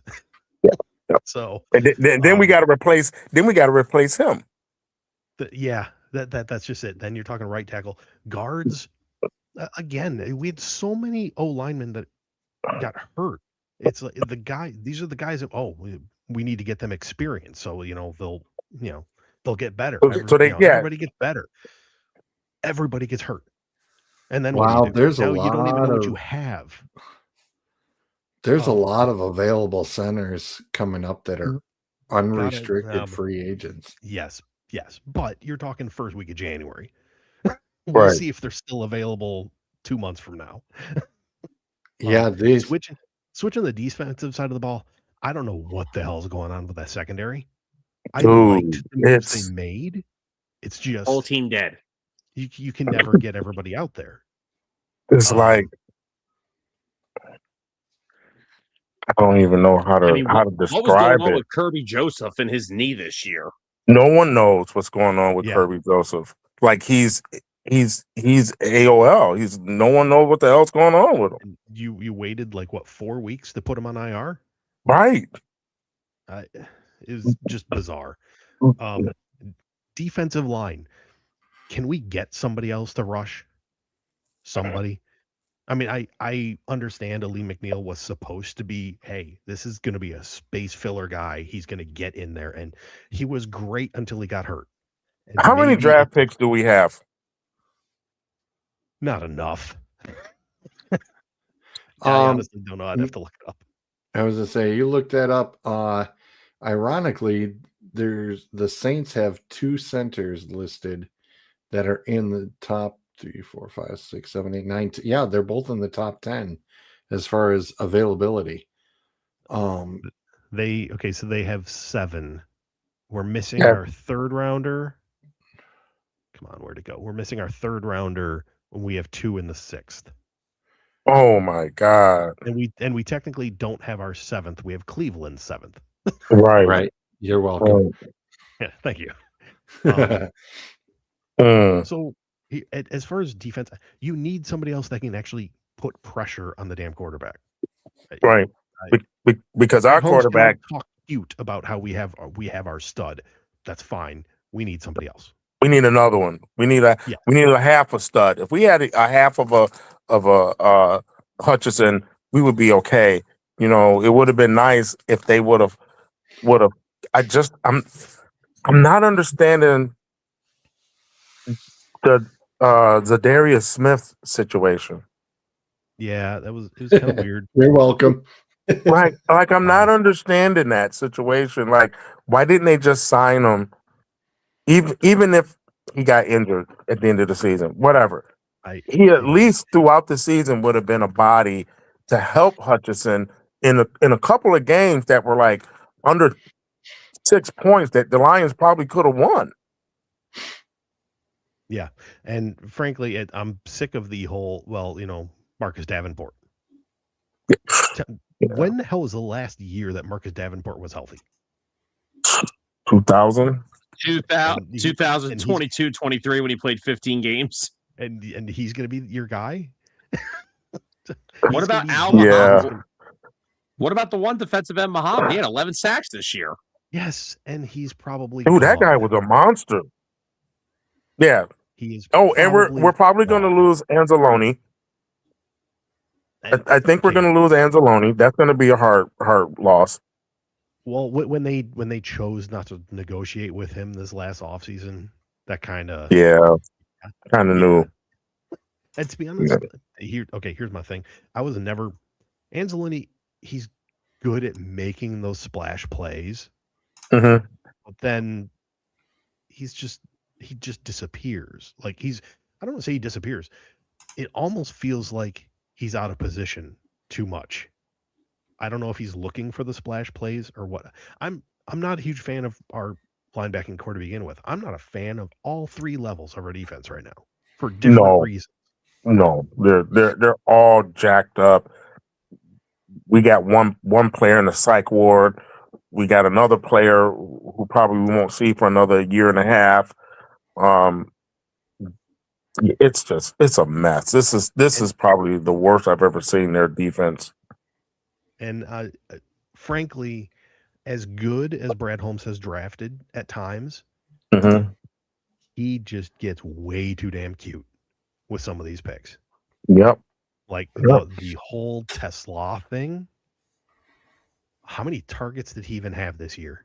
That's the upsetting part, is because this guy has super glue hands, and you target him 20 times in like 7 or 8 games. Well, you literally traded up for this guy. Yeah. Yeah, it's like use him. And then you signed Jameson Williams to an extension. It's like, what are we doing here?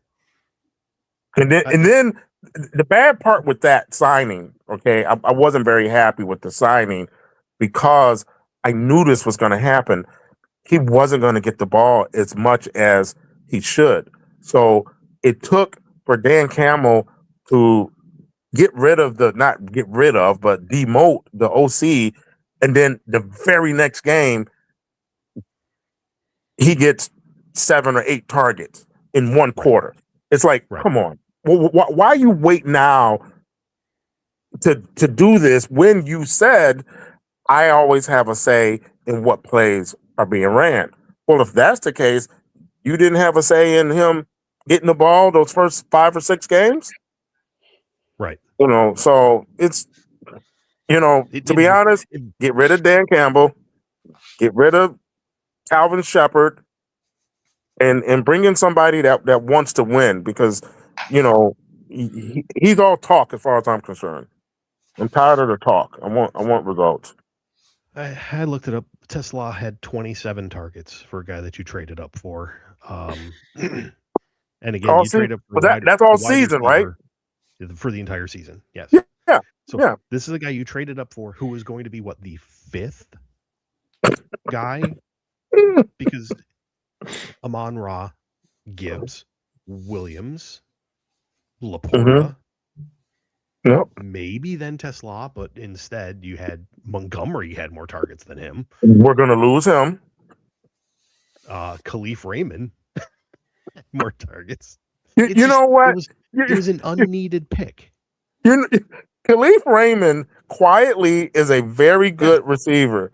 He's a great punt returner, and they just it boggles my mind how they don't utilize these players when they show you, when they do play, how good they are. I'm at a loss of words, because it's like, what are you seeing that we're not?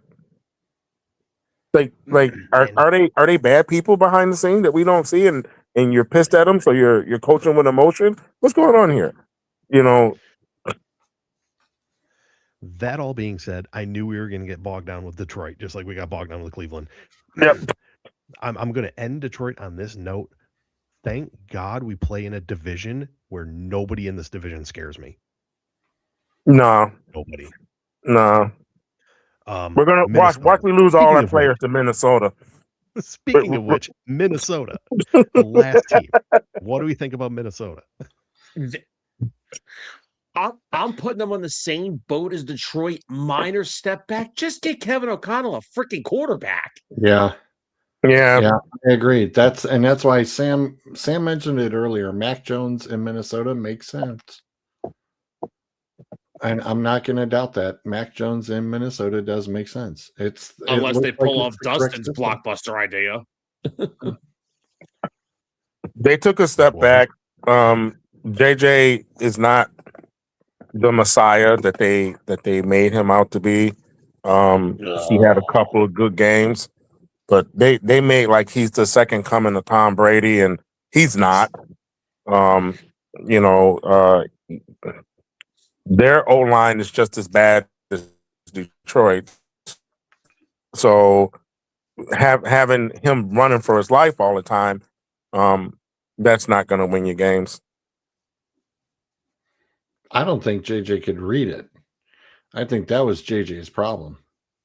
I don't think JJ has the greatest arm either. So no, and he can't pick up what the NFL's putting down. It's like some guys are just good as a college quarterback and not a pro quarterback. It just happens. That is exactly where I was going. He's a Christian really, Laettner. really good college quarterback. It just didn't translate. None of the skills that he had. Yep. Good enough for college, possibly great for college. None of them were individually good enough for him to stand out in the NFL. Nope, he's Christian Laettner of the NFL. Ooh. Oh. Ew. Oh. I'm just saying. On that note, we went to where I didn't want to go. We went to 11:30. Say goodnight, Gracie. Please. Oh, good night. Laettner of the. That takes care of the 4 minutes. Say goodnight, Grayson. Good night. Good night. I said, say goodnight, Gracie. Good night. Good night. So I said, well, flip a coin, and if it comes out heads, have your hair dyed. And if it comes out tails, say goodnight, Gracie. Good night.